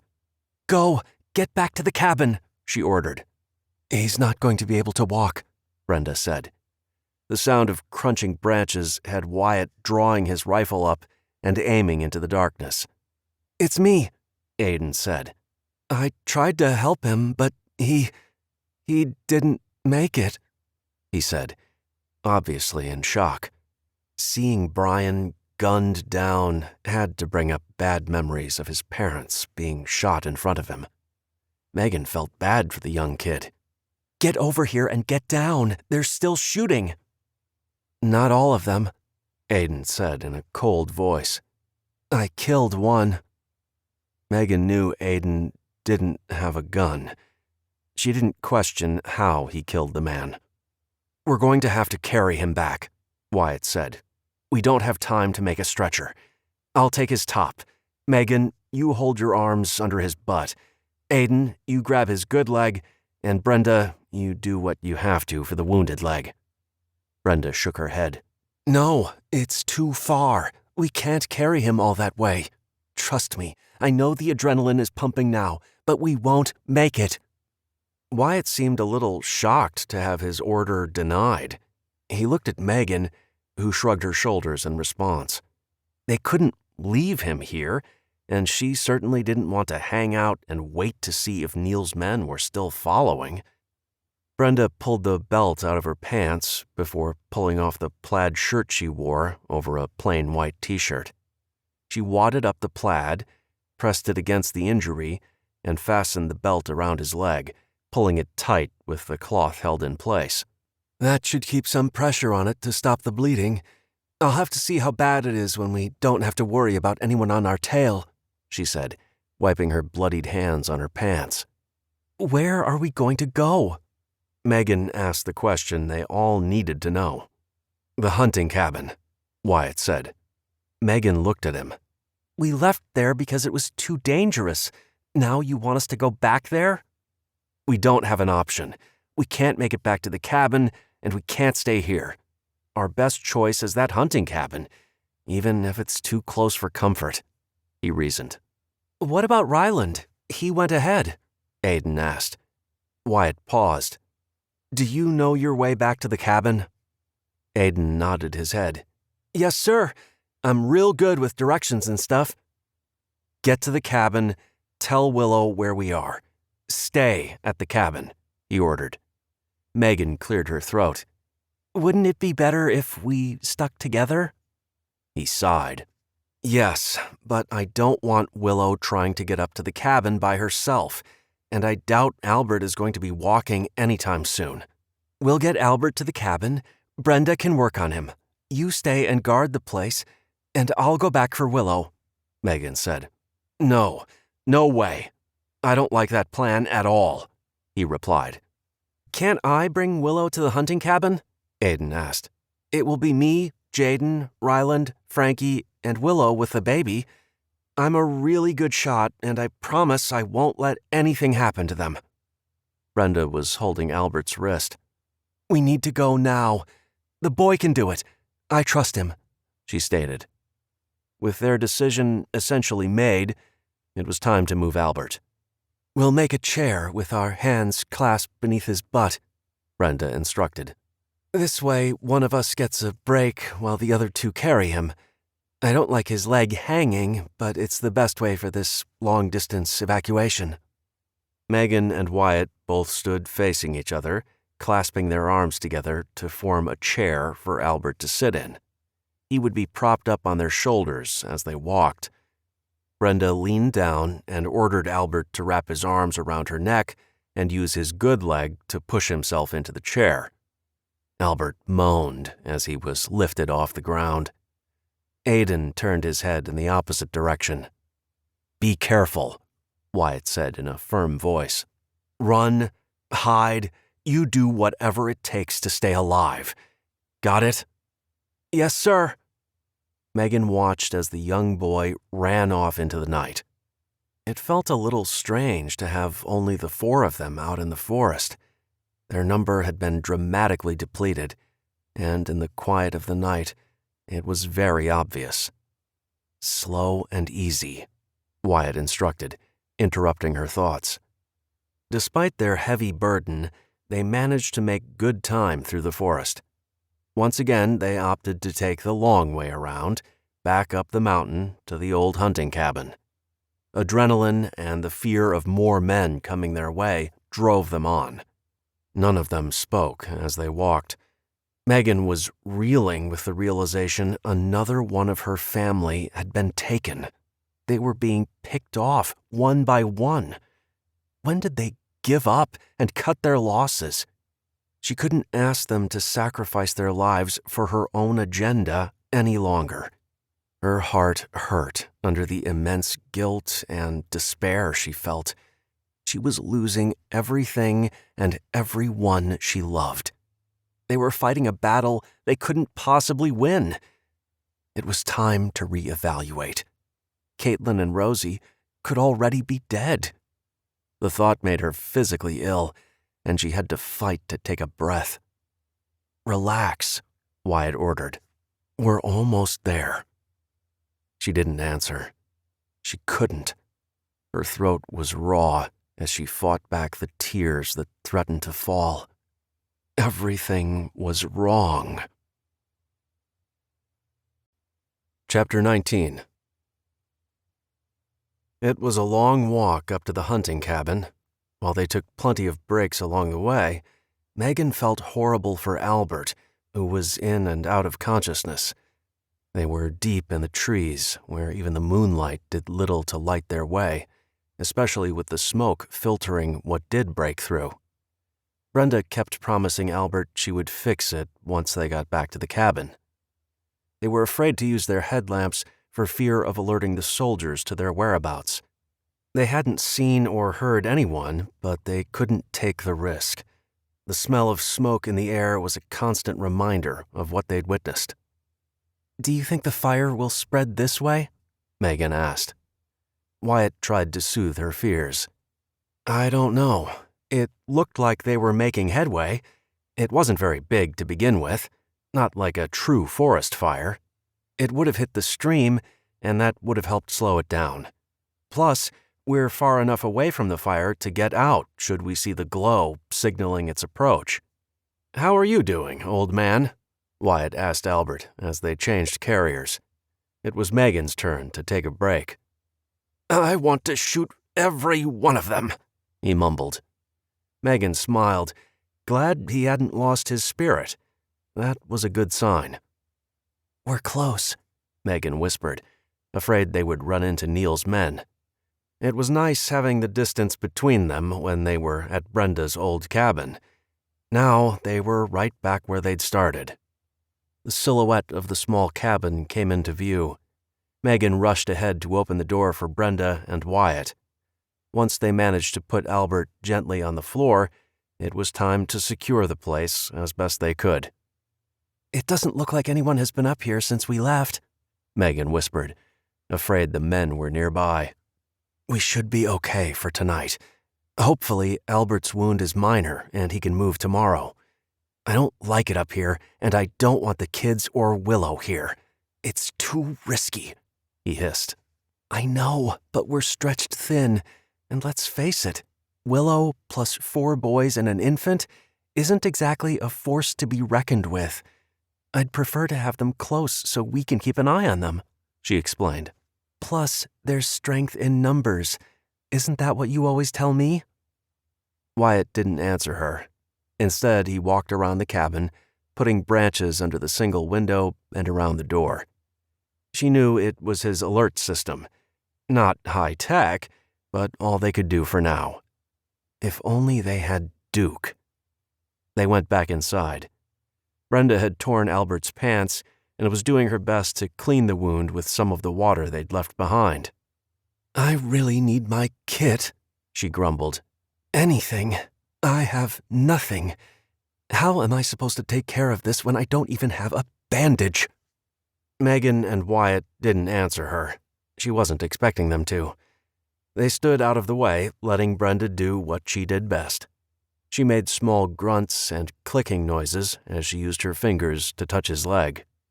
You'll be fine, she declared. You won't be running marathons, but I don't think there's any serious damage. I would typically stitch it, but without antibiotics, I don't want to.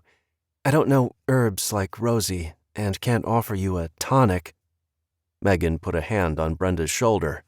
You did great. You'll know what signs to watch for. I remember some of the herbs.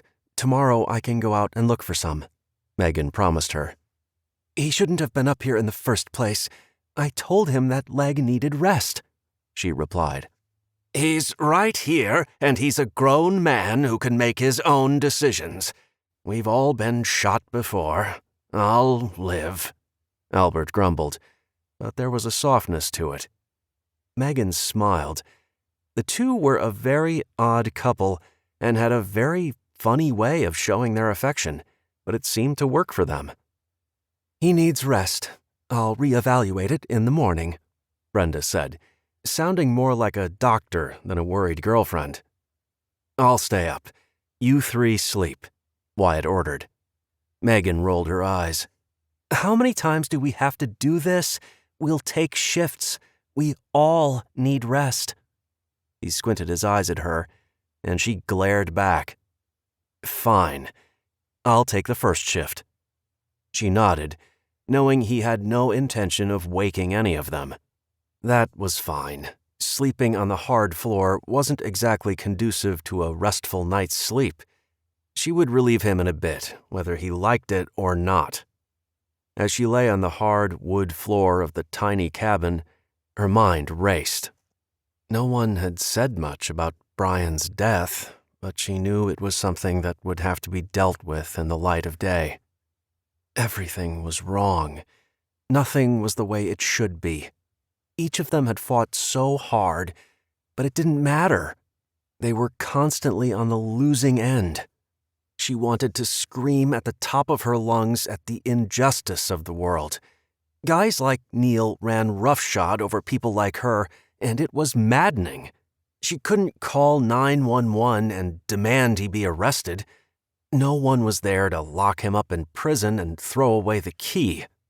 No, in this world, justice was served in a different way. A bullet between the eyes. She wanted to be the one to do it. The man was evil to the core and needed to be exterminated. The thought gave her some comfort, and she was able to drift off to sleep. It was only a little alarming that the thing that gave her peace was the thought of murdering another human. Chapter 20. Aidan struggled to draw in a breath. The smoke was making it difficult to breathe or see in front of him. He couldn't let them down. They'd taken him and Jaden in, and he had to prove they were worthy of keeping around. He didn't want to be alone again.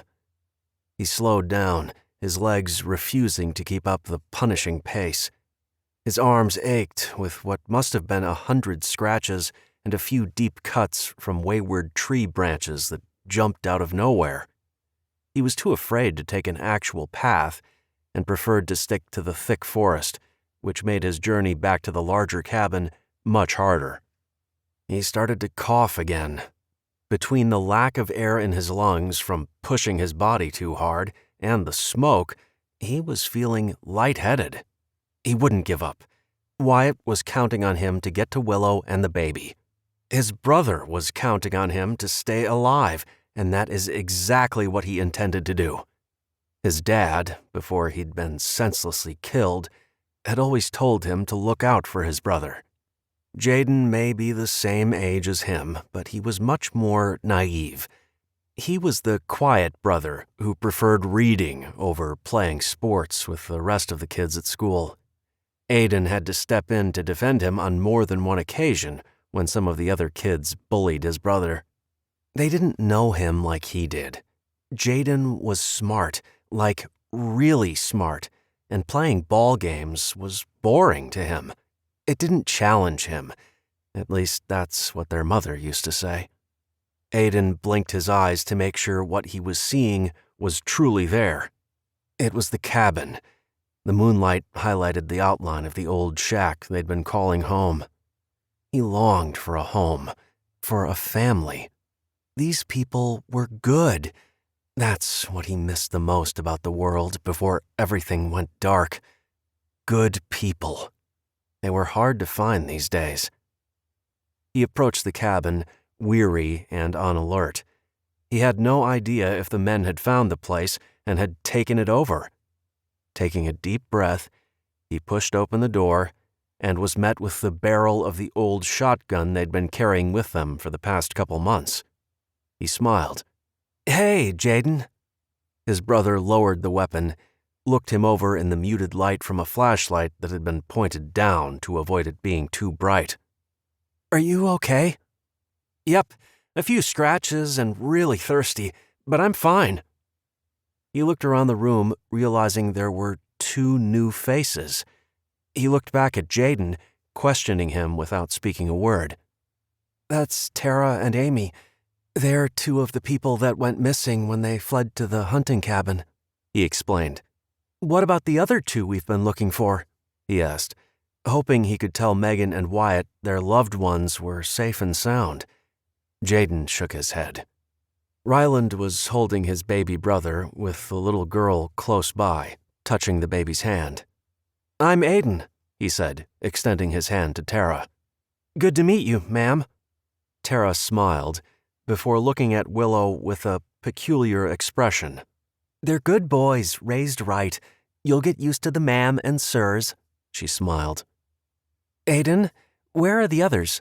Willow asked. He gulped down the lump in his throat. Flashes of Brian filled his mind.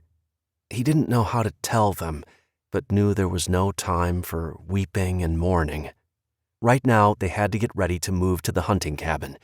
Grief would have to wait. They're at the hunting cabin.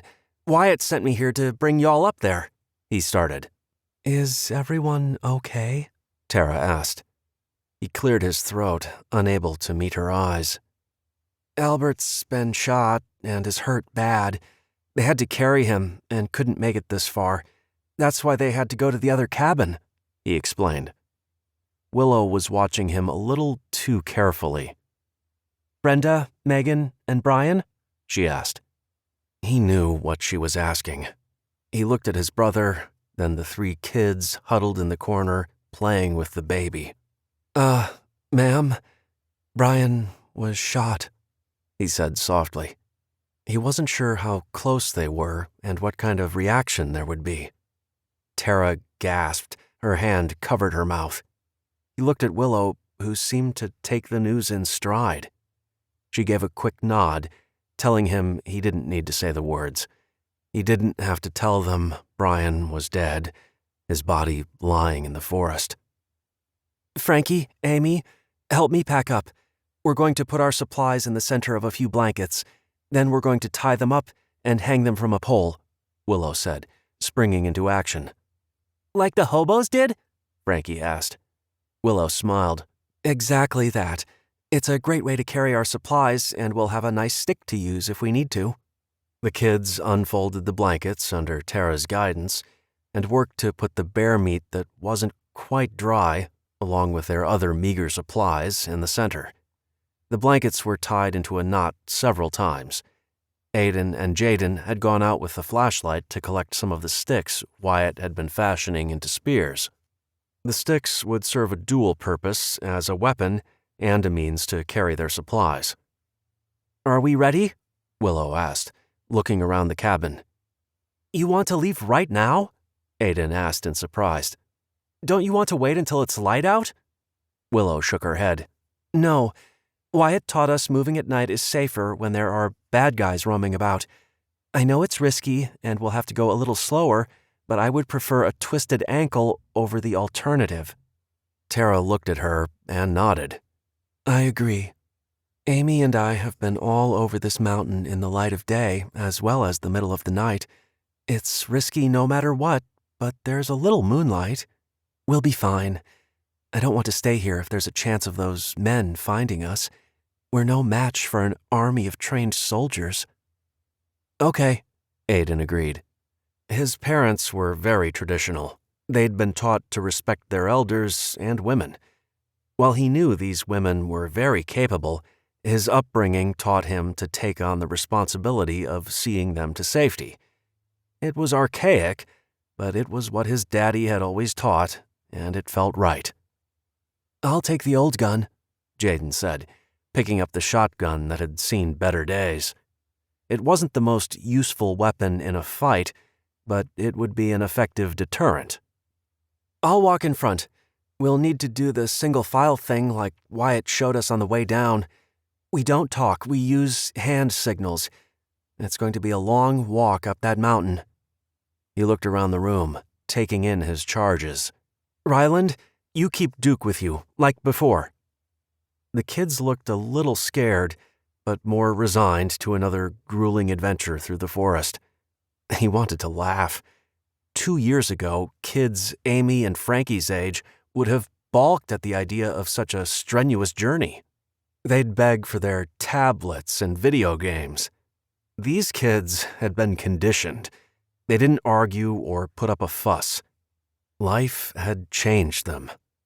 Aiden felt the weight of the world on his shoulders, but everything his parents had taught him seemed to prepare him for this moment. He was ready. "Let's go," he said, leading the way out of the cabin, spear in hand.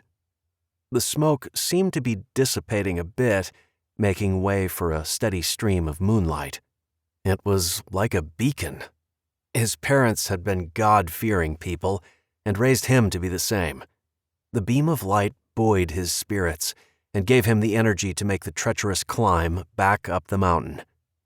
He looked back occasionally, making sure everyone was doing okay. The kids were exhausted. The sun was rising, flooding the area in pinks and oranges. "We're about there," he whispered. There were a few muttered comments of joy and relief. It had been the longest night of his life. As they approached the cabin, the wind went out of his sails. He had nothing more to give. His body was weak. A clap on the shoulder snapped him to attention. It was Jaden. "We made it. Good job, Aiden. Dad would be very proud," he said, looking at him with sincere appreciation. All he could do was nod his head. The door swung open. Wyatt was staring them down. "Thank God," he muttered, moving out of the way and allowing them in. Aiden wanted to enjoy the reunion, but his body was depleted. He slid down the wall in a dark corner and watched the hugs and tears of joy and relief mingled with grief cover the faces of the people he'd come to care a great deal about. Jaden sat down next to him. "Sleep. I got this." Aiden nodded, and without hesitating a second, he closed his eyes and succumbed to the exhaustion, knowing his brother had his back. Chapter 21. Megan couldn't believe her eyes when she heard the commotion. She'd expected to see the twins, with Ryland, Frankie, and Willow with the baby, but Tara and Amy? That had been a welcome surprise. She kept looking at the door, waiting and hoping Rosie and Caitlin would come trailing in, but they never showed. It had been like a knife to the heart. Wyatt was standing next to her, his arm around her shoulders, providing physical and mental support. "Where have you been?" Wyatt asked. Tara shook her head. It's more like, where haven't we been? We heard the commotion from the stream. When we finally managed to get dressed and back to the lodge, we saw the soldiers and took off. I didn't know where to go. We wandered into town, but that proved to be far more dangerous than up here. Did you see Rosie or Caitlin? Megan blurted. Tara shook her head no, putting a hand on Megan's. No, I'm sorry. Willow filled me in. I can't imagine what you're going through. Megan nodded, swallowing the lump in her throat. I'm glad to see you two are okay. You must be exhausted. She could see they'd both lost weight in the time they'd been on their own. Tara had deep, dark circles under her eyes and looked very pale. I'm very sorry about Evan, she told her, meaning every word. Tara nodded, but didn't say anything. Megan guessed she too was still in shock over hearing about his death. There had been too much death. They were all numb and still grappling with the loss of life, their home, and their security. Brenda stood and surprised everyone when she gave Tara a quick hug. It lasted less than a second, but the show of affection left them speechless. I'm glad you and Amy are okay and back with us, she said, before turning and walking out the door. They all stared, dumbfounded by what they'd witnessed. Albert chuckled from his makeshift bed on the ground. She's not as unfeeling as you may think. Megan nodded. Apparently not. Brenda was thawing and warming up to their family unit. It was remarkable to see. Hopefully, once they got all this Neil nonsense behind them, Brenda could really settle in and see what it was like to love and be loved. How's your leg? Wyatt asked. Albert shrugged. It'll heal. I won't be quite as nimble as I once was, according to Brenda, but she doesn't think there's any real damage. Megan looked at the twins in the corner. Aiden's head was back against the wall, his mouth slightly open as he slept. His brother was pressed into his side, essentially holding him up. It was endearing and warmed her heart. Something caught her eye. She stepped closer and looked down at the floor beneath Aiden's legs that were stretched out in front of him. It was blood. Get Brenda, she ordered, dropping to her knees next to the boys. What's wrong? Jaden asked. Your brother's been hurt, she said, staying calm. There wasn't a lot of blood, but now that she was looking at the black jeans the boy was wearing, she could see they were soaked in blood. What? Is he okay? Jaden asked, jerking forward, startling his brother.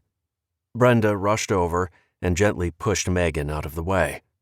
Aiden was awake and staring at them, clearly a little disoriented. What are you doing? He asked, pulling his leg back when Brenda reached out to touch it. You're bleeding. I need to see where, she explained, gently pulling the leg back towards her. They all watched as she pushed the pant leg up. A nasty gash on his lower leg was revealed. Aiden, Jaden said in horror. Why didn't you tell me you were hurt? Aiden stared at his bloody leg. I didn't know I was. Brenda nodded. Shock and adrenaline. I've seen it 100 times. It needs to be closed. She looked to Willow. Tell me you brought that ridiculous first aid kit? Willow laughed. Yes, I did. I know it isn't much, but at least it's something. The kit had been thoroughly looted, but it still contained some basic things, like bandages and alcohol pads, neither of which Brenda was thrilled about. Willow grabbed it and handed it to Brenda, who was mumbling under her breath about needing her suture kit. I'll have to butterfly it closed, but it isn't going to hold if you use the leg. You may need to stay down and let it heal, she lectured. Aiden nodded his head, wincing when she gently started to wash the dried, caked blood away. The dried blood had formed a scab. Now that it was gone, the wound was bleeding again. I'd say you got winged by a bullet, Brenda said, inspecting the wound. Really? Aiden asked, as surprised as the rest of them. I got shot? Wyatt laughed. It happens, buddy. I'm glad it wasn't anything more serious. Maybe we should check you out and make sure you don't have any other injuries the shock is hiding. Brenda agreed, and despite Aiden's protests, quickly checked the boy over. Megan stepped outside to get some fresh air and to process the latest revelation. Now, another one of their limited, able-bodied adults was down. They were dropping like flies. She couldn't fight back the anger. She was mad at the situation and mad at herself for becoming so dependent on a group. When it was only her and Caitlin, she'd been far more self-sufficient. She'd been lulled into the safety of a group setting, relying on them for protection as well as comfort. They shared the workload, which had been nice, but had it made her soft? Each time one of their people was injured, the group as a whole suffered. It felt like she was weakened by their injuries. If she were alone, she wouldn't have to worry about an entire group. It was easier to move with a couple people versus 10. She didn't have to take on the responsibility of keeping so many others safe, fed, and sheltered. Don't, Wyatt said, coming to stand beside her. You aren't responsible for his injury. It's a setback. We'll figure something out together. She sighed. I don't know, Wyatt. Don't you ever think it was easier when there was only a few of us? He shrugged. I wouldn't say easier. Less mouths to feed, but also less support. Don't you dare think about running off by yourself, Megan. I'm not in the mood for those games. She had to laugh. It released the anger, grief, and frustration that had wound up tight. I'm not leaving. I was only thinking of how much it sucks each time one of our people goes down. It's more work for us, the ones that are still physically able. What happens when there are only a couple people left standing? We're all so dependent on one another, whoever is left is going to die because they don't know how to make it on their own. Don't think like that. I know it sucks. It really does. But we have to keep our heads up. You go down that road, and it isn't pretty. Let's give it a day, see how things go. I know it's a lot to ask of you, but I need you to stand strong with me, beside me.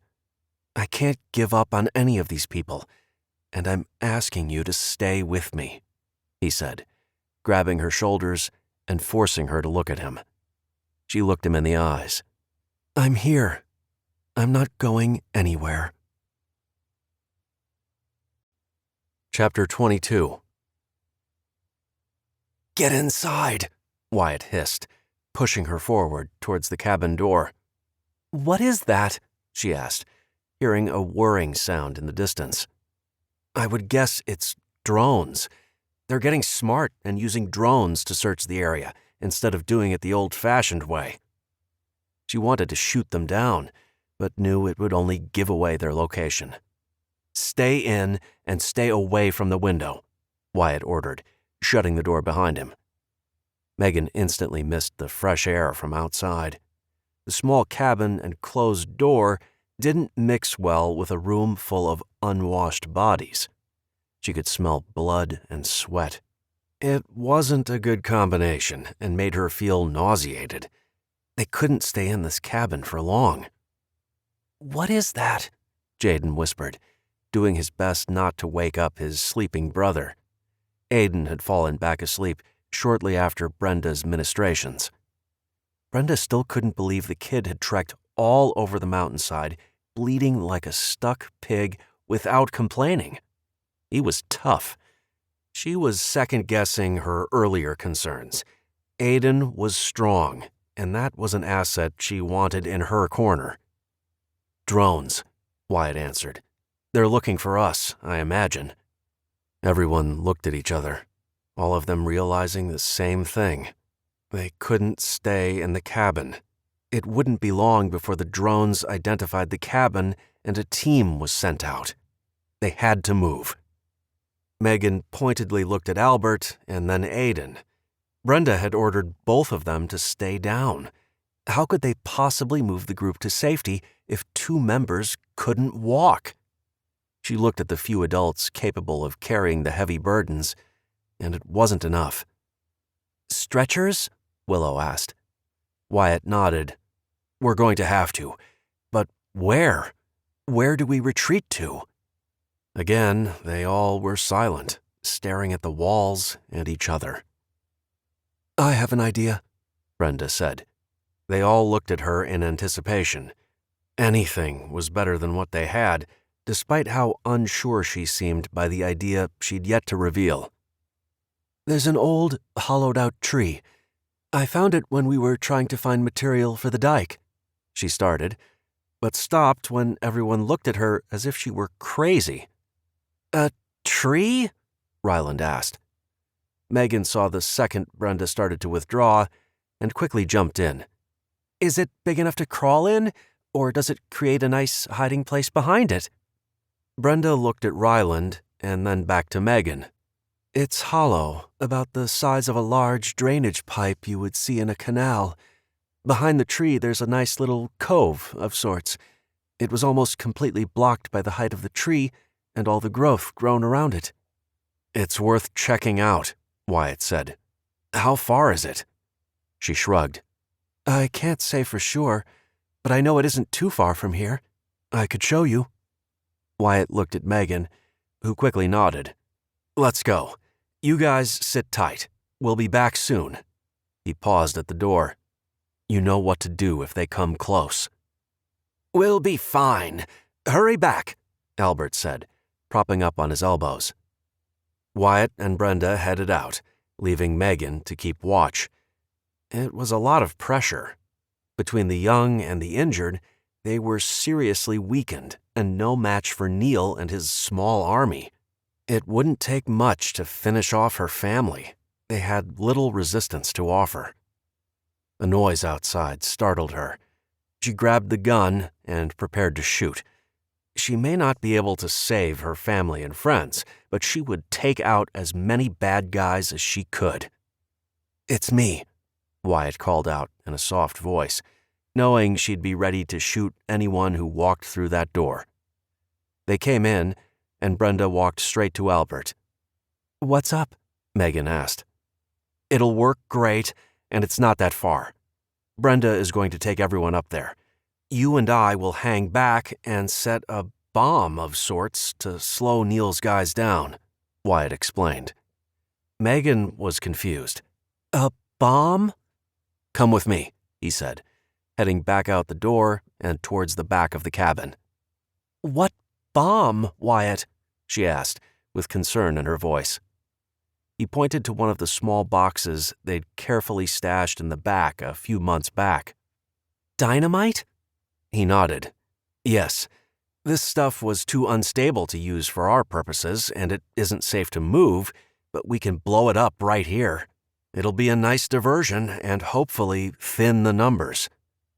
She stared at the old dynamite, unenthused about having to handle the stuff. He was waiting for her to answer him. "Okay, but can we make sure we get the rest of them far enough away in case this goes very bad?" she said, finally conceding to his dangerous plan. He nodded. "Yeah, we need to hurry." They rushed back inside. Aiden was standing with Jaden's support. Megan eyeballed him, and then Brenda. Brenda shrugged. "He says he can walk, and quite frankly, it's better if he does. I'll deal with the injuries when we get to the tree cave. A little blood is better than the alternative." Albert was also standing, leaning heavily on Frankie and Ryland.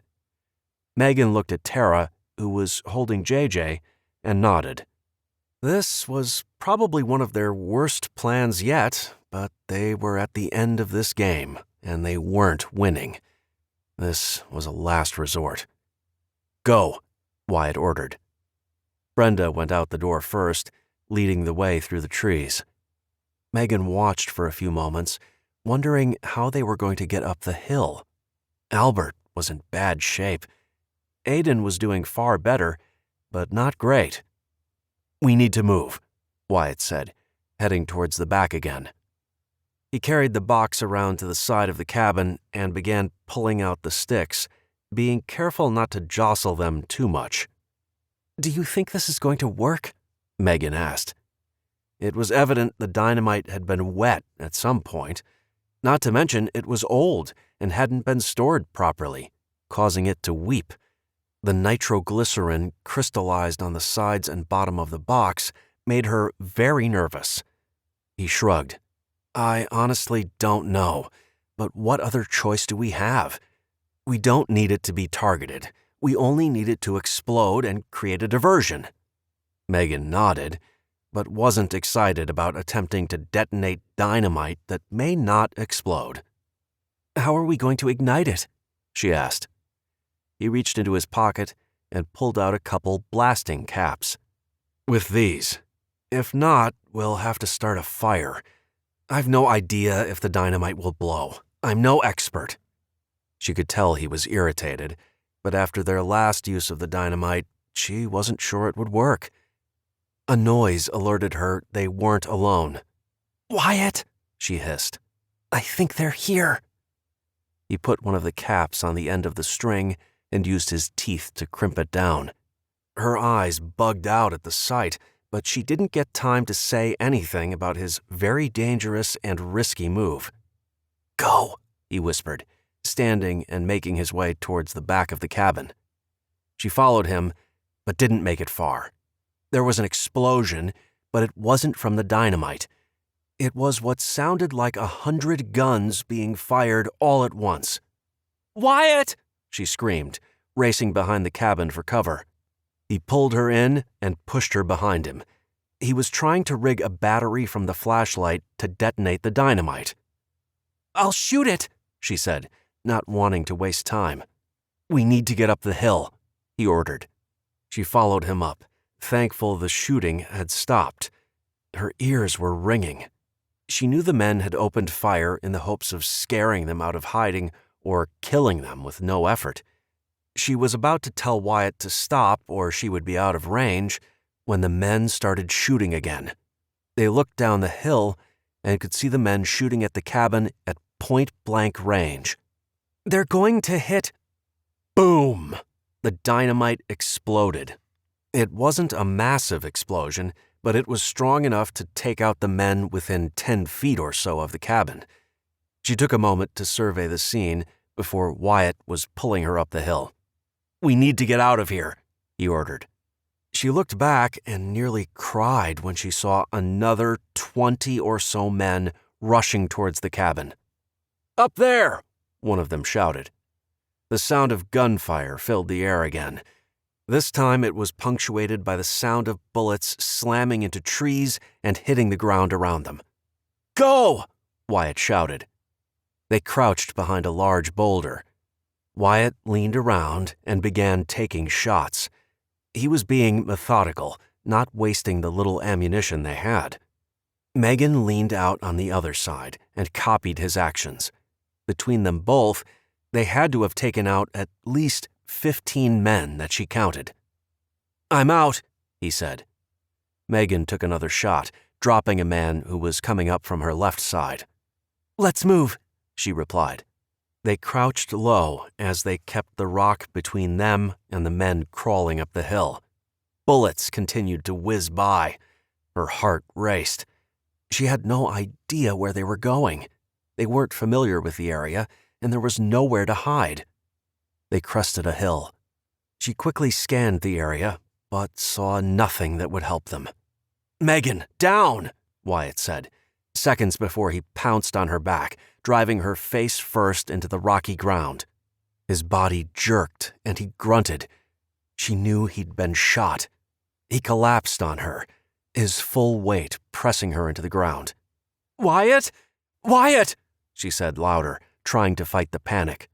"I'm okay," he mumbled, his words slurring. She managed to push out from under him.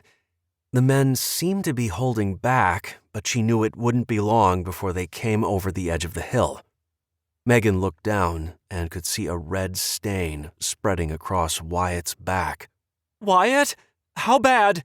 How bad are you hit?" she screeched, frantically trying to pull his shirt up to survey the damage. There was a small hole in his lower left side. Blood was bubbling out.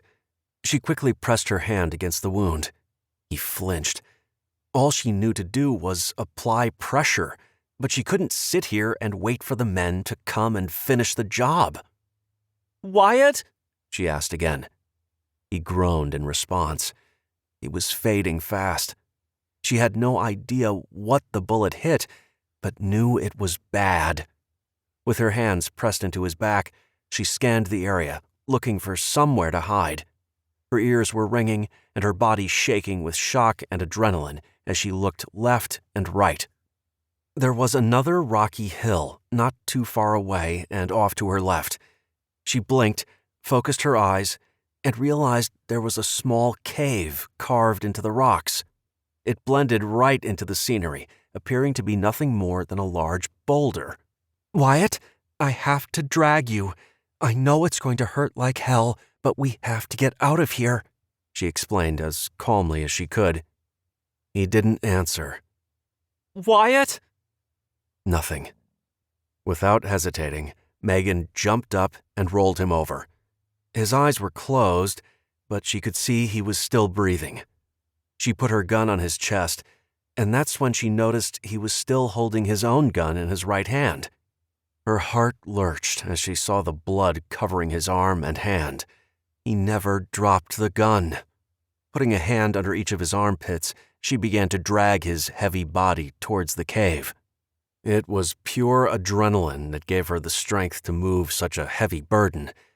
A buzzing sound overhead reminded her there were eyes in the sky. She stopped moving, grabbed her gun, and shot the thing. 2 men crested the ridge. She aimed, pulled the trigger twice, taking them out before they had a chance to aim their weapons. She knew more men and drones would be coming soon. She only had a small window to get Wyatt to safety. Without delaying another second, she started dragging him over the uneven ground once again, apologizing for the bumpy ride and the scrapes and bruises he was sure to have afterwards. Bruises healed. She looked down at his pale face and acknowledged there was a chance he may not even survive. The thought made her gasp as the realization slammed into her. She couldn't lose him. "Hold on, we're almost there," she whispered. It was meant to bolster her and assure him in case he happened to be feeling every bump. When they reached the cave opening, Megan gently put Wyatt's shoulders on the ground and ran inside to inspect the place. It was small, but it would do. No animals were currently using the cave as a shelter that she could see. "Okay, let's go," she said, taking a deep breath and mustering as much strength as she could to drag him inside. Once in, she sat beside him, sucking in deep breaths. Everything had gone terribly wrong. She needed a minute to figure out what to do next.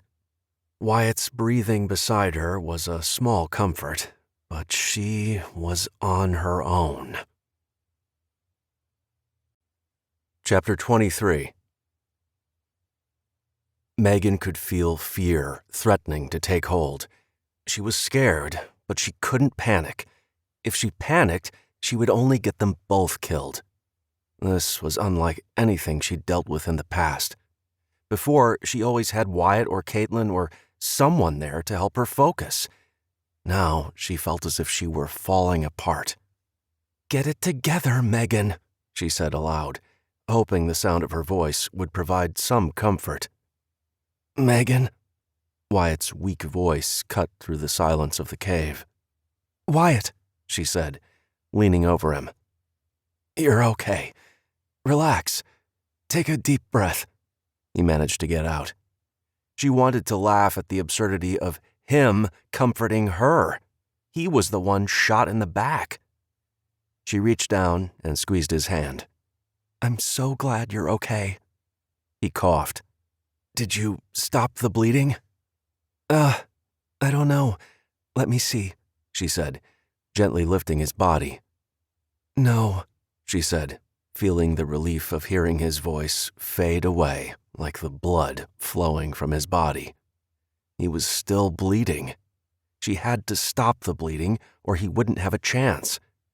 They'd left the hunting cabin with nothing but the 2 guns and the clothes on their backs. She grabbed the end of her t-shirt and pulled until it tore. She kept tearing until half of her shirt was gone. Wadding up the cloth, she pushed it against his back. He flinched, but encouraged her. "Hold it there. We need to check for an exit," he grunted. She nodded, knowing what he was talking about, praying they saw evidence the bullet had passed through his body without any major damage. "Ready?" she asked, holding the cloth against his back. "Yeah." He moaned and rolled to lie on his back. His fingers clumsily pulled on his shirt. She brushed them aside and gently lifted the shirt up. In the dim light from the cave opening, she could see blood. "I can't see," she muttered, trying not to panic. She grabbed the hem of his shirt and used it to wipe away the blood gently. He flinched in pain. "Sorry." "Well?" he asked. "I think it's a hole. Not as big as the back, but it's definitely a hole." She breathed a sigh of relief. "That's a good thing, right?" "Uh-huh," he managed to get out. "Not so bad." She could see his face and knew he was lying. Getting shot was bad. She knew he was in excruciating pain. Megan was grateful to him for taking the bullet, but mad at the same time. He was the one that knew what to do. He had the physical strength to save them both, but he was down. If only Brenda were here, or Rosie, anyone. She couldn't hold pressure on his wound and fight off the bad guys. The sound of gunfire in the distance reminded her of the precariousness of their situation. The fact the men weren't at the cave opening was a relief and a concern. Had they found the others? Why hadn't they followed her up here? What were they shooting at, if not Brenda and the rest of the group? A sudden realization struck and made her sick. "The blood trail! I'll be back," she told him, scurrying out of the cave. She looked down at the ground and saw the smeared trail of blood leading right to them. She looked back at the cave and then the trail, debating whether she had time to take care of the evidence. She quickly kicked over rocks and spread dry pine needles around to cover the blood. It wasn't perfect, but hopefully the men wouldn't be looking very close. The sound of gunfire echoed in the distance. Were they shooting at each other? Megan rushed back into the cave. Wyatt was still conscious. "They're going to be here soon. I need to get out there and do something," she said, hysteria bubbling to the surface again. He moaned. She needed to hear his words of wisdom, but Wyatt couldn't help her now. She was the one who had to help him. She stood and took a few steps to the far wall, using her hands to feel along the wall, hoping it would go deeper into the hill. It was dark, and without a headlamp or flashlight, she could see almost nothing. An idea sprang to mind. If she couldn't see, neither could they. Her hand ran into a thick ledge protruding from the wall. It was wide enough for a person to lie on. That gave her an idea. If she could get Wyatt to lie down on the ledge, he would be virtually invisible in the back of the cave, with his dark clothing blending in with the rocky wall. It wasn't a foolproof plan, but it was all she had. She couldn't drag him all over the mountain. She needed to kill Neil, and she couldn't do that worrying about Wyatt getting caught. Now, to get him on the ledge. "Wyatt?" She called his name softly, dropping to her knees beside him. "Babe, I need you to get up for me. I want you to lie on a ledge at the back of the cave. It'll help conceal you while I go out and try to take care of..." She stopped. What was she going to do? She didn't want to worry about him. She needed to sound confident and in control. He moaned. Wyatt, come on, this is important. I promise I'll get help, but I need you to be safe, she pleaded. You can't leave, he forced the words out. Dangerous. She nodded, even though his eyes were closed and he couldn't see her. I know, but I have to. I can't stay here. They'll find us. I have to do something. His eyes fluttered open. I'm sorry, he croaked out. I need a minute. I'll be okay, he promised. No, don't you dare be sorry. You saved me, and now I need to save you. She brushed back hair from his brow. His forehead was clammy. She knew he was in bad shape. She could only pray the bullet hadn't done any serious damage. I know you'll be okay. You rest while I go see what we're up against. She moved to his head and shoulders. I'm going to help you sit, okay? Then I need you to walk to the ledge. It's only about 10 feet. I'll support you. I can't, he moaned. Not yet. Yes, you can. Give it all you have, Wyatt. I need you to do this, she pleaded. He exhaled a long breath. Ready.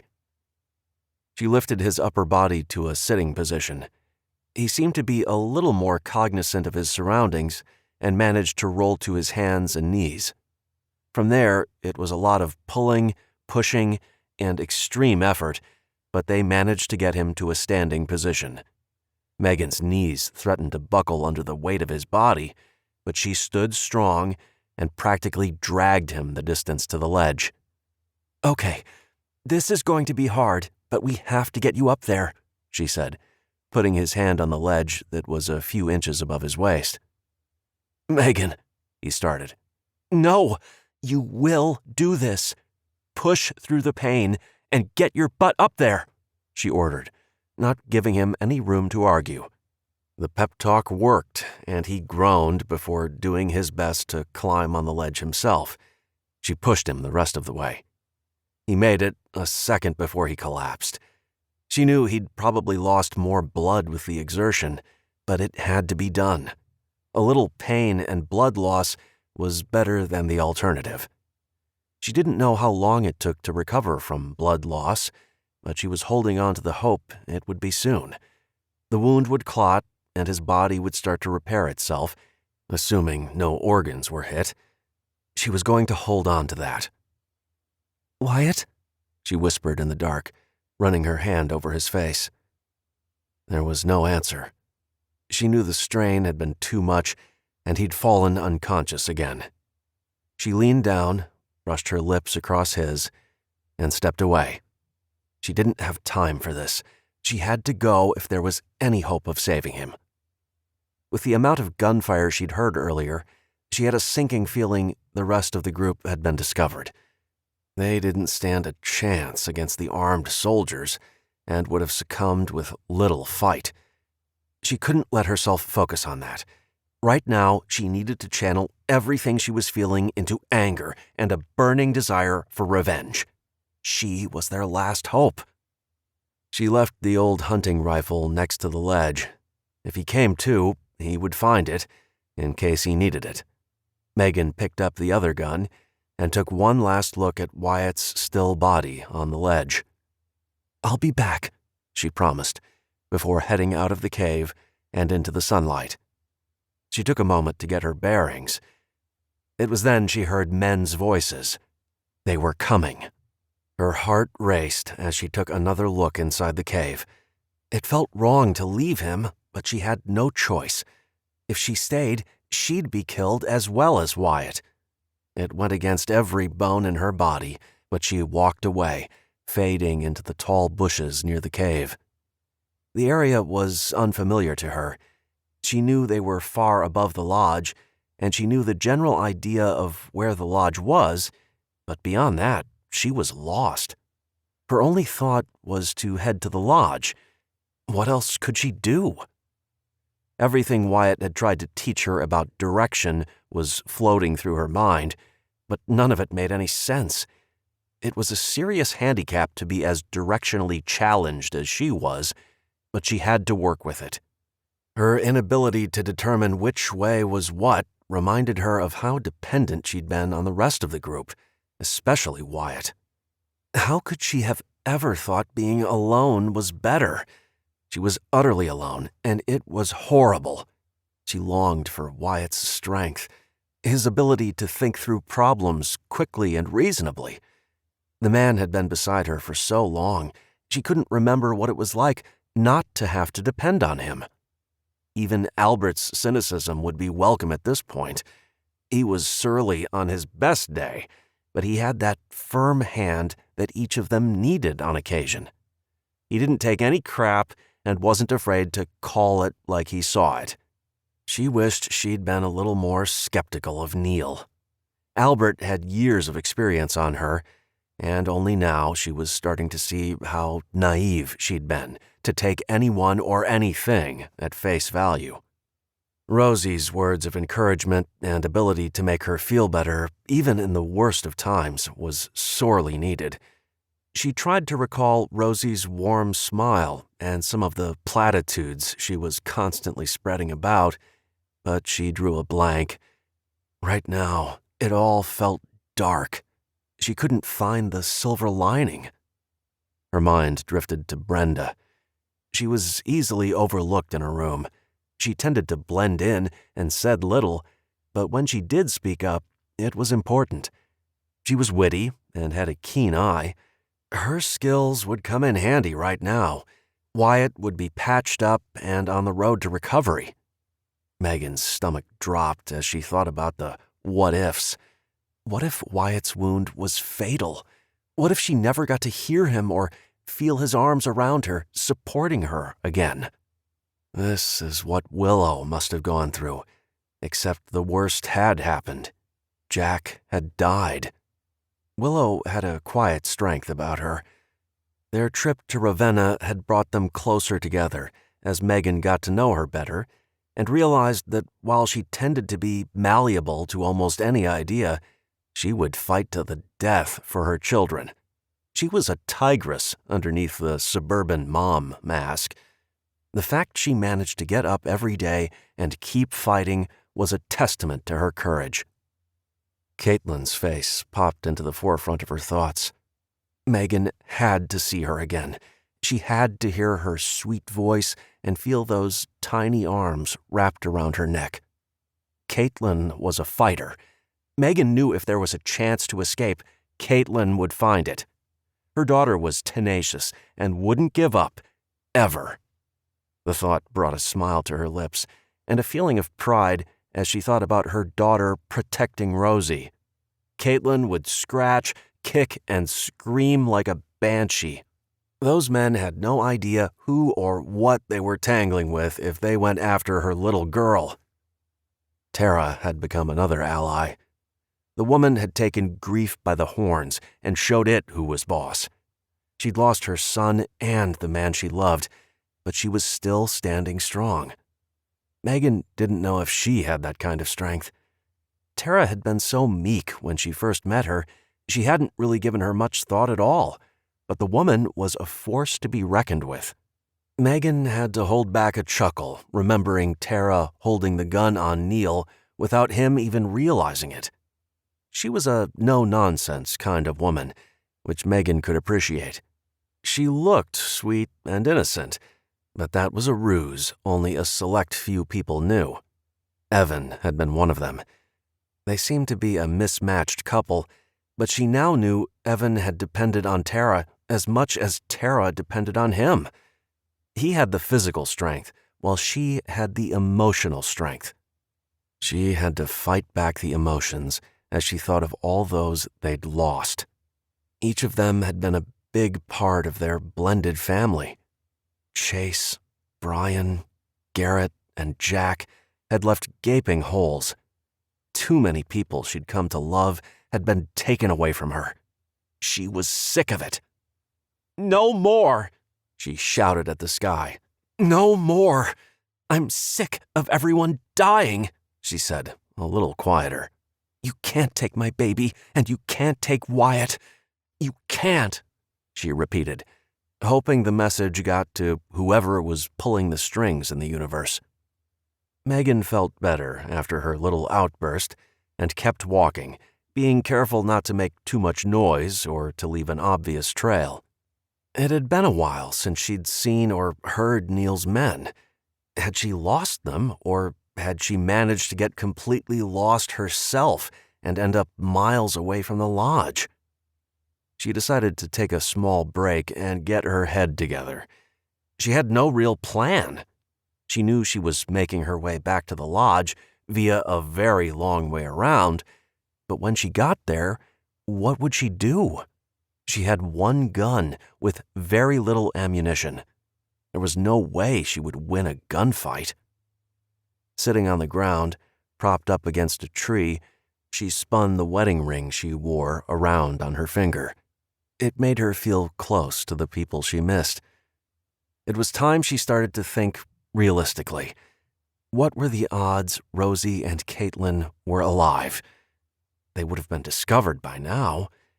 Would Neil hold them hostage or kill them immediately? It wasn't a thought she wanted to consider, but this was no fairy tale. There was no happily ever after. It was time to accept the facts, no matter how painful they were. Then there was Wyatt. Was he alive, or had the bullet killed him? Her mind raced as she realized she was very likely the only person still alive and able to avenge their deaths. If she didn't kill Neil, his reign of terror would continue. He would kill any newcomers to the mountain, or spread out, slowly taking over one homestead after another. How could she, one small woman, take on an army? She thought about something Wyatt had told her on more than one occasion.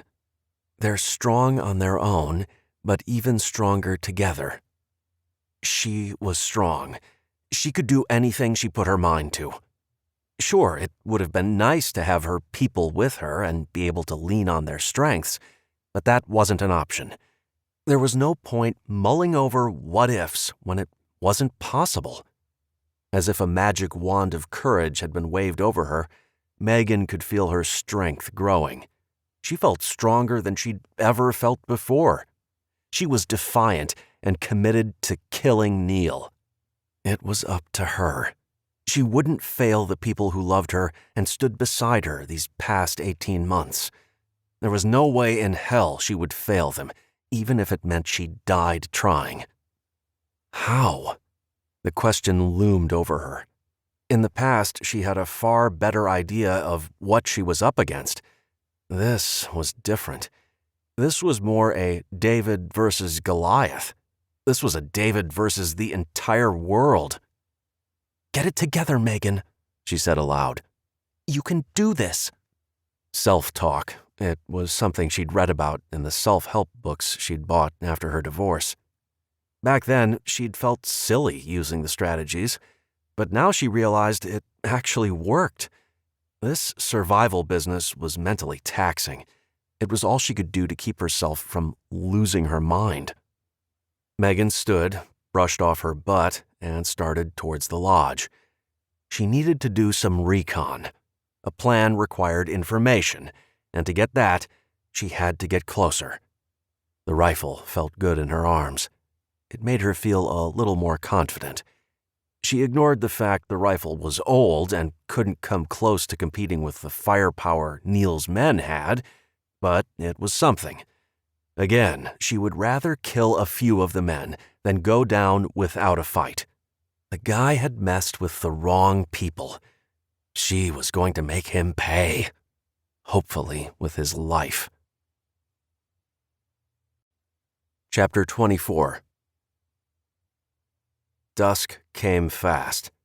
With the light fading, Megan knew she would have to stop for the night.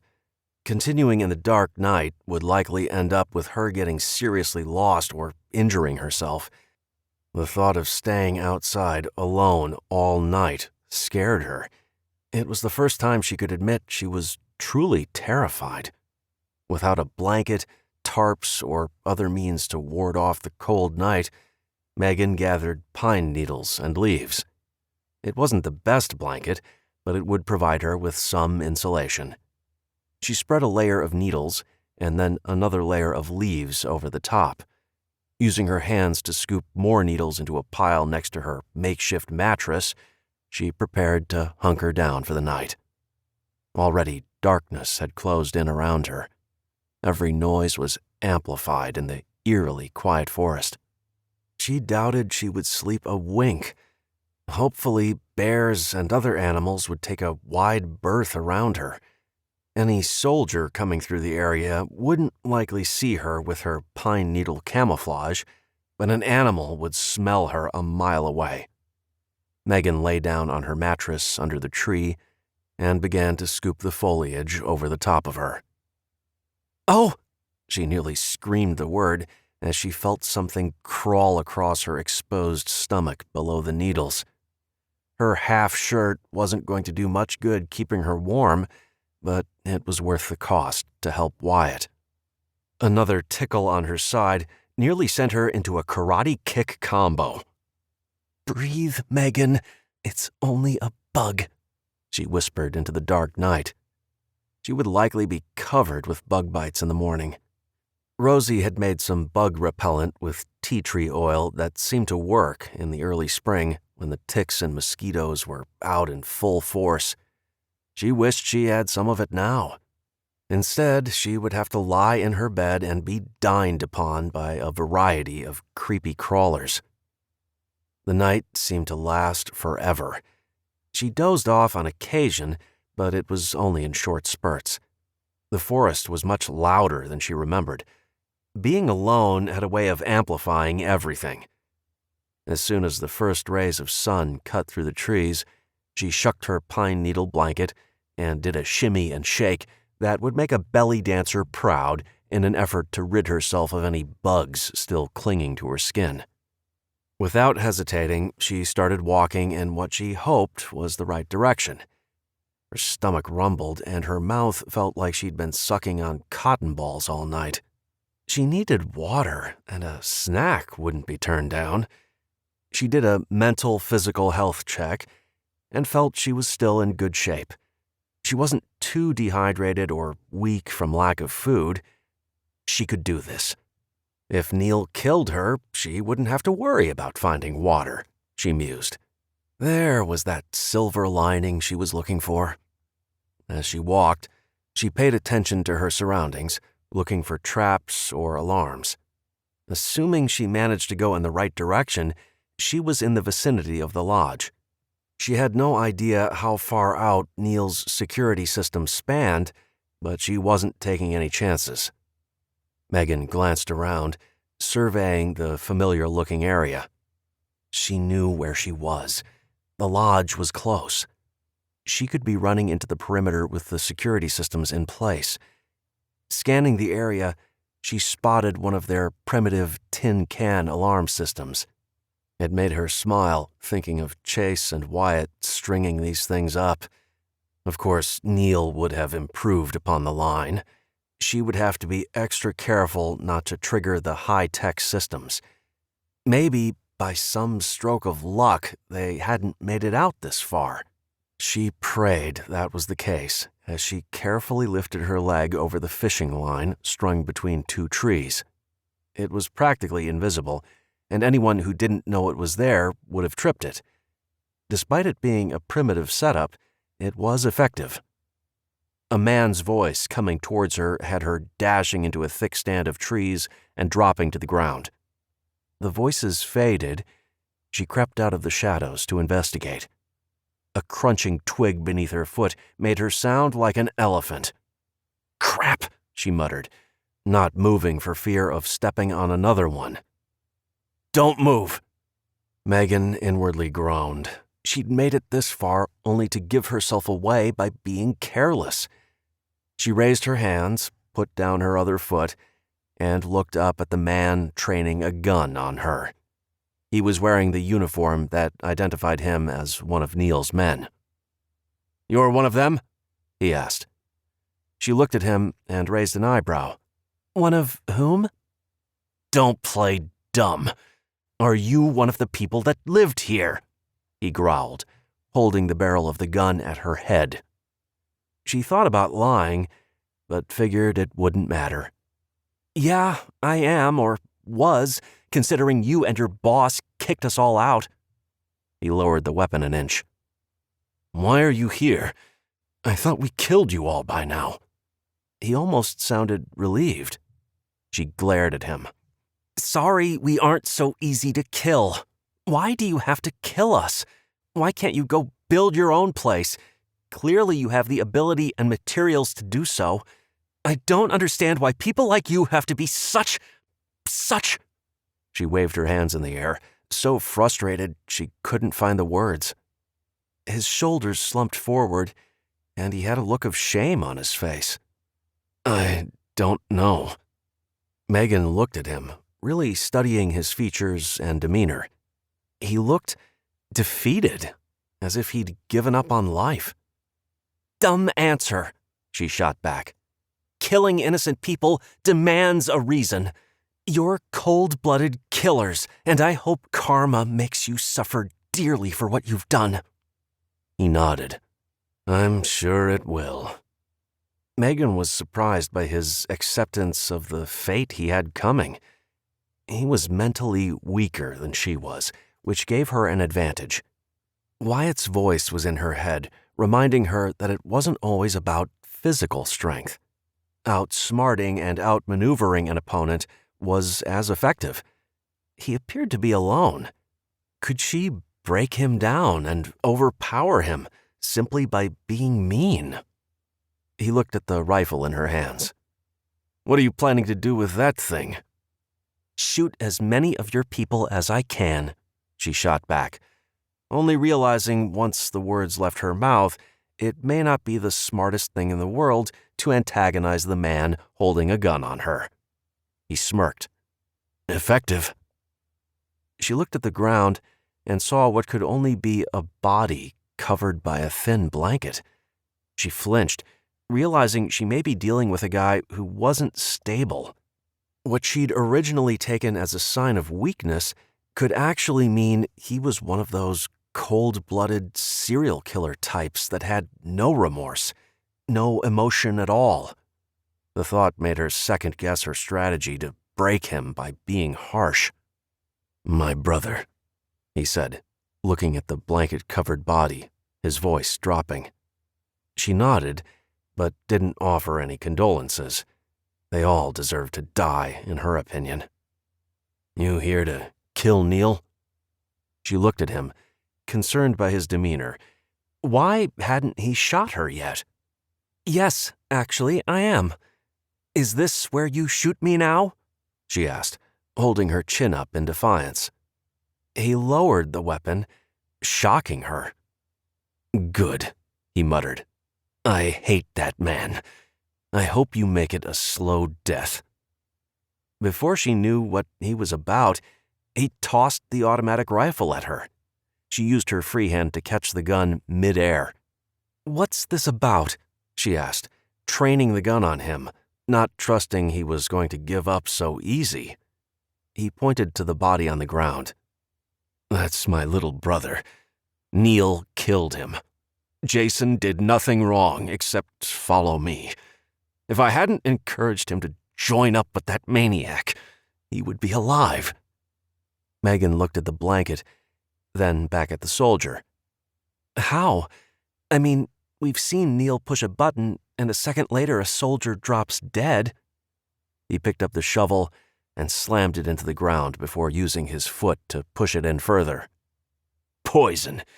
It's a poison injection into the jugular. Some pufferfish toxin or something like that. Death is almost instant. Paralysis, which is what causes the drop, and then a couple heartbeats later. Death. She winced. Wow. He grimaced. Yeah, wow. He can kill us with the push of a button. He doesn't like to get his hands dirty. Ever. I suspected as much, she murmured. Mr. Spraggart is one of the most evil men I've ever had the misfortune of encountering, and I've been in prison," he said, tossing another shovelful of dirt to the side. Megan was only slightly alarmed by his confession. She should have known he was a convicted criminal. All of Neil's men were probably recruited from the penal system. She watched as he continued to dig a hole. "Why?" she asked. He looked at her, questioning her. She pointed to her own neck. "Why?" "He doesn't trust anyone, not even his right-hand man, if he truly has one. He hates us all. When he brought me into his little army, we were promised all kinds of things. I didn't realize the cost. I didn't know we would be killing innocent children. I'm not like that."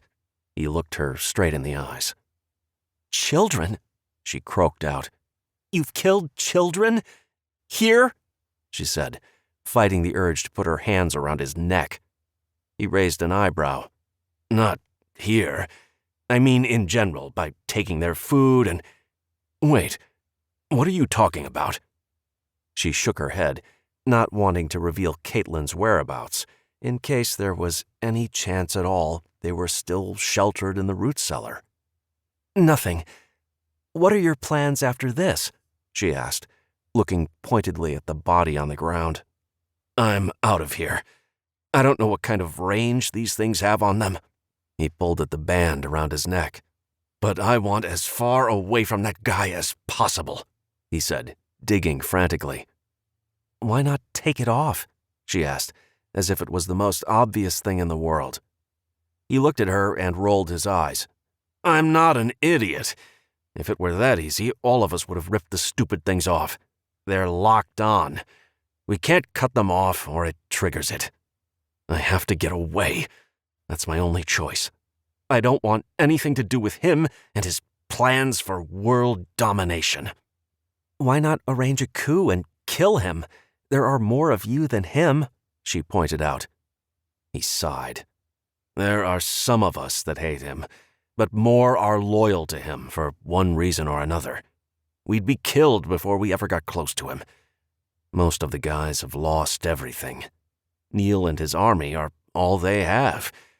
If they leave, they're afraid they'll die."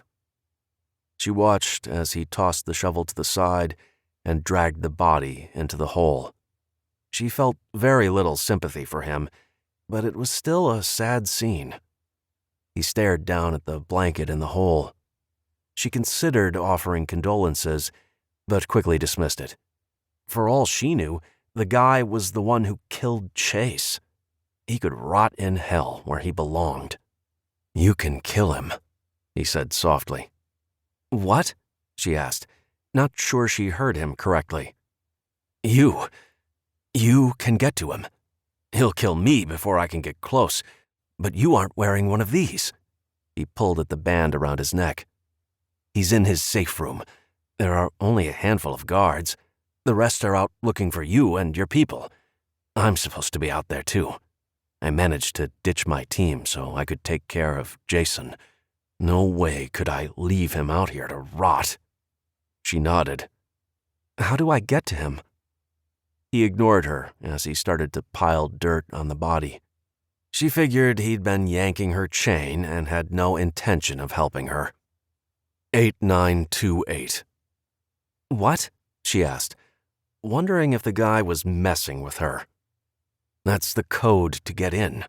I watched him enter it last night. He punched in the code and the door opened. He doesn't like to sleep in the lodge in case one of us tries to kill him in his sleep.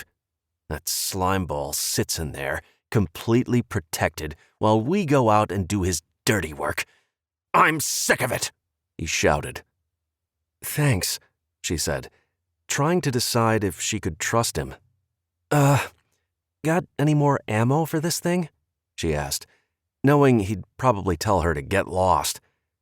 He reached into one of his pockets of his tactical vest and tossed her a small box. "Good luck." She watched as he started to walk away. He was actually leaving. She stood and stared at his back for a few seconds before turning around to face the biggest hurdle she'd ever had to tackle. "You can do this," she said to herself, taking a deep breath and preparing to take the head off the top of the proverbial snake. She traversed a series of hurdles, avoiding various laser lights that threatened to reveal her presence as she made her way closer to the lodge. She thought about keeping the safety measures in place once she killed Neil. She laughed at her positivity. She was making plans for the future, plans that included her living at the lodge with the entire group. If only fate were so kind. She made it to the clearing that surrounded the lodge. Her heart hurt a little to see everything so changed. The evidence of the fire still smoldered in places. She could see the giant generators on one side. Their hum filled the once silent area. What was left of the new barn was to her left. She didn't see any men milling about, but knew there had to be some. There was no way Neil would leave himself completely exposed. She needed a diversion. She made her way close to the lodge, on the opposite side of the huge shipping container that now sat exposed to the elements. The remnants of the barn were still in heaping piles of charcoal all around it. On the count of 3, she triggered one of the alarms and raced back around. She was right.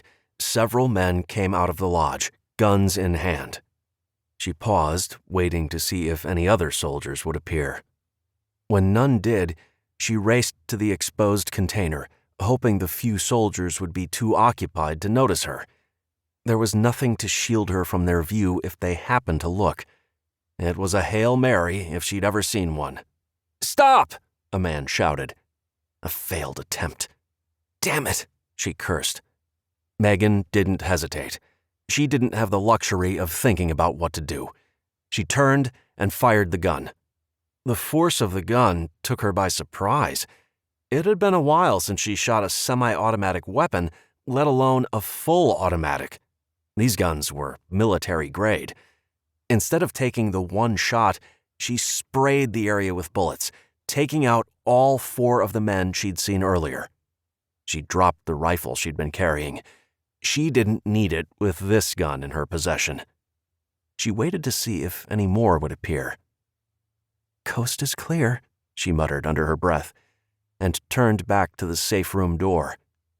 This was it, the moment she'd been waiting for since they first learned of Neil's deception. She glanced around and noticed a camera pointed directly at her. Of course, she thought to herself. How could she have thought it would be as simple as walking in and killing him? He'd want to know everything happening outside his bunker. He probably had cameras all around the place, she mused. She quickly loaded the magazine and shoved it in place. Holding the gun at the ready, she reached her hand out to enter the code. She moved to the side, expecting Neil to fire the moment the door opened. Red lasers danced in front of her. That was odd, she thought, a split second before she realized what she was seeing. She spun around and faced a group of armed men with their guns aimed directly at her. Not good, she thought to herself. Not good at all. The term, life flashing before your eyes, ran through her mind. "What's the order, boss?" one of the soldiers called out, not looking up or away from her. Megan looked at the camera, then the men ready to shoot her should Neil order them to. Her fate was in the hands of a madman, hidden away in a steel box. Silence. Megan watched, holding her breath, wondering if death would be quick or slow and painful as the bullets slammed into her body. Neither option sounded appealing. She looked back at the camera and got an idea. 8928, she shouted. The men looked at each other. She noticed a few of the guns lowering a few inches, and then, as if they were dominoes, the men toppled to the ground at almost the same instant. She stared at the scene before her, trying to make sense of it. They were all dead. Why would Neil kill all of the men protecting him? She didn't get long to mull over her next move. A whirring sound, followed by a series of clicks, came from the door behind her. The door was opening. Chapter 25. Neil sauntered out of the safe room, a malevolent smile on his face. She stared at him in horror. What kind of man killed without even blinking an eye? She raised her gun, but he jumped forward, snatching it out of her hands before she could make a move. "Why?" she asked, the single word and umbrella of everything she wanted to ask him. There were so many questions she wanted answered. The idea of dying at his hand made her furious. It wasn't right. He shrugged. "I think you're going to need to be more specific. Why am I here? Why do I want you all dead? Why did I send you running off to Ravenna? Really, Megan, let's narrow it down." Her eyes widened in shock. She stared at the bodies piled all around them. "Oh, that," he said, grinning like a fool. "I didn't trust them before, and you helped me confirm my suspicions." "What? What are you talking about?" she asked, thinking he was seriously losing his mind. "The code," he spat out. "Which one of them told you the code?" She didn't answer him, only stared. He waved a hand. "It doesn't matter. That was an old code. It's updated every 12 hours, or more often if I think someone knows it." "But they—" She started to explain how she got it, but for some reason she wanted to protect the escapee. The men were already dead and probably deserving of their death. "Don't bother defending any of them. Humans are predictable, and they let their emotions dictate their actions. Like you. Look at how you reacted when you saw me that day. You saw my pain and ignored everything else." He smiled. "You even ignored your boyfriend and his pal. They warned you. But humans, well, they make decisions from the heart." "It's called compassion," she growled. "Try it sometime. You might like it." "Ha! I would never lower myself to such ridiculous emotions. I'm superior because I'm not like the rest of you. I can plan, control, and predict. When I can't, I eliminate the threat," he said, so callously it nearly made Megan vomit. "You are a horrible, despicable human." She stressed the word to make sure he knew he was no better than anyone else on the planet. He smirked. "I may be human, but I'm nothing like any of you. I don't like people in general. They will do anything, screw anyone over to get ahead." Like you," she said, interrupting his speech. He ignored her.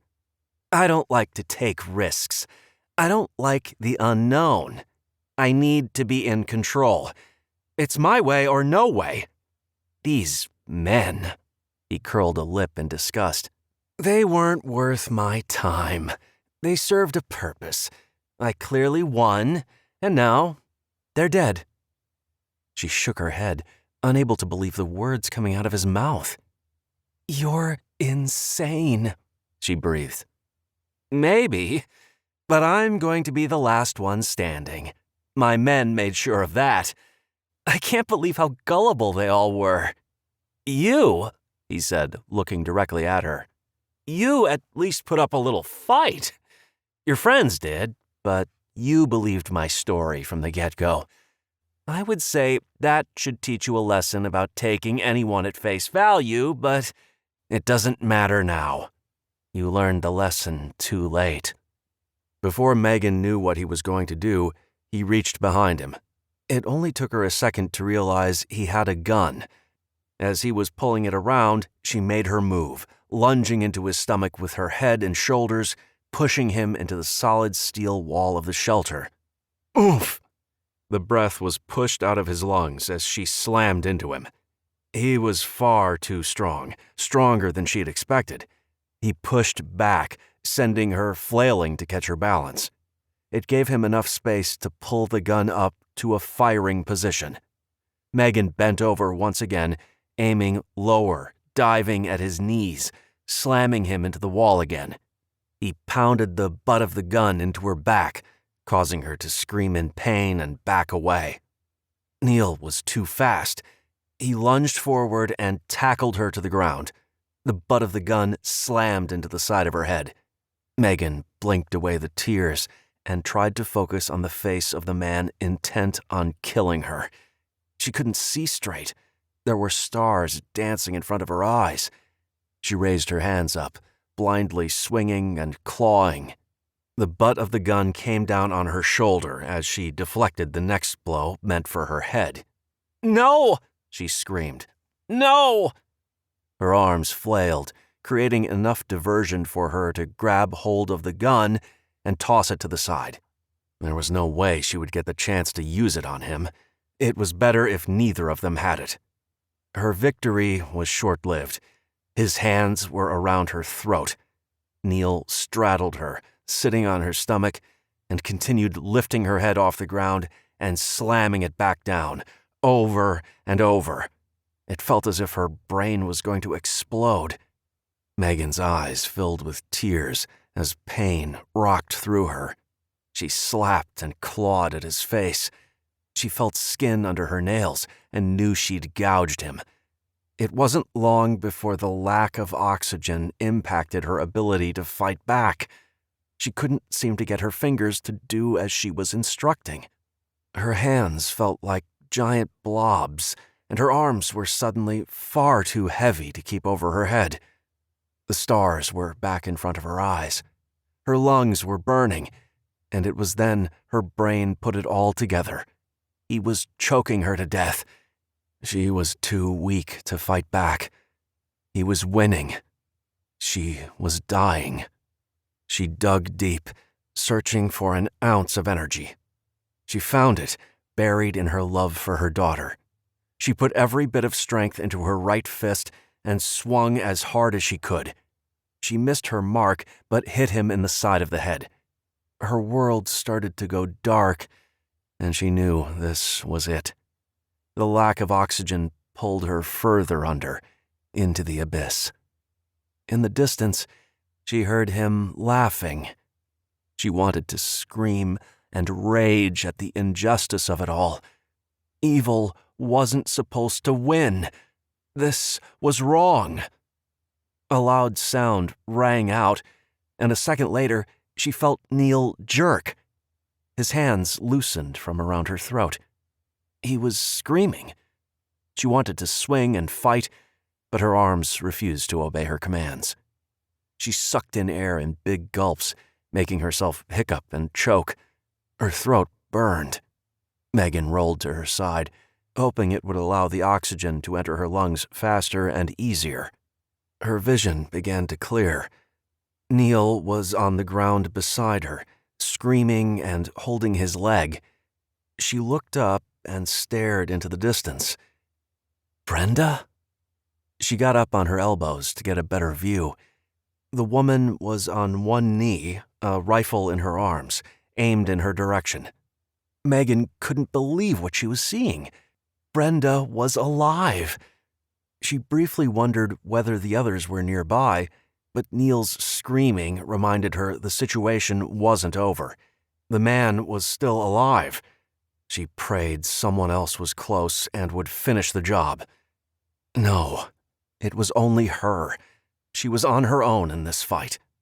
Brenda had given her a slight advantage. This was her chance to get him.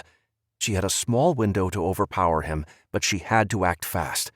If he got into the shelter, he would lock the door and they'd never get in. She began crawling towards him.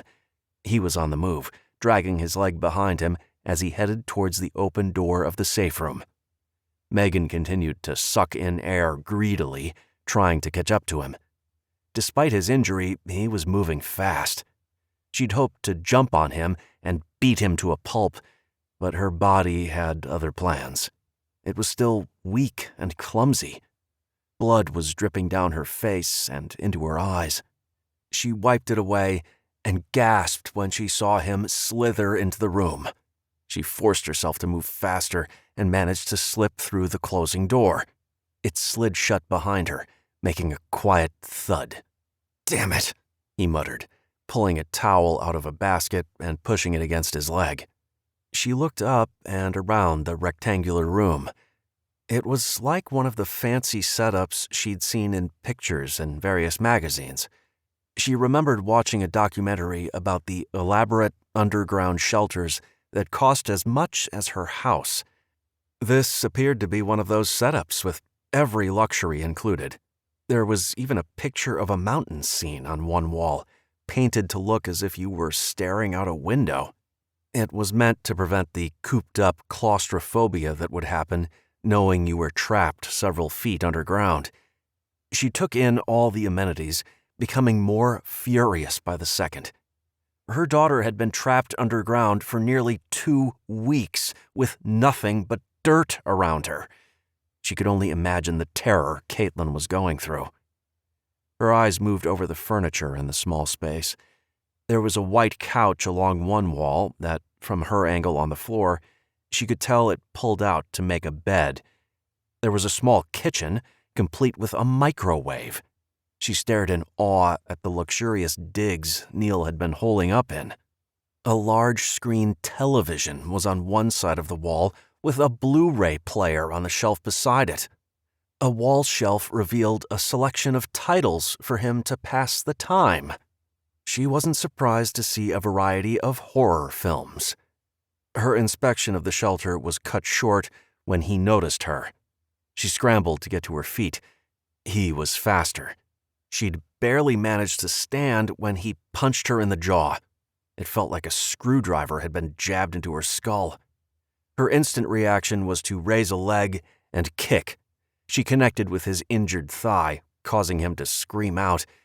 His pain was short-lived, and before she realized he'd overcome it, he was on her.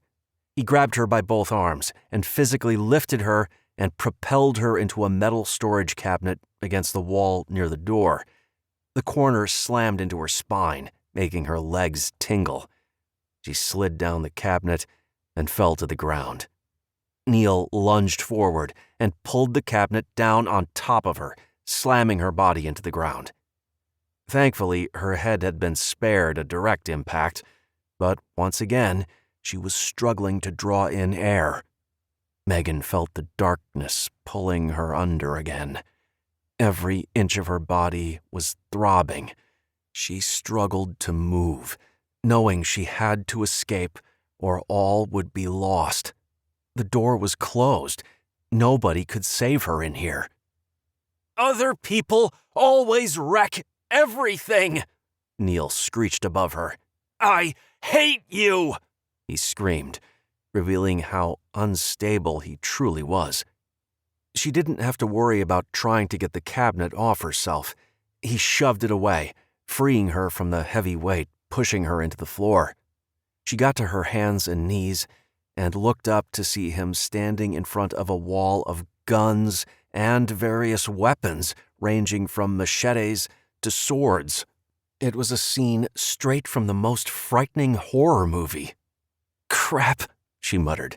She was beyond terrified. The entire thing felt as if she was watching from a seat in a theater. The dissociation from what was really happening kept her from fainting or slamming into the closed door in a mind-blowing panic. He turned to look at her, smirking. "I wish I could shoot you. It would make my life easier. But I like my hearing. If I fire any of these guns in here, my ears will ring. Could ricochet and end up taking me out as well," he mused, turning back to the wall. "I guess I'll have to get creative." He grabbed a vicious-looking machete and stalked towards her. Her eyes widened as she imagined his plans for the weapon. She would much rather a bullet than slicing and dicing. She frantically looked around for a weapon, anything to defend herself. There was no way she could make it to the wall of horror without being hit by the ridiculous blade. She did a wide sweep of the ground, looking for anything that would give her a chance. Her hands kept touching fabric. She blinked several times and realized it was the same bodysuits the soldiers had been wearing. That gave her an idea. She reached down and grabbed one of the suits and found what she was looking for in the collar. Neil stood over her, the machete in his hand. He raised his arm, preparing to swing the sharp blade directly at her head. "No!" she screamed, shoving the tiny needle sewn into the band that the soldiers wore around their neck directly into his thigh. She had no idea if the poison would release or if it was only lethal if he pushed the button, but she hoped it would work. Using the palm of her hand, she pushed the point deep into his leg. He screamed and then abruptly stopped. She looked up and realized the poison had hit home. He made a small squeaking sound before the machete clambered to the floor, with his body right behind it. Megan got to her feet, staring at the scene. Was he dead? She kicked at his arm. Nothing. She slowly backed away, stopping when her back touched the heavy door. She kept her eyes on the dead man lying in front of her, looking for any signs that indicated he was playing possum. Could it really be over? Her mind refused to believe it. For several long minutes, she stared, taking in deep breaths. Blood trickling down the side of her face snapped her back to reality. Brenda was out there. The others may be as well. She had to see Wyatt. The need to get out of the room took over. All the fear she felt was bubbling to the surface, leaving her panicked and shaky. She frantically looked for a button or some kind of door mechanism, found it, and repeatedly slammed her palm against it. The door whirred and slid open. She stood there, gulping in fresh air. Neil was dead. They could take the lodge back. She was alive. Was it worth living if everyone you loved was dead? She banished the thought as quickly as it presented itself. Her face felt wet.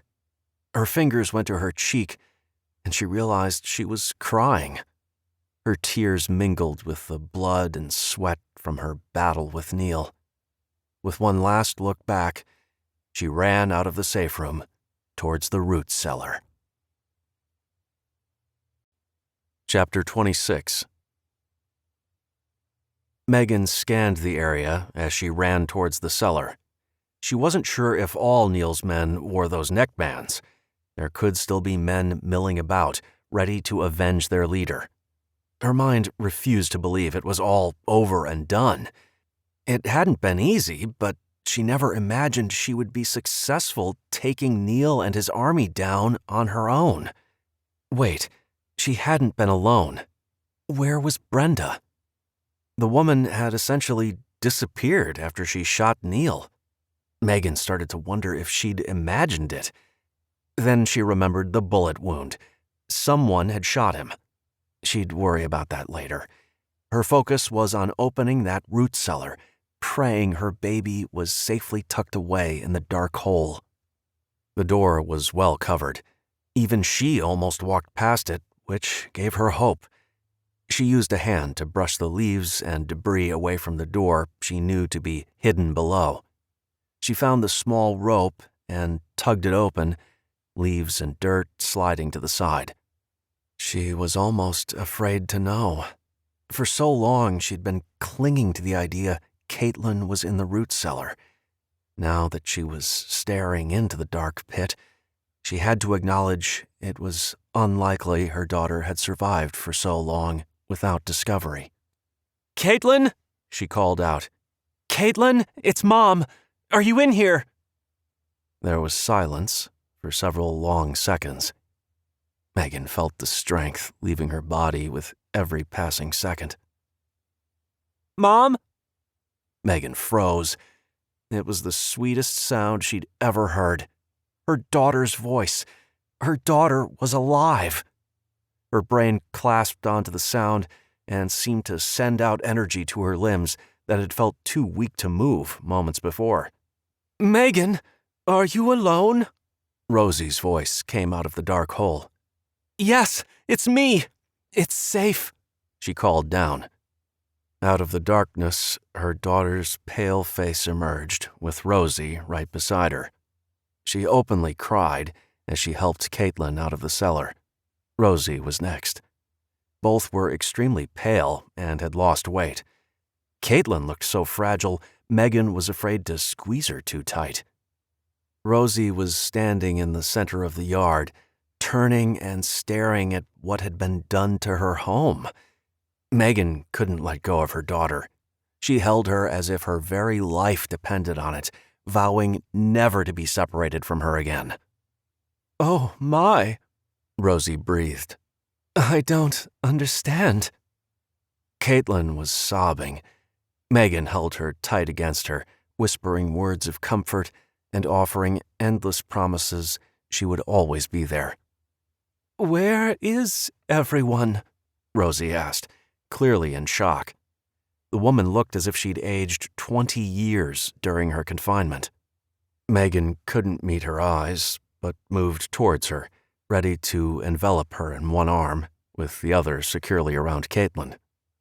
"No," she whispered. "It can't be."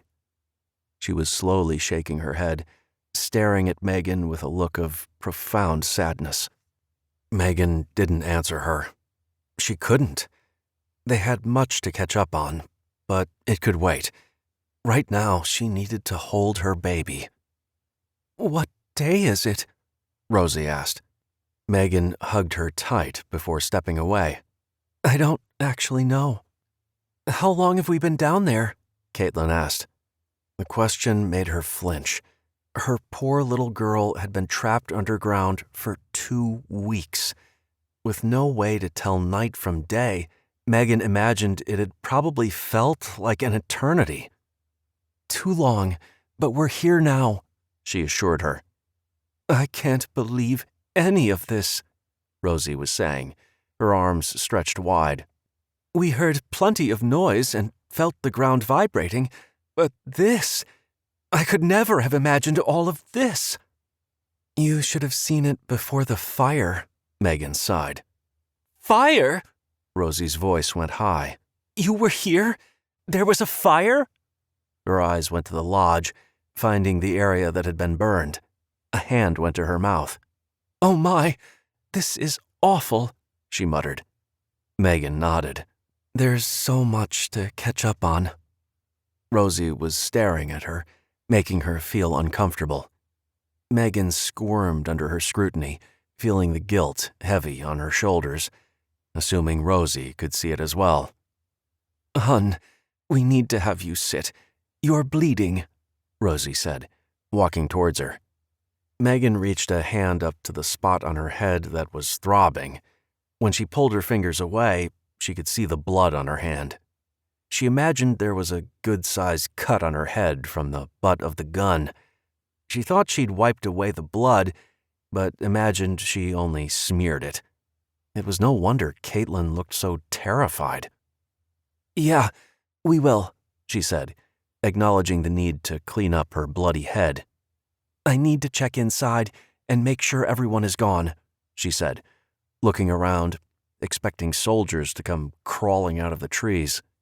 "You need to see this." Brenda's voice came out of nowhere, nearly sending her into a panic attack. She thought she'd imagined her friend, but there she was. She was real and very much alive.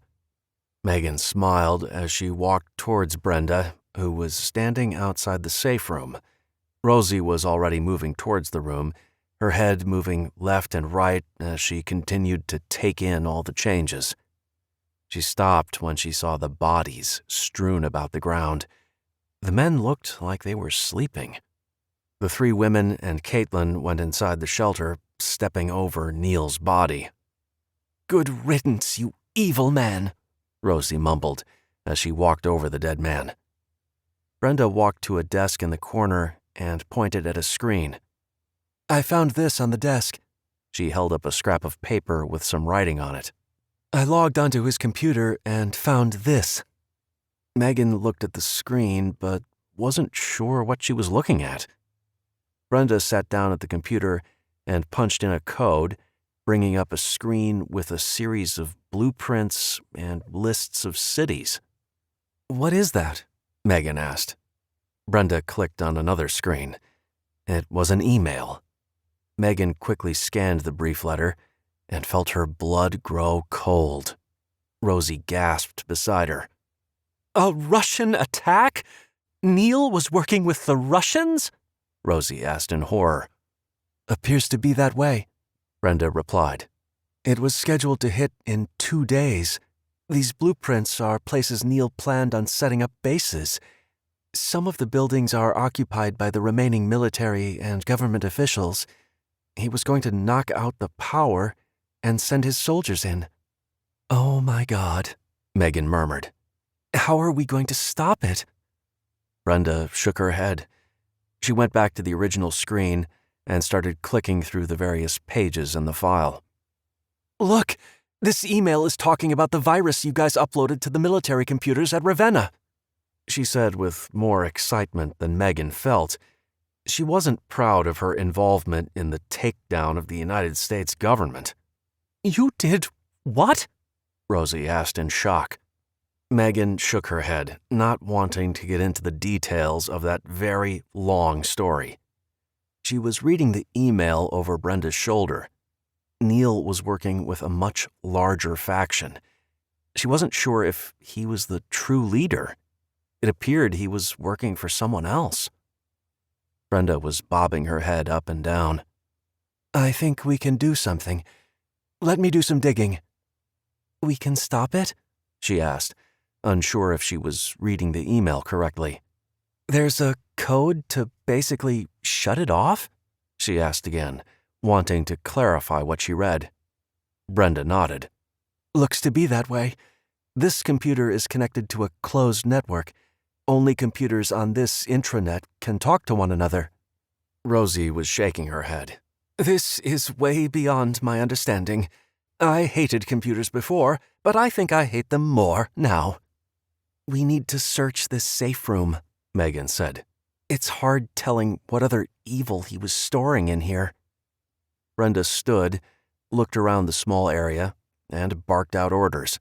"Rosie, you take the kitchen. Megan, you take the living space, and I'll search the desk. Remember, all the furniture in here will double as storage." The 3 women got busy. Rosie was opening cupboards and drawers, while Megan pulled out the bed and searched inside the cushions. Brenda was on her hands and knees, looking under the desk. "I think I have something," she said, pulling out one of the desk drawers. Megan raised an eyebrow at her. She'd searched that drawer already. Brenda turned the drawer over and slammed it on the ground. The wood cracked. Brenda turned it over, and a small cubby space at the back of the drawer was revealed. She pulled back the thin wood and pulled out a satellite phone. Megan shook her head. He was really paranoid. Brenda held the phone in her hand. "Now, who do we call?" Rosie started to laugh. "I would start with 911. Brenda looked as if it was the dumbest idea in the world, but did it anyway. They all stared at her as she held the phone to her ear. She shook her head. "Nothing's happening." It had been a long shot. They knew better. "I want to go outside," Caitlin said quietly. Megan rushed to her side. "I bet you do. Come on, we'll wait." She stopped when she saw the old hunting rifle leaning up against the wall. It was the gun she'd left with Wyatt in the cave. "Brenda?" "The gun? Where did you get that gun?" she asked, fighting back the anxiousness in her voice. She didn't want to alarm Rosie. Brenda had gone back to the computer and was tapping on the keyboard. She turned to look at Megan and then the gun. She looked confused. "The gun, Brenda! Where did you get that gun?" Megan screeched. "Wyatt had it," she said, as if it was the most obvious answer in the world. "You saw Wyatt?" she asked, no longer able to contain the excitement in her voice. Brenda nodded. Yes, I found him in pretty bad shape, crawling out of some cave. He was furious you left him behind, but that could have been the pain talking.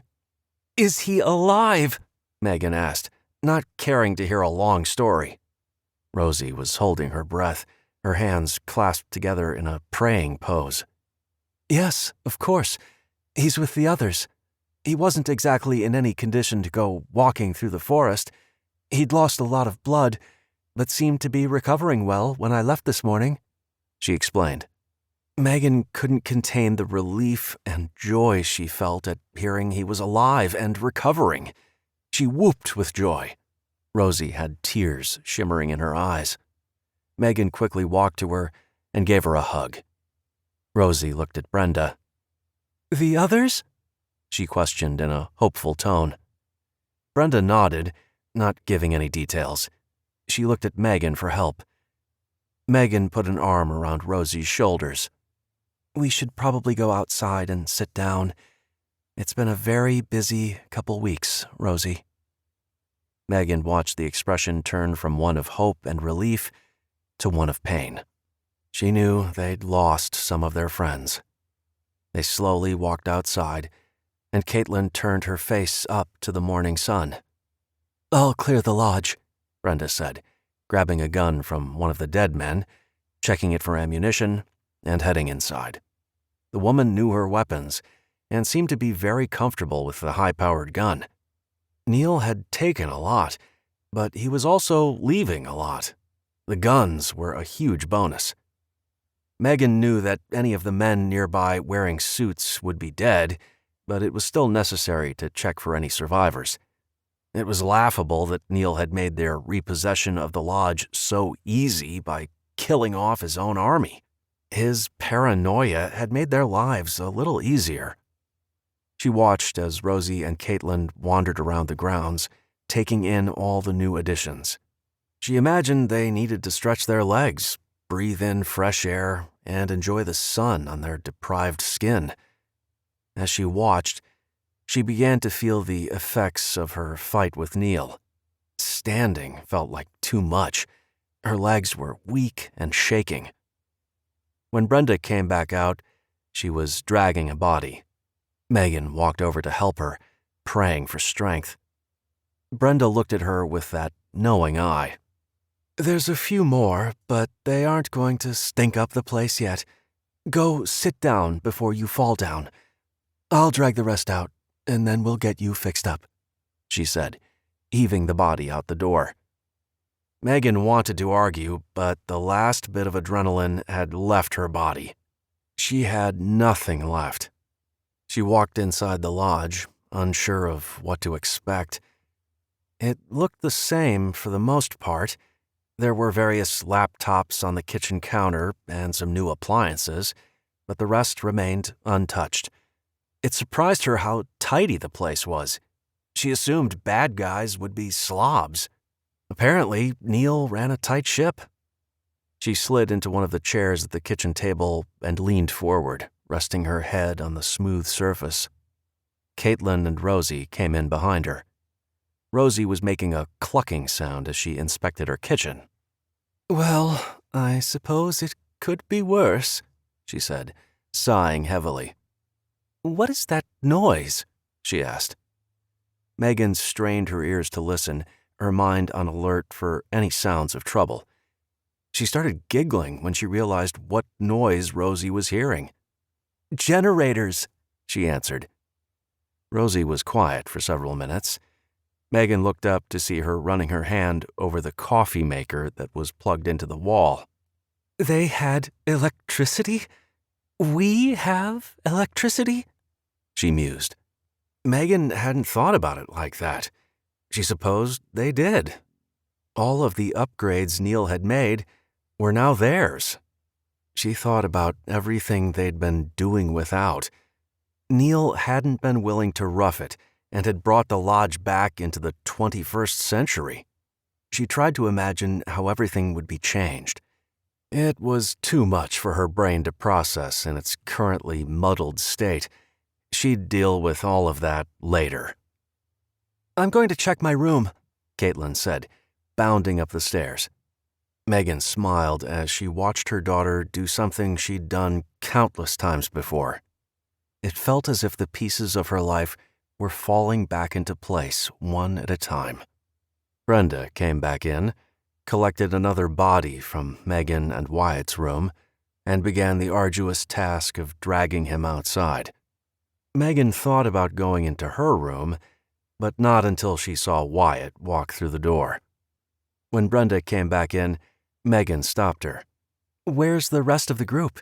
We need to let them know the coast is clear." "Jaden already knows. He was with me, but headed back once we saw you go into that steel box. He went back to the cove to get the rest," she said nonchalantly. Megan realized then Brenda had counted on her killing Neil. "How'd you know I would survive after I went in the safe room with him?" Brenda shrugged. "Because you don't give up." Megan eyed her. "Really? You weren't going to try and get in to help me?"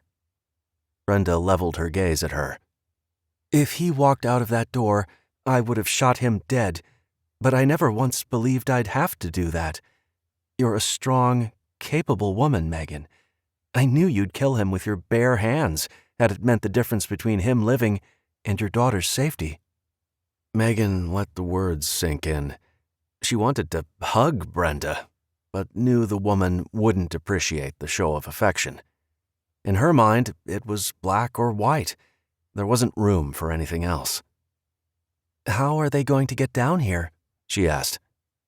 "They'll walk. Slowly, but they'll make it," Brenda said. "Can they walk?" Megan asked in disbelief. She shrugged. "Of course they can. If there was another choice, then fine. But dragging them on stretchers doesn't make sense. Their injuries are relatively minor. I'll have a lot of patching up to do when they get here, but I'm not worried." Megan nodded her head. Brenda's very casual way of talking about men who'd been shot walking down a mountainside seemed a little too laid back for her comfort, but she'd go with it. Brenda was the doctor, after all. Brenda glanced around the room. "I have one more, and then we'll get to you."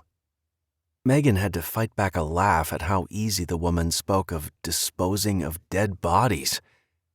She looked into the kitchen and watched her mother-in-law. It was comforting to see Rosie back in her environment. She was opening cupboards and making sounds of awe and irritation. Rosie had left all the cupboard doors open. Each of the cupboards was stocked with various boxes, cans, and bags of pasta. Megan was overwhelmed with how much food had been added to the typically bare cupboards. "Wow," she said, unsure what else to say. None of them had eaten properly in weeks, and now they were sitting in a house with electricity and stocked with food. It was such a completely different atmosphere, it was hard to take in.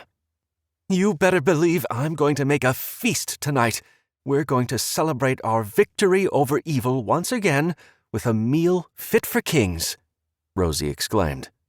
"I don't even know what I'll do with electricity." Megan laughed. It was good to see Rosie happy. They'd all been through so much. It seemed surreal to be planning a feast. She gently put her head back on the table.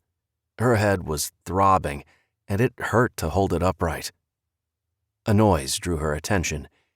She looked up to see Rosie walking towards her with a stack of towels and a bowl of what she presumed to be water. She pulled out the chair next to her and sat down, grabbing one of Megan's hands. "Tell me, I need to know. How's JJ?" she whispered. Megan smiled. "He's well.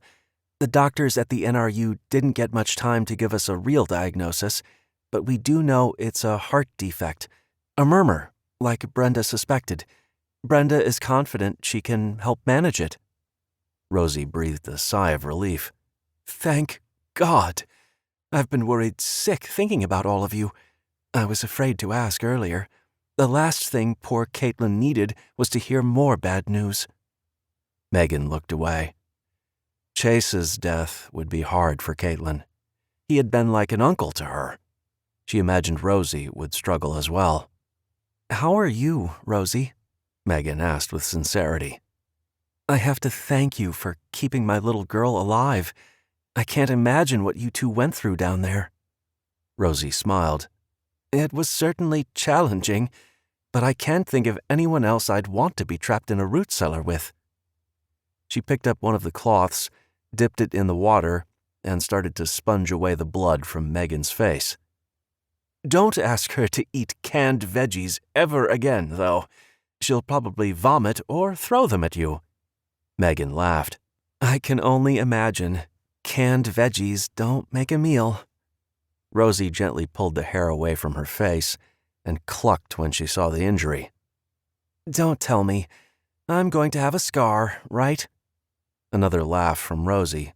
"I think so, but you can wear your hair down and it will cover it. So, tell me how this happened," she asked, wiping away more blood. Megan took a deep breath.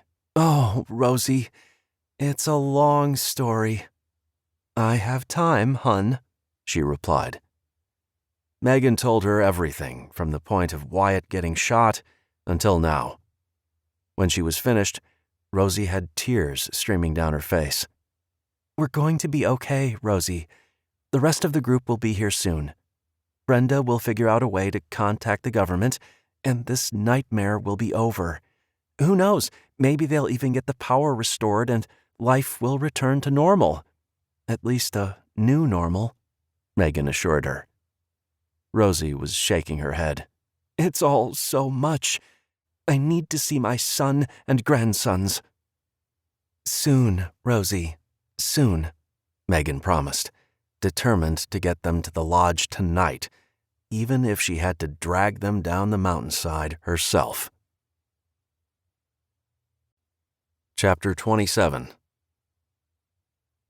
Brenda put in the last stitch, closing the gaping wound on the side of Megan's head. She made her way into the bathroom to wash her face and to inspect the damage. She peered at the mirror, looking at her reflection in the dim room. It was then she remembered they had electricity. She flipped the switch and flooded the room with light. She looked up, directly at the bulb, before quickly looking away. Once the spots cleared from her vision, she looked in the mirror again. "Wow," she breathed. She looked like hell. Her face was mottled with bruises, as were her arms and chest. The whites of her eyes were bloodshot. Brenda explained it wasn't the lack of sleep, but the choking at Neil's hands that had blown the blood vessels in her eyes. Her hair was sticky with blood. Her neck was a series of purple bruises. She shook her head, still not believing she'd managed to live through Neil's assault. She did what she could to clean her face, realizing it would take more water to wash her hair. This would have to do for now. Caitlin had come down and was feasting on a variety of cookies and crackers that Rosie had found in the cupboards. "I'm going outside," she said, taking a plate full of goodies with her. "Where's Brenda?" Megan asked, ready to go help the rest of the group down the mountain. "She went back out to that safe room. Said she had an idea," Rosie said, wiping down the counters with a cleaning solution. "It may look clean, but those men, well, I don't want to eat anything off any surface they touched," she said with disdain. Megan smiled. Rosie's cleaning was the way she worked out her nervous anxiety. "I'm going to see Brenda. You up to heading up the mountain to meet the others?" she asked. Rosie dropped her sponge. "Oh, I thought you'd never ask. Yes, let's go." Megan laughed at her enthusiasm. She felt the same way.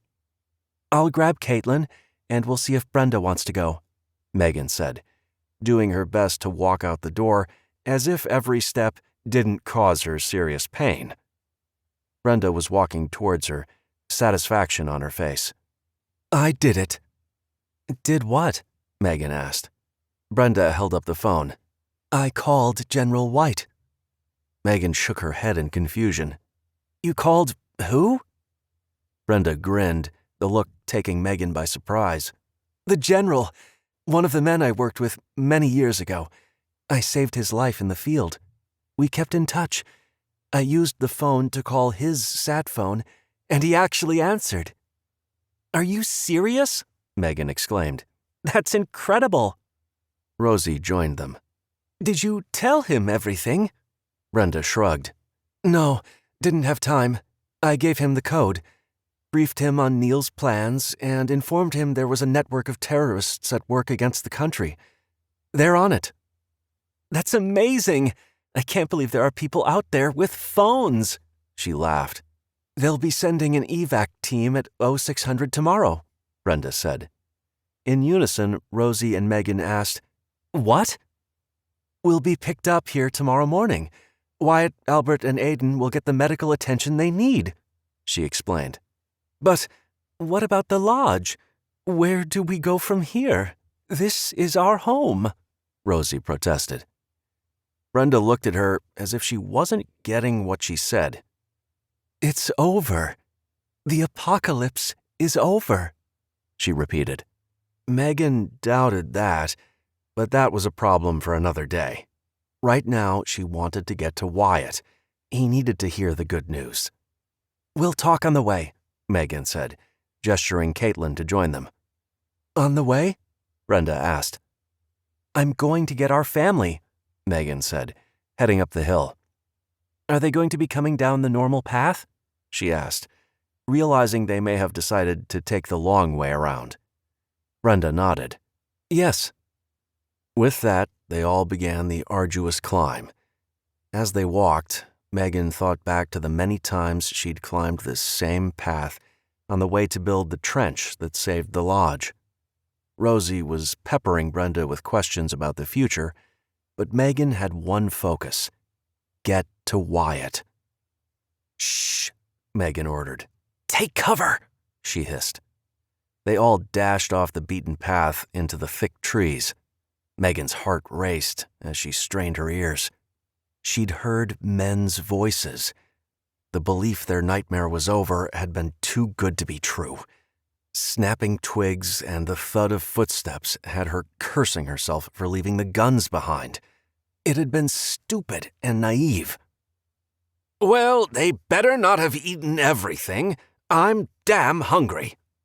A familiar voice cut through the quiet forest.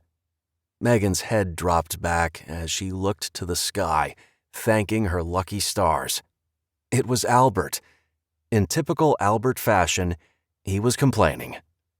Brenda had a small smile on her face as they all stood and headed towards the path. "Hey, it's us!" Megan called out before adrenaline kicked in and gave her the burst of energy she needed to run up the hill. There, in front of her, was Wyatt, supported by Frankie. Jaden was supporting Aiden, and between Tara and Amy, they were practically carrying Albert. Ryland stood out front, his rifle in his hands, with Duke walking beside him, while Willow followed in back, carrying JJ.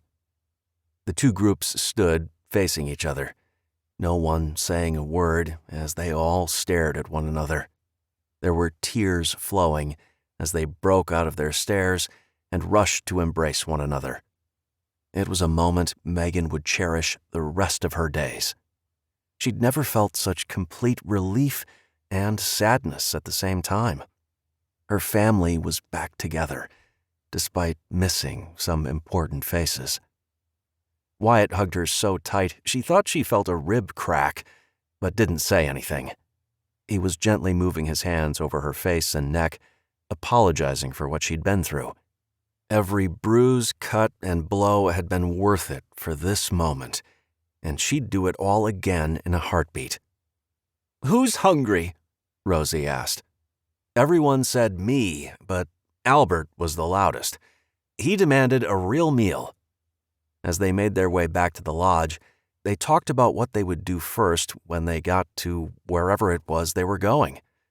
Although they didn't know where they were headed, they vowed to stick together. It was a promise they would keep. Epilogue. "Can you hold this bottle?" Megan asked Caitlin, who rolled her eyes but did as she was asked. The teenage years were such fun. To think she was starting all over again was a little daunting, but little Chase was a precious gift that she couldn't imagine not having in her life. The past 6 months had been filled with dirty diapers and a lot of love. "He's doing well," Wyatt volunteered from the driver's seat of their SUV. He was an amazing father, as she knew he would be. When they found out she was pregnant, they both knew right away they wanted to name the baby after Chase. He'd sacrificed so much so they could be together. It only seemed right they honor his memory. Megan nodded. "Yeah, he is. When Caitlin was his age, she would scream her head off if she even saw a car seat," she joked. "Yeah, right," her 13-year-old daughter grumbled from the back seat. Megan sat forward, staring at the scenery as they drove by on the highway to what she referred to as her mountain. Her gaze went right to the gorgeous blue lake, filled with people out on the water in various watercrafts. As they passed through the town, she looked at the many houses she knew intimately from her days of scavenging. The homes had all been cleaned up and were filled with families once again. After their military evacuation from the lodge, they were flown to the Army Medical Center outside Tacoma, and from there, everything moved at high speed. Everyone was treated for their injuries, as well as dehydration and malnourishment. Megan remembered being shocked at all the special equipment and flurry of activity from the Army doctors and nurses. They all seemed so happy to see them, which was far different from their time at the NRU. Once they were released, they were surprised to find out that power was coming back on in some major metropolitan areas, and things were slowly returning to normal. Trade skills were suddenly in high demand, and if you had any experience working as an electrician, plumber, mechanic, construction, or any other laborer, you were sitting pretty, while many tech jobs were on hold while the United States came back online. The Lodge Group wasn't privy to any details, but from what they were told, it had indeed been solar flares that had knocked out most of the northern hemisphere and parts of the southern, but thanks to politicking from both inside the country and out, factions quickly went into play to make sure that the United States stayed in the dark. Several countries, with Russia at the forefront, attempted to make sure the U.S. didn't return to its power status, and had even gone so far as to use Americans to make that happen. Men and women who were easily bribed to commit espionage or treason in order to delay the lights from coming back on wreaked havoc across the country.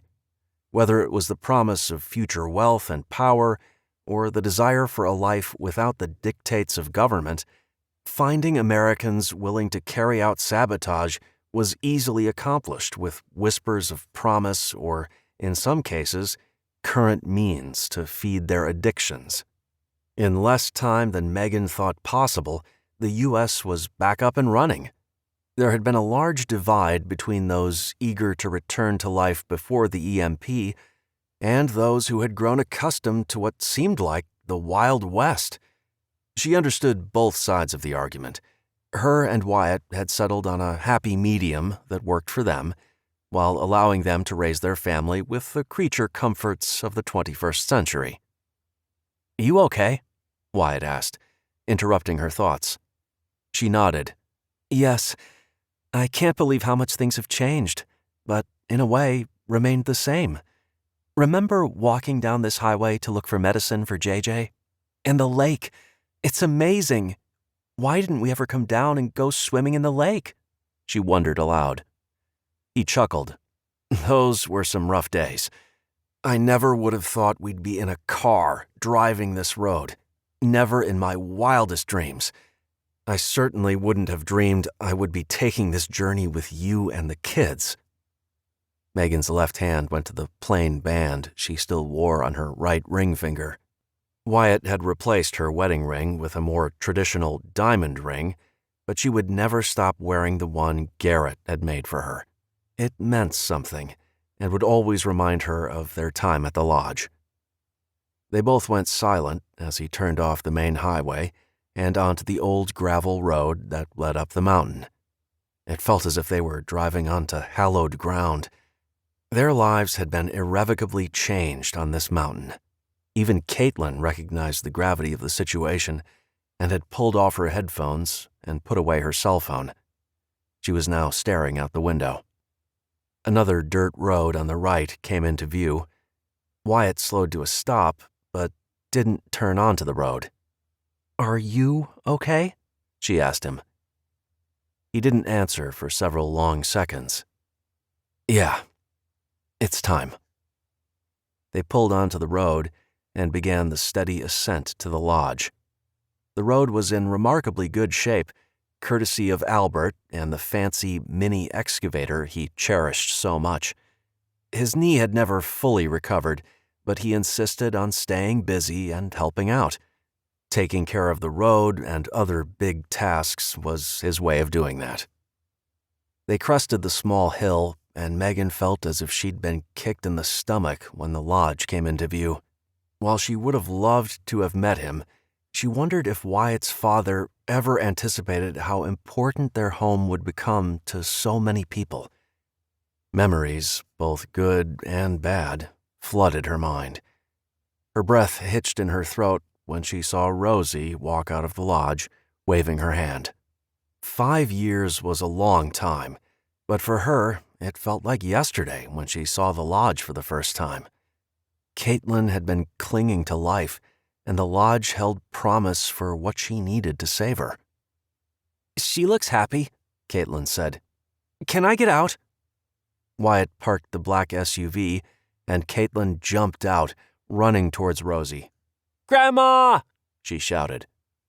Megan and Wyatt sat in their seats, seatbelts still on, neither making a move to get out. They watched Caitlin and Rosie embrace. Rosie had visited their home in Montana on numerous occasions, but neither of them had been back to the lodge. When the helicopter first landed, it had been difficult to leave, but once they were in the air and on their way, they never wanted to go back. There were too many harsh reminders of what happened, no matter how much energy Rosie, Albert, and Brenda put into making the property a peaceful, beautiful place to live. "She seems to be doing really well up here, Wyatt. I don't think you have to worry. Brenda and Albert are making sure she takes care of herself," Megan said, resting a hand on his thigh. He sighed. "I know. I knew she'd never leave this place. Even after everything that happened, this was her home. This was where she decided a long time ago she'd spend the rest of her days. Instead of my dad by her side, she has Brenda and Albert." He started laughing. Who would have ever seen that coming? Megan laughed along with him. "I thought they'd have parted ways the minute we stepped off that helicopter. I'm glad they didn't, and I'm thankful they decided to retire up here as well. Brenda found happiness, which I think surprised even her. And she still gets to play with her guns," Megan joked. "We better get out. My mom is going to be anxious to see the baby," Wyatt said. "She saw him a month ago," Megan pointed out, "and we video chat almost every day."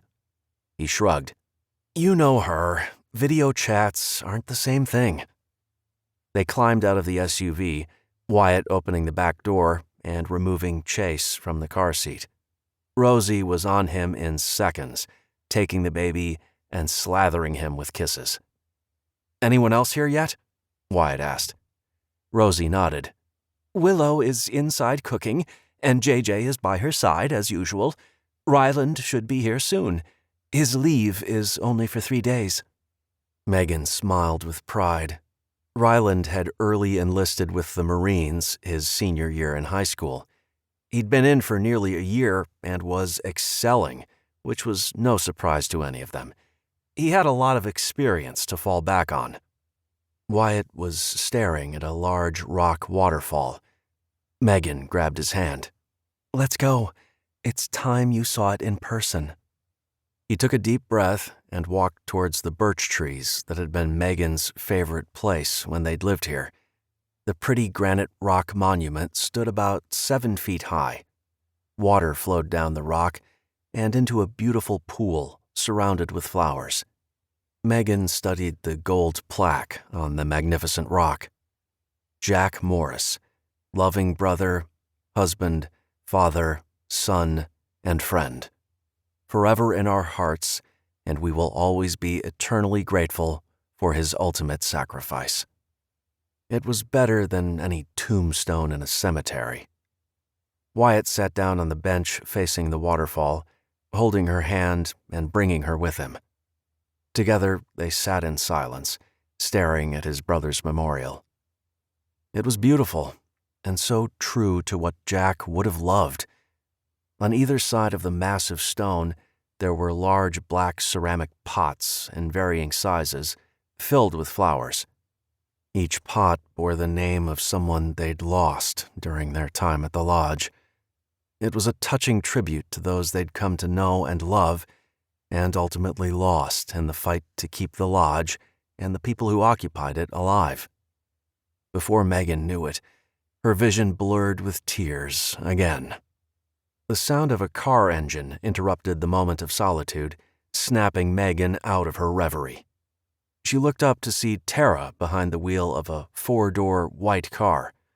In the front seat beside her sat Frankie, with Amy in the back, waving furiously at Caitlin. Caitlin and Amy had kept a very close relationship, constantly texting and Skyping. Tara got out of the car, and another round of hugs ensued. Megan gave her friend a hug, noting the glow she had about herself. "Something's changed. What's up?" she asked. Tara held up her left hand and waggled her fingers. "Engaged!" Megan squealed in delight. Tara had a rough time when it was time to return to a normal life. All the loss had finally caught up with her, and she struggled to come to terms with her son's death. She'd taken Frankie in and raised him as her own, which helped fill the void, but it was still difficult. Tara had no roots to return to and drifted around for some time. The government had helped set them up in new homes, and initially they'd promised to stick together, but life had a funny way of making people change their minds. Tara had ended up in Arizona for some time before moving around all over the country. She'd landed in Colorado a year ago and seemed to have found her place in the world. "I'm so happy for you, Tara. You deserve all the happiness in the world," Megan said, meaning every word. The woman had been through so much heartache. It was time she got some true joy. Tara leaned forward, put her mouth close to Megan's ear, and whispered, "I'm pregnant." Megan fought back another squeal of joy. Clearly, Tara wanted to keep that little tidbit of information quiet. "Congratulations! I'm truly happy for you," Megan told her again. Frankie was shaking hands with Wyatt when a truck rumbled up the dirt road.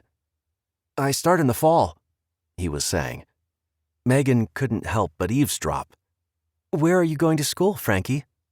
"WSU," he grinned. "They gave me a sports scholarship to play football." Megan's eyes widened. "That's amazing, Frankie. Congratulations." She turned to see who had pulled up. It was the twins. Although they'd never spent any time at the lodge, they'd become honorary members of their close-knit group. Everyone surrounded the truck, eager to see the young men who'd been a big help in the fight against Neil. "Hey, guys," Megan said, waving at Jaden as he exited the pickup. He smiled, tipping his cowboy hat in return. Aiden had walked around to join his brother, tipping his own hat in greeting. "How have you been?" Wyatt asked, extending his hand to shake each young man's hand. "Good, sir. Got the ranch all put back together and have a good herd going," Aiden replied. Megan smiled. They had impeccable manners, even after everything they'd been through. There was never a question about where they'd go after they'd been whisked away that day. The boys were firm in their desire to return to their family farm as soon as the National Guard helped them round up the men who'd killed their parents and taken over. Jaden had emailed her, describing the scene in glorious detail. She imagined it would have been very rewarding to see the men who killed their parents in cold blood finally brought to justice.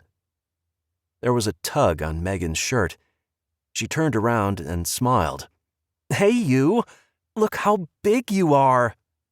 "I'm 5. JJ held up his hand, making sure she knew exactly how many years that was. "Yes, you are, and you're a very big boy. Are you excited to start school?" she asked, leaning down to scoop him up. Wyatt walked over and held up his hand, wanting a high five in return. JJ obliged. "How are you doing, little man?" Wyatt asked, ruffling the boy's hair. JJ giggled. "Come on, everyone. Let's go get the table set up," Rosie ordered, leading the herd across the yard towards the back of the lodge. They all walked past the front door. It felt strange to see it in use. It had been boarded up for so long. Megan had forgotten it was there. Willow came out the back door, carrying a tray stacked high with corn on the cob. "There you guys are. I thought I was going to have to cook all this on my own. Wyatt, can you get that barbecue fired up so we can roast this?" she asked. He quickly did as she asked, placing the tray next to the barbecue. "Now my hands are free. Let me see my handsome nephew," she said, taking the baby from Rosie's arms. "I've missed you, buddy. We'll be home soon," she said, snuggling his head. Megan looked around. "Where's Duke? I thought he would have greeted us." As if on cue, Duke popped his head out the door. Megan smiled and squatted down to greet him. He ambled over and waited for her to rub his ears. "We've missed you, big guy. We can't wait for you to come home," she told him. The dog wagged his tail in response. He was happy to be wherever his people were. "All okay at the house?" Willow asked. "Yep, all good," Megan told her. Once they had all settled down about 4 years ago, Wyatt had begged Willow to stay close to him. Megan knew it was his way of protecting his brother's children and looking after his wife. They bought a large property, divided it in 2, and built Willow a house. They were neighbors, but still had their privacy. It made Rosie's visits much easier. "Are you ready for your first day?" Tara asked Willow. Willow smiled.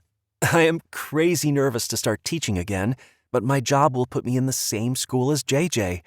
I'll get to be close to him and make some money," she laughed. Megan went inside to help Rosie with the meal prep. Brenda and Albert were in the kitchen, chopping vegetables in peaceful harmony. Despite their outward appearances, each with matching frowns, Megan could see they were very happy. Albert groaned on occasion, mumbling about something. Brenda would shush him, and they carried on.